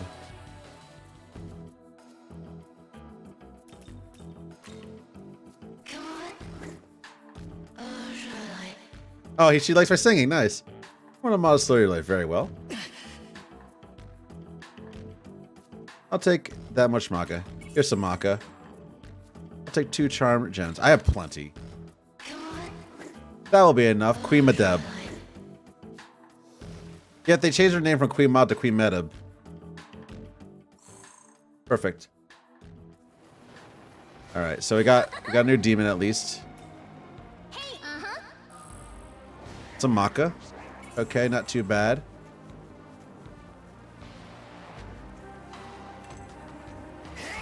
There we go. Let's talk. Let's see if we can get some money out of you. And god damn it, they're gonna debilitate us. Leave. Leave. And leave, I think. Or Nabil. Or Debil. Let's talk to you. Items. We still need to buy more of these spyglass because we're running low. We got. You are weak to dark attacks. Bills. Items. Dark. Dark gem. Win a seer. Alright, perfect. Items. Spyglass on you.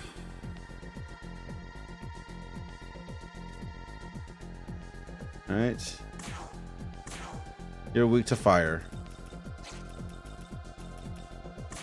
I have fire gem. At least I have a fire gem. Fire gem. Take this. Work. Perfect. Done. At least got 2 of them.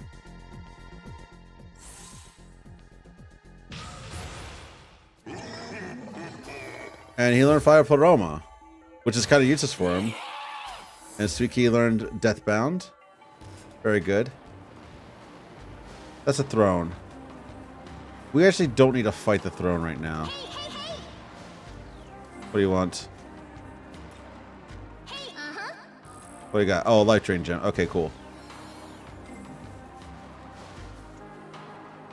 And what is this territory?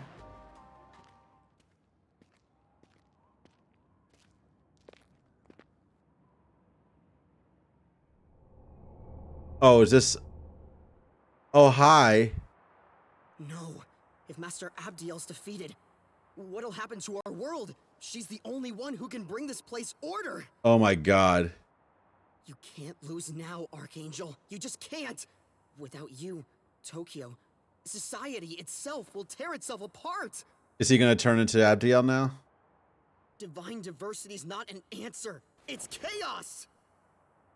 All we need is a single ultimate truth. What we don't need is an excess of false opinions. Oh my god. Dazai. You gonna join with her? How can I even prove that?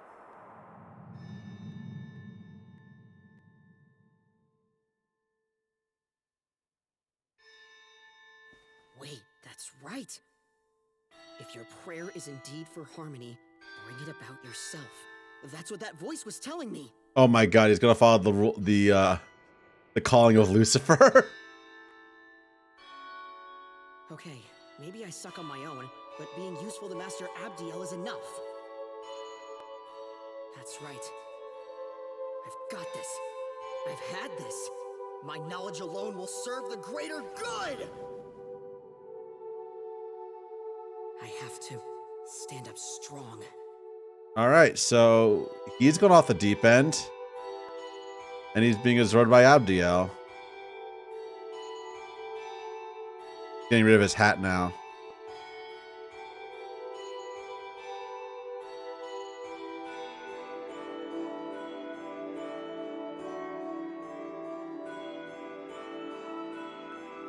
And now he looks like a law hero.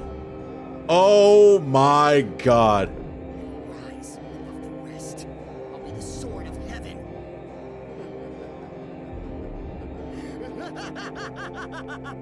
He has gone off the deep end. He has lost his mind. Oh well. We'll kill him eventually. I think right now we're somewhere in Nordic demon territory. Don't you think? I sure do. I heard their leader, Odin, is gathering human souls to build an army of his own. Seems like coming all the way over to Japan was a little much, huh? I mean, right? If you ask me, he should just go home and play with some giants or something, you know? I mean, Totally. he did destroy the Jotunheim already, I'm pretty sure. So there are no more giants to play with. Can we get into this building somehow? I don't know if there's a way in.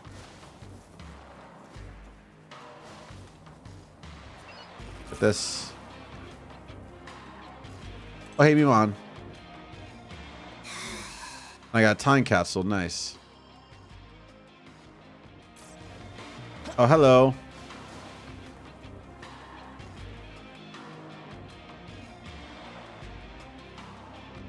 Who are you, and how do I get to you? I can't see you clearly. I want to get inside here so I can talk to you, buddy. Oh, right here. Oh, no. Oh, my God. Andramalek, what do you want? Yeah, Andramalek. There's no fashion dealing with around here. You refuse to get with the times. You see shows like Tokyo is Ireland, another general blockheadedness. He doesn't realize that justice is decided by the strong. How can he not see it? Same goes for you, and sure, you come this far by being demons that stand in your way. You must know what it's like. And that is why I want your help. Will you bring the iron hammer of justice down upon those fools touting their old world views? No one was right to ask you. An Altire who needs a healthy serving justice is the Amatsukami Futsunushi. You'll be able to find her near Ueno Park. Please go and make a mobilization to reality. If you succeed, then perhaps I shall join you. Wouldn't that be fun? Andramalek. God damn it. I don't know if I want to side with Andramalek for this one. Oh. We actually found a ley line crossing, finally.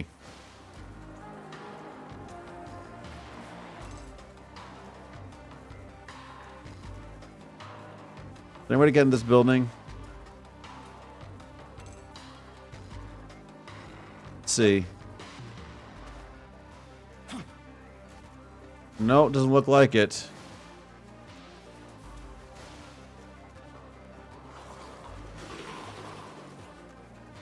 Back here.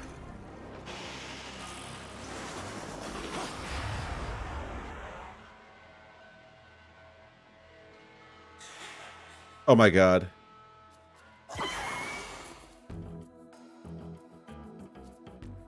No.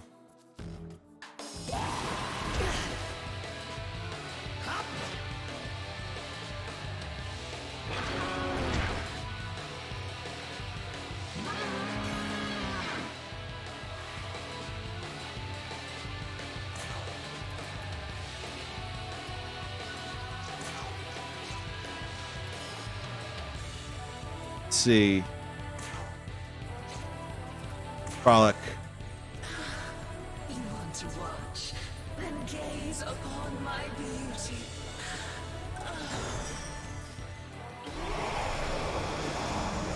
Alright, so that did that. Mazanma.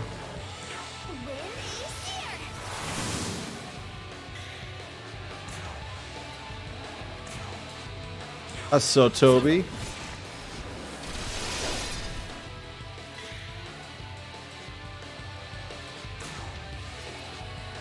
Divine Arrow Fall.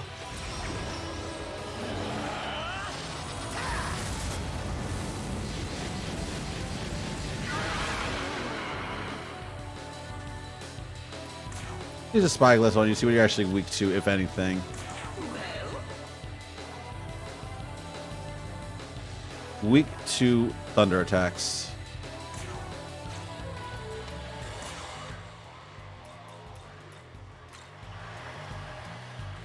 Artemis, you're up.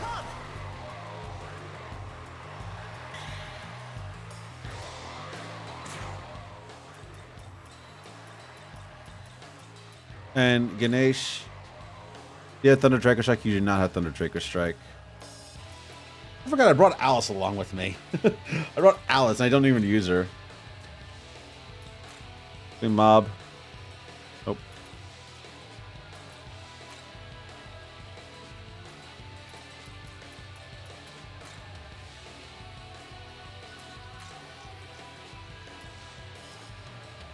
Does anyone else have any thunder attacks at all?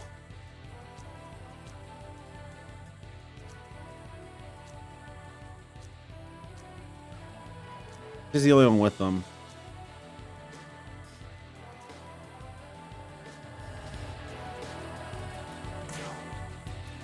Puncture punch. Why not?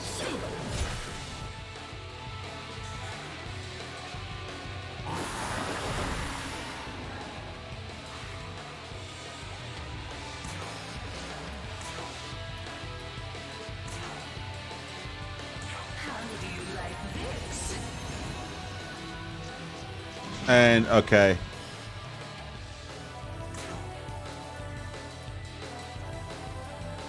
Zio dying on you. And you're level 72. That's probably why we're having such a hard time with you.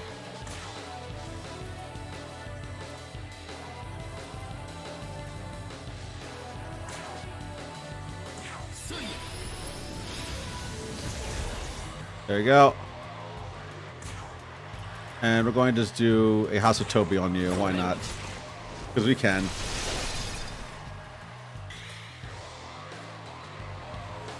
And Sakanagi.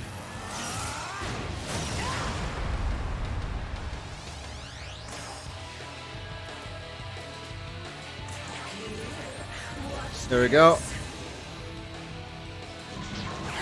Perfect. Done.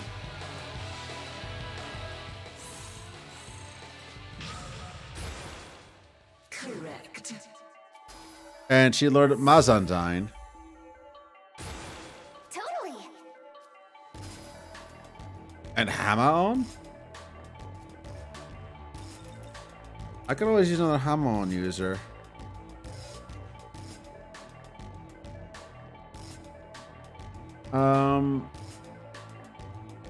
I'm not sure. She has +2 in it, which isn't the worst thing. Yeah, she doesn't even use media at all, so let's get rid of that, yes.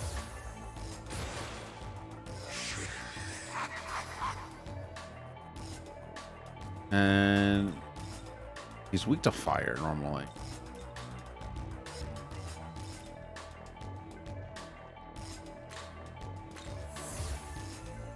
There you go.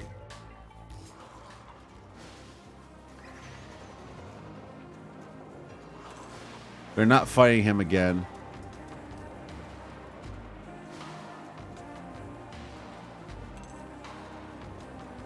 So we have to figure out a way to get to the top of these buildings, I believe.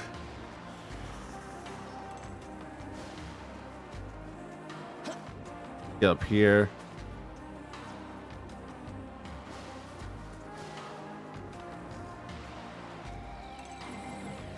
Go around a little bit.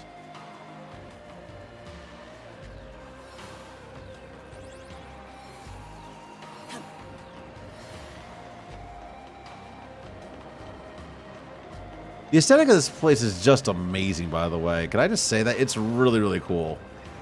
Like, the fact that these buildings are like kind of constructing on the way all around is just so cool.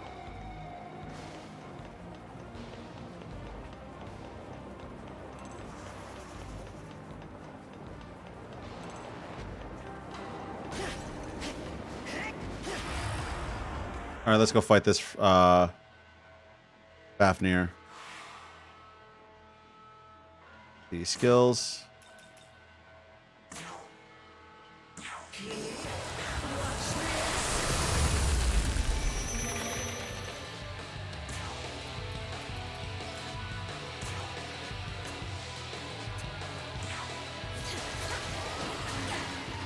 There you go.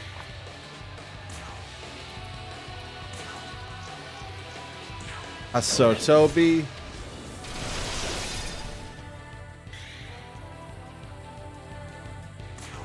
Going to do a divine arrow fall.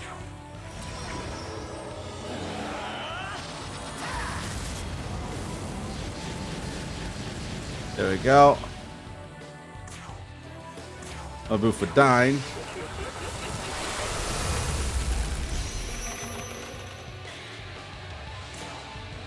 Ice Draco strike on you.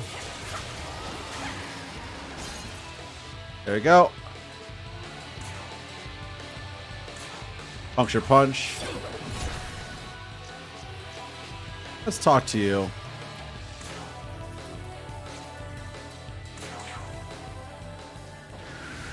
Oh, Hydra's gonna talk to him. Okay, cool. Could it be that you are Cerberus? Yes, I am Cerberus. Who are you? I am Hydra. My father is Typhon, my mother is Echidna. Therefore, I am your brother. So you're Hydra. We finally meet, brother. It's been too long. To think it wouldn't happen until the 5th game. Game?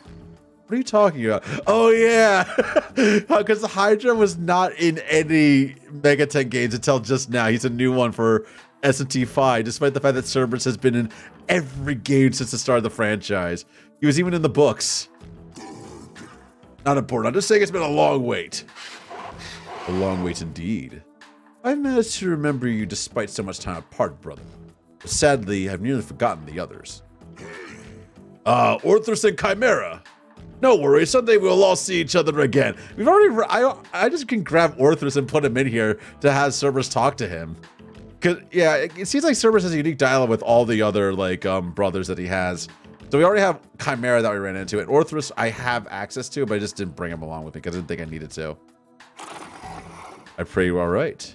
And yeah, Hydra, you're in the party with Chimera right now. For the time being, however, the Netherworld is embroiled in war. We'll have to get through this first. A lot of fighting ahead for both of us then. Here, take this. It's sure to help. Got a bead.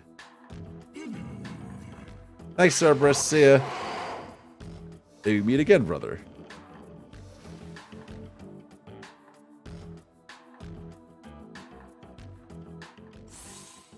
Perfect. Yes, all right.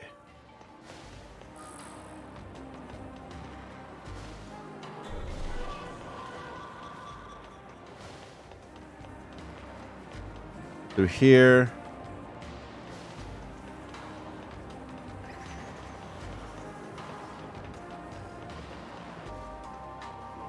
All right, let's go down here.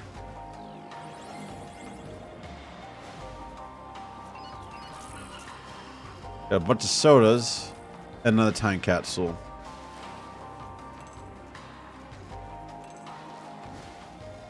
What is this? Oh, you want some? Well, do ya? Out over here. Getting around these areas is going to be really, really confusing. Look at our map.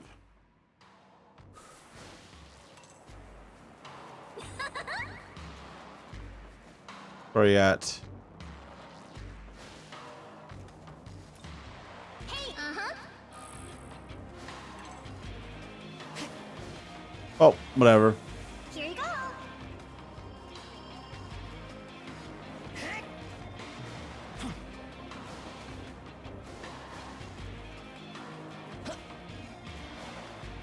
There must be a way to get to the top of this tower from somewhere. I'm guessing it's over here.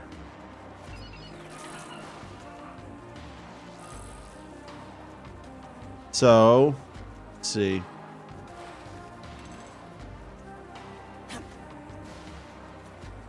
Oh. Asakusa Main Street. Okay, cool. So we actually got a new thing here. Hi, buddy. So Bethel triumphs over the King of Chaos, only to quickly collapse and become the very thing they were meant to destroy. Does this seem strange to you, or is it simply the natural order of things? If you were to ask me, I would say it was inevitable. Order is born from chaos from whoever claims victory. At which point, the question one should ultimately ask is, who will win?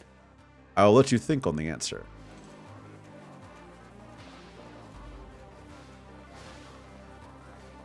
Oh. We are not going to fight that right now. We're going to save. We're going to recover and save like hell.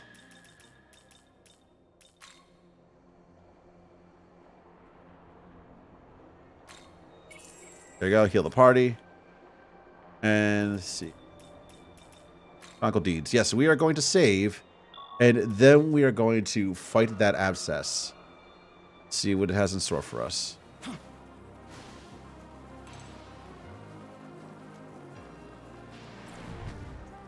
So, party. So we're going to keep Cleopatra in the front line. Then she's going to buff us. Then he... The bell might prove useful.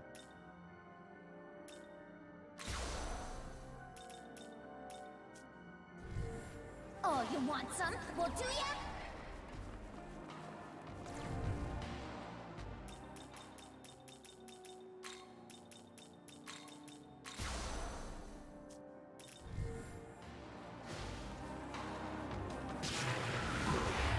What the fuck just hit me?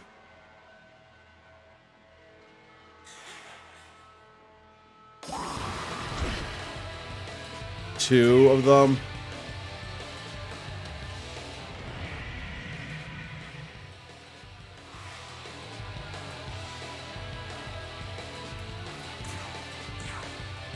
Let's get out of here.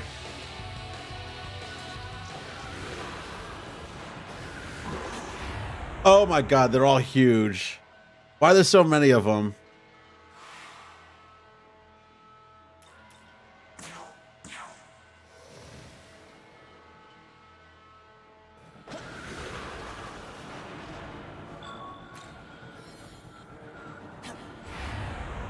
There we go. Just one.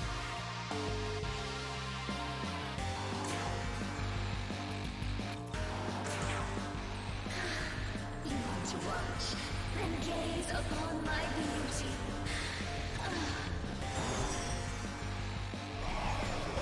Okay, so attack and defense greatly down, which is perfect for this.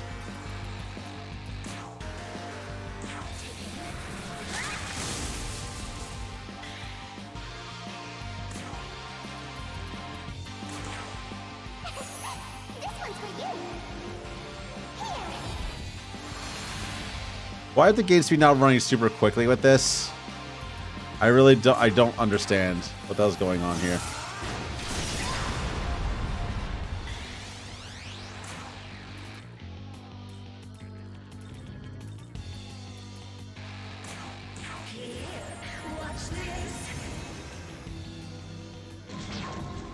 There we go.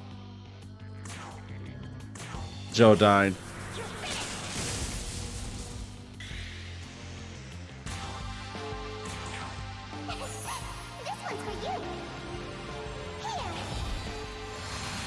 Perfect.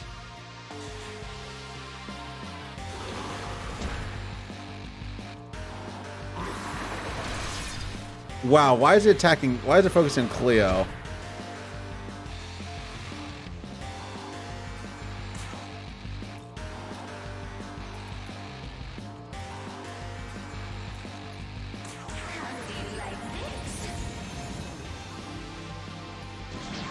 There we go.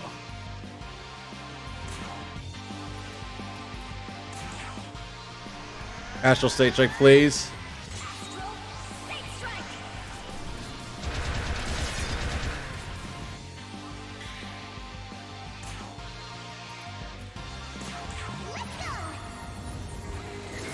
Come on.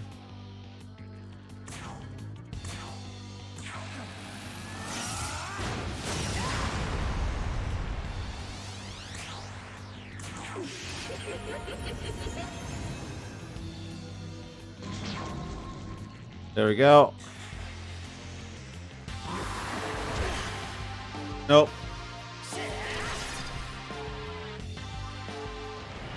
And Yato Noroshi began gathering nearby Magatsuki.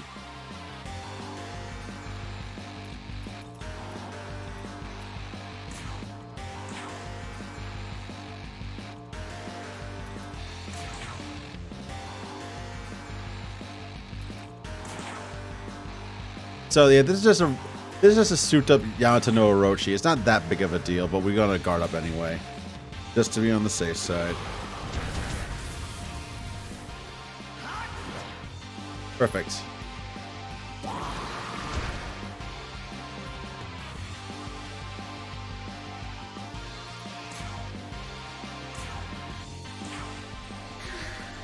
want to watch, then gaze upon my beauty.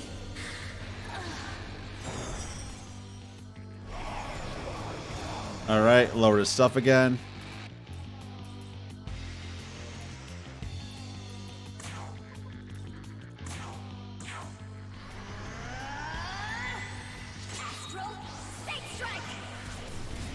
There we go. No crits on that at all. Kill to see. Golden apple once more.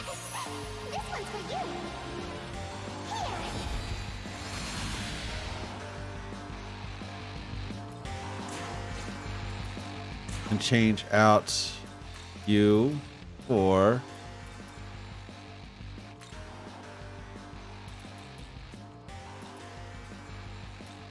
where are you at? Oh, there we go. Your turn. Go!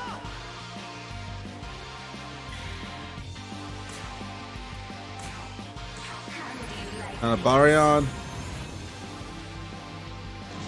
Perfect.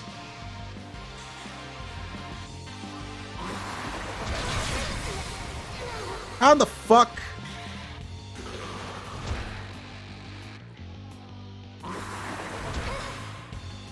All right.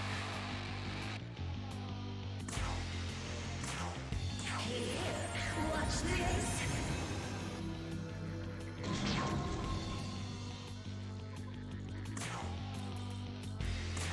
Line of order.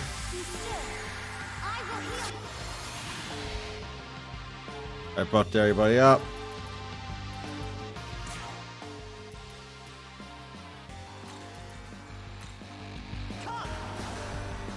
Yoshitsune, you're good to go.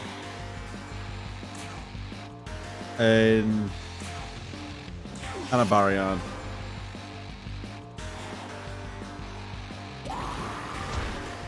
Okay, and oh my god.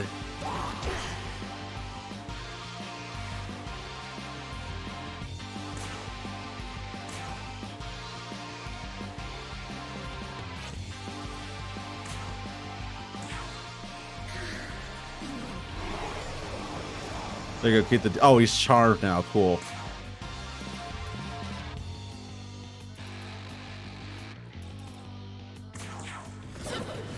Asatobe.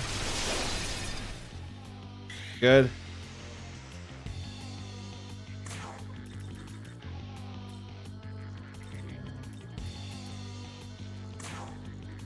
Megidola.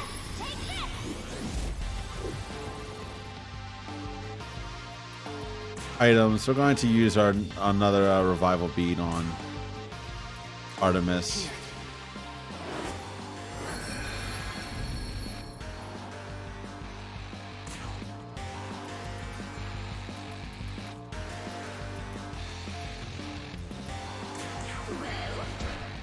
There we go. Just whip with the snake hands. Oh my god.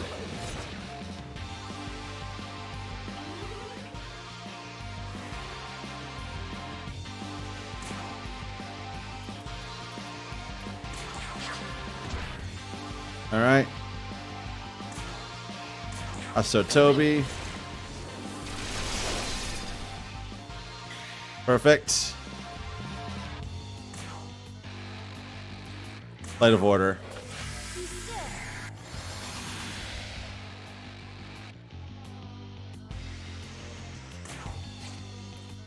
Skills, let's see. Do a Sakanagi on you. There we go. And bop. Asotobi. Okay, now he's almost dead at least. Okay, now he's going to do his bullshit.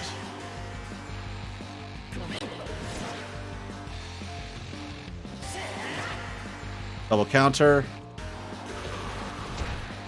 Jesus.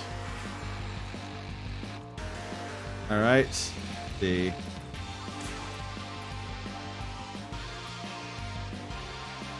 All skills of all eyes will cost 1 people 1 turn. There we go. So, let's do this now.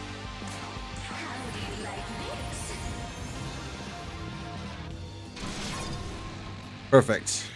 He's almost dead.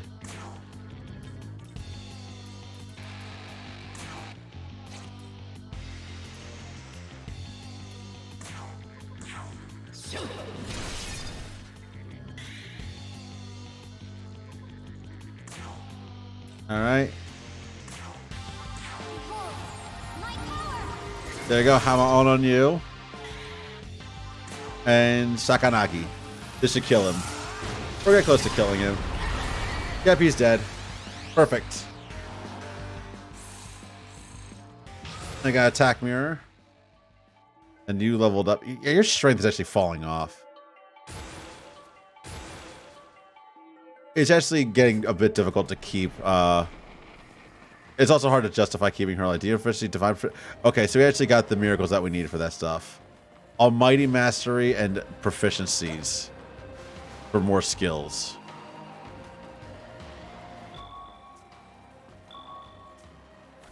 Let's see, so where are we going now? We still have a lot of other areas to explore in this place. But, we'll do that a bit later, I think. Let's go back to the last ley line found. Heal up, save up, and probably fuse away, finally fuse away Artemis. So, recovery.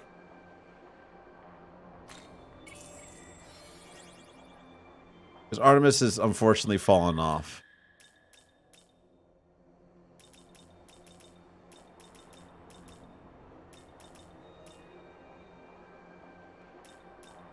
Unless I can actually get her some more strength stuff, she cannot compete with for the strength. Let's see. Take a look at some stuff. Because like if I get look at some more physical guys, Artemis's strength is actually not that good anymore. Oh. Ishtar. Welcome to the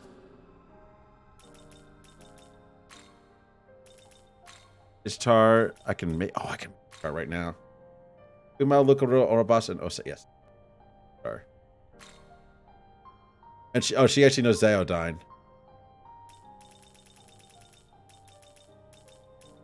Or Mazandine.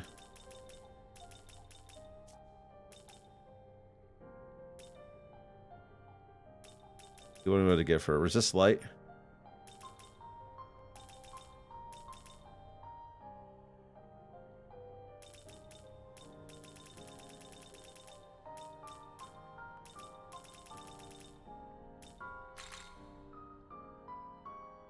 That recovers some stuff that is not covered normally. And it was Dekunda as well.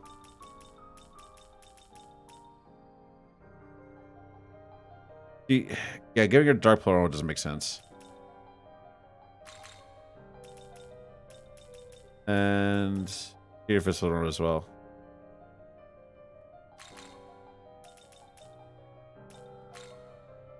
Is this demon to your liking?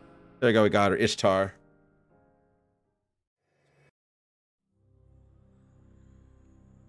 I will stand alongside you. There we go, and we got Bowl of Hygeia. Cool. Get shirt. Okay, oh, that's Cleopatra. She's already in our party, so we don't need her. Diffuser, we need level 46 lady and level 57 fairy. And a level 38 Jirai. So we actually need some more stuff in order to unlock Cleopatra Fusion. Okay, so in compendium. Sure. Are you registering demons? Yes. And let's fuse someone away.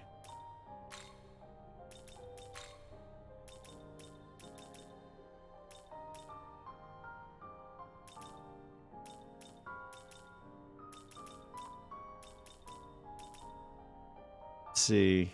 Adavaka, Itakarasu, or Pazuzu, or Clotho. None of them really replace Artemis's role.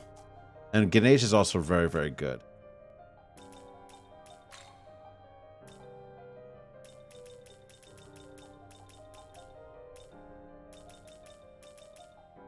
Melchizedek. Rule Jihad, Hamon. Okay. This is actually really good because he has decent enough magic. I think this is also not going to be that good. So she has 58 strength. I need something with like better strength than her. I think the problem is really just her ability isn't that good anymore. Or survivability isn't that good. Because what's her vitality at?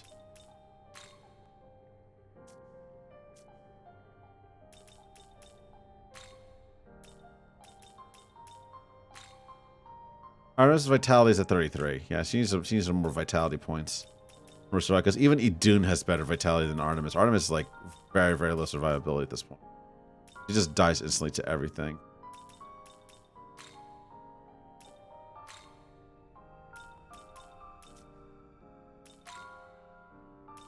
Alright, let's see this go. Survivor proficiency, which is, yeah, adds one more skill to Nahobino and adds one more skill to Demon. And then Almighty Master. So I need a lot of glory. Return. I need some way to buff up her survivability. Because her survivability is just very, very low. Her strength is fine. Let's see. Let's see if I can actually give her some different strength-based attacks. Because she doesn't use some of her unique attacks at all. Alright, Apotheosis. Fusion. Uki. The Tatomachia.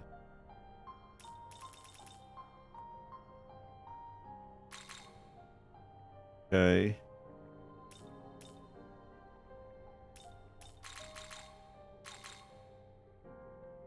And her magic skill is terrible, so.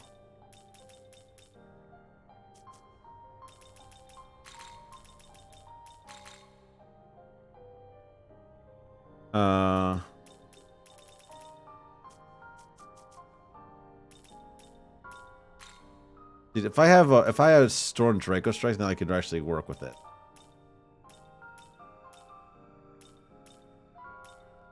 Oh, I do a Storm Draco Strike. Oh.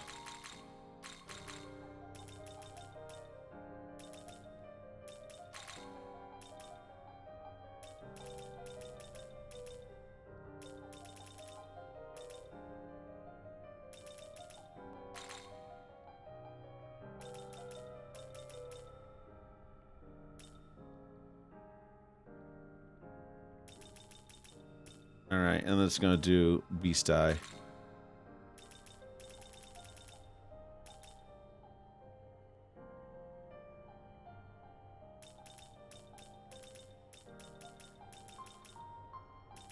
Lowers defense by 2 turns, yeah.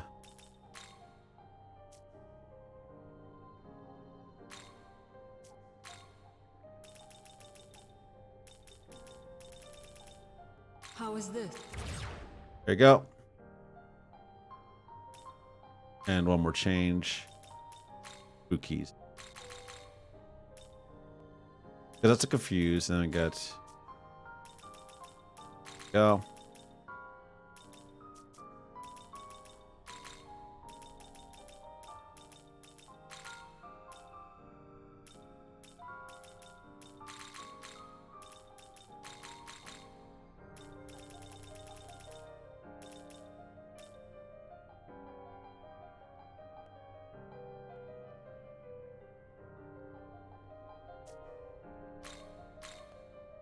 Palos Animus is actually really good for her. Palos Animus, and then I can just do Astral Saint Strike.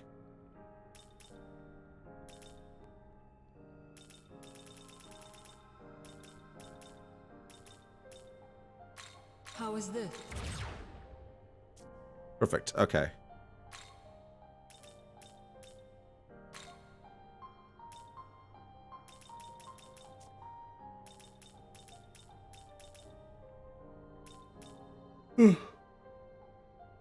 After you get Toxic Breath, which is a Toxic Breath is a dark attack, right? Let's take a look. Is this fusion?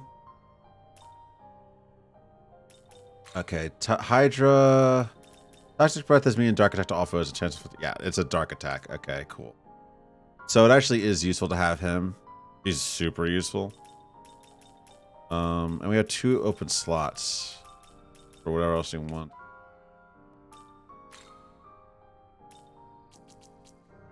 Go. Anything else here that we can get? No. Okay, we're good. That's everything. And the infusion. Died feed. Okay, let's just do a reverse companion infusion. See what else we can make here with this.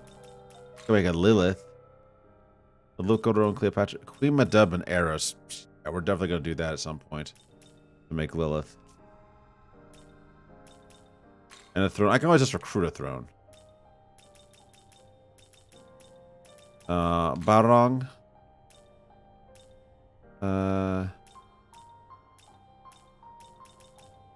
Finally get rid of Chimera to make Barong. What does Barong have? Majiodyne, Damascus Claw, and Tetracard. Yeah, you're actually very, very useful. You have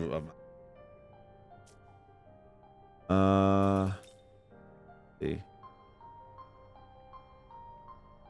Level 61. Level 62 with these two. Let's get rid of Eden, which we're not doing. Okay, so very strong. Decent enough strength. The Massive Claw, and Majordyne, and Tetrakarn. Tetrakarn's the good one to have. Give you Jodyne. See, just do Fire Draco Strike as well, because why not? Fire Draco Strike. Severing Bite.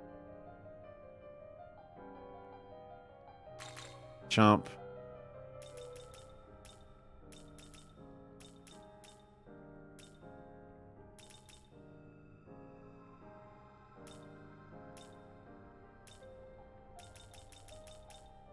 Let's and he's gonna get high restore on Elect Block and Hell Force. Yeah, let's go on Geodyne as well. Because why not? I get Geodyne and Geodyne is really good. Because then I can just single target things and then just, or multi-target if possible. Or Geodyne might be better, actually. Bajonga. Okay, that's good.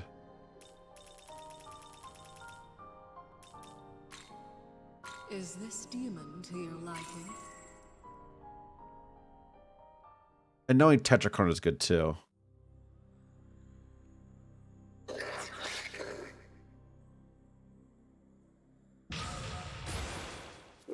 And learns 2 things. MP recurring with sacrifice weeds or later critical. Okay.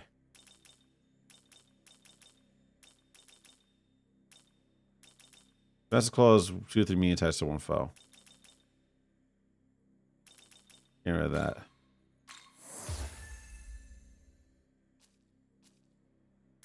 And electric block. Against all allies. That's a pretty good one, but I think we could just use gems for that. Okay.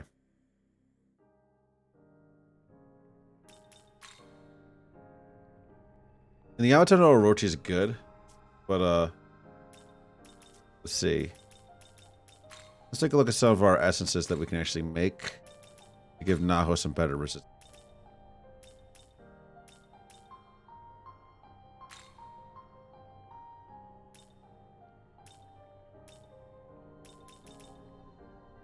I think what he currently has is fine.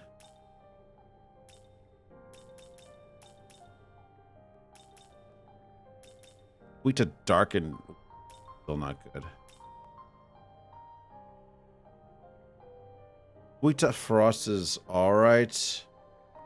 We something that repels fizz.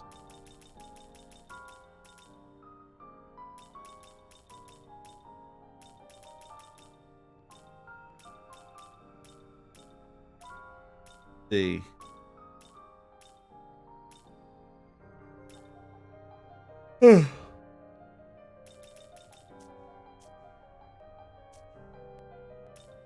Return. I think that's all I can do for now. I'll see if there's another essence in the shop that I can buy. Leyline Garage Hollow. Let's see. If I can buy a Belphegor's essence, I'll be really happy. Let's see, so buy. Let's see, essence. Loa Turdak, Mothman, Addis, Oyatsumi, Forneus, Succubus, Sandman, Basilisk, Leech. Okay, I cannot buy Forneus. I cannot buy a Belphegor essence. Perchance bring more. Alright. Unless it's Chronicle Deeds, and that'll be it for tonight, because it's like getting close to midnight. I actually was not intending to stream this long tonight, but It's good to be back. It's good. It's really, really good to be back, guys. I'm really happy I'm back. So Tuesday, which is tomorrow, I will be off. Because it's just going to be taking care of some more personal stuff and probably just, chilling out with other people in the real world. And then Wednesday, I'll be back with, I think I marked that I was going to be playing more Shin Megami Tensei on... No. Wednesday is Warframe. Wednesday is Warframe. Thursday will be S&T again. We'll be playing Shin Megami Tensei once again on Thursday. But Wednesday will be Warframe. And I'll be doing these solo quests of Warframe. For whatever they're worth. Friday, I will be off. Saturday, I will be doing Ring Fit Adventure. And I believe I scheduled something else on Saturday as well. I had to check my schedule. The schedule's up on my Twitter account if you guys want to check my Twitter. I post my schedule there every Sunday or Monday. Let me just double check here what I actually posted because I don't know myself. Kind of why I posted the schedule in the first place.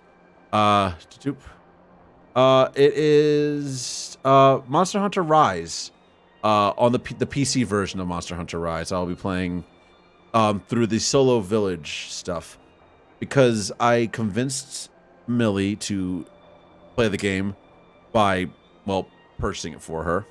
And so now that she's bought it, I'm going to be watching her play it as well as progressing on my own so that eventually at some point we can play together with a mixture of, well, my community and her community because, that's kind of fun. But I'll be playing through Monster Hunter Rise, mostly just the village content, and I was going to be trying to speeding through as much as possible. As easy as it is, because Village is low rank. Village is low rank solo single player, but it's still worth doing at least. So I'll at least have that done for the most part. But either way, that will be it for me today. And is there anybody else that I can actually send you over to tonight? Let me double check. There's a lot of people on, but who is eligible for... let's see. There's Montahime. There's Ray. There's Aru. Chaos is playing a spooky game. Let's send you over to... let's see. Okay, so she's just... McKenna's just making music. Let me send you over to Ray, because Ray is actually very supportive of me. I'm not sure she was here earlier, but yeah, so we'll go over to Ray. And I will see you all, again, 2 days. 2 days' time. I'll be back with Warframe. Look forward to that, guys. Have a good night. Bye. Bye, bye, bye, bye, bye, bye, bye, bye.